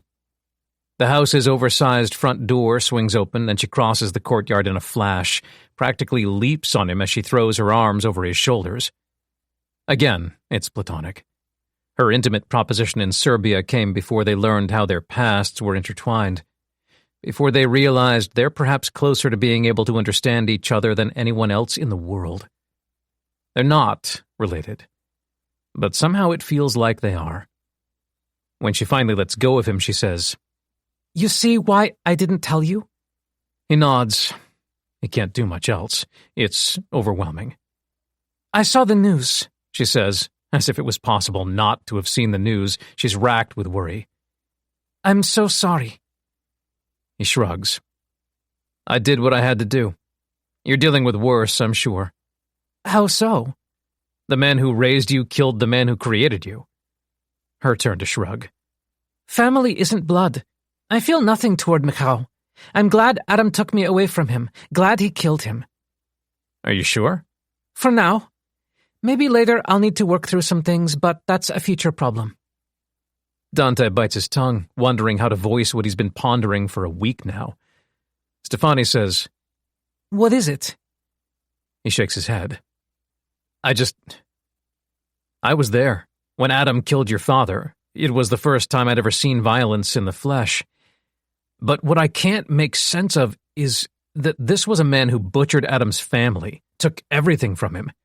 Adam must have known who it was he killed, but he didn't react. He looked down at the body, blinked a couple of times, then moved on like nothing happened. I see it so clearly, but I don't understand why he wasn't shocked, ecstatic, fucking anything." Stefani reaches up and tilts his chin down, makes sure he's looking at her. She says, "He was focused on you." Emotion tightens Dante's chest. "That's who he was," she says. "Selfless to a fault. I'll never know what led to him establishing his lab in Nepal, but I know his intentions must have been pure. But with you, in that moment, his own personal revenge didn't matter. Michał meant nothing to him because you meant everything. You were alive, and that's what he was thinking about. I know it. I just know it." Dante fights back tears. "He gave me the world," she says. "He raised me perfectly. He taught me everything. He made me strong, self-reliant, smart." She hesitates, a little guilty. "He sacrificed so much to make sure I turned out right. Even you." "Me?" "Don't you see?" Her eyes are wet. "He raised me instead of you." It rocks Dante to his core. "He wouldn't have had the resources to handle the both of us. He poured all his attention into my development. He should have hated me. Taking me away from my father cost him his entire family, but he stayed the course, and he left you with Fiona and Dorian. It must have torn him up inside, must have destroyed him. knowing you were in the care of monsters and that his hands were full? But he had the information Dorian gave him about Fiona, and he bided his time. He found you. He'd already put everything in place to teach you all he knew. He didn't have to live that night, and you could still thrive. So his own concerns were irrelevant. His own vengeance meant nothing. She wipes a tear. Still, I'm glad he found some solace, especially that night. Dante puts his hands behind his head, taking long, measured breaths. It's all he can do to hold himself together. She says, So, now what? I'm still figuring that out. And where's Amber? He pauses. Figuring herself out. Stefani doesn't fully understand, but decides not to press for answers.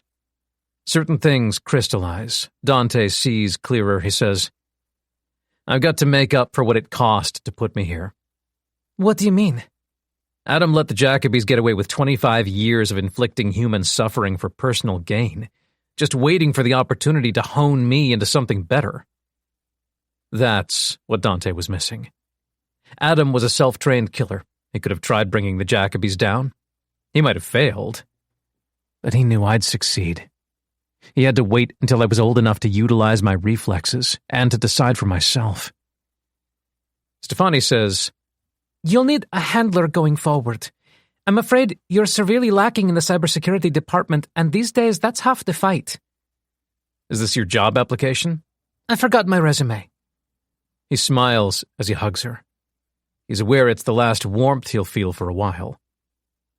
I'll be in touch, he says. When? Can't say. Keep your head down. Your last name is infamous now. Kids in Nepal know of the Jacobys. He nods. What are you going to do? I'll be just fine. She smiles back. This is all I've ever known. We turned out okay, huh? She doesn't answer. Has to blink back tears again. As Dante backs toward the car, he wags a finger at the sky. He'd be so proud of you. And of you. He gets behind the wheel, and she fingers a remote on her keychain.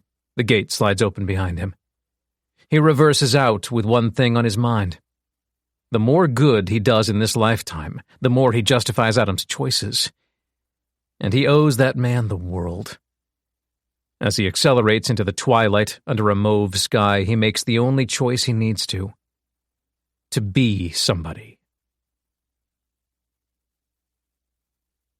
This is the end of Be Somebody, a Podium audio production. If you enjoyed this audiobook, we would love for you to rate and review it. For more thrilling mysteries, check us out at podiumaudio.com and sign up for our newsletter. We promise we won't spam you. Also, consider joining our community of listeners, fans, and trolls on social media. We're active on Instagram, Facebook, Twitter, and Reddit. We'd love to connect. You have been listening to Be Somebody, Book 1 of Dante Jacoby series. Produced by Troy Odie. Written by Matt Rogers. Performed by Greg Tremblay, a member of SAG-AFTRA. Text copyright 2022 by Matt Rogers. Production copyright 2022 by Podium Audio, all rights reserved.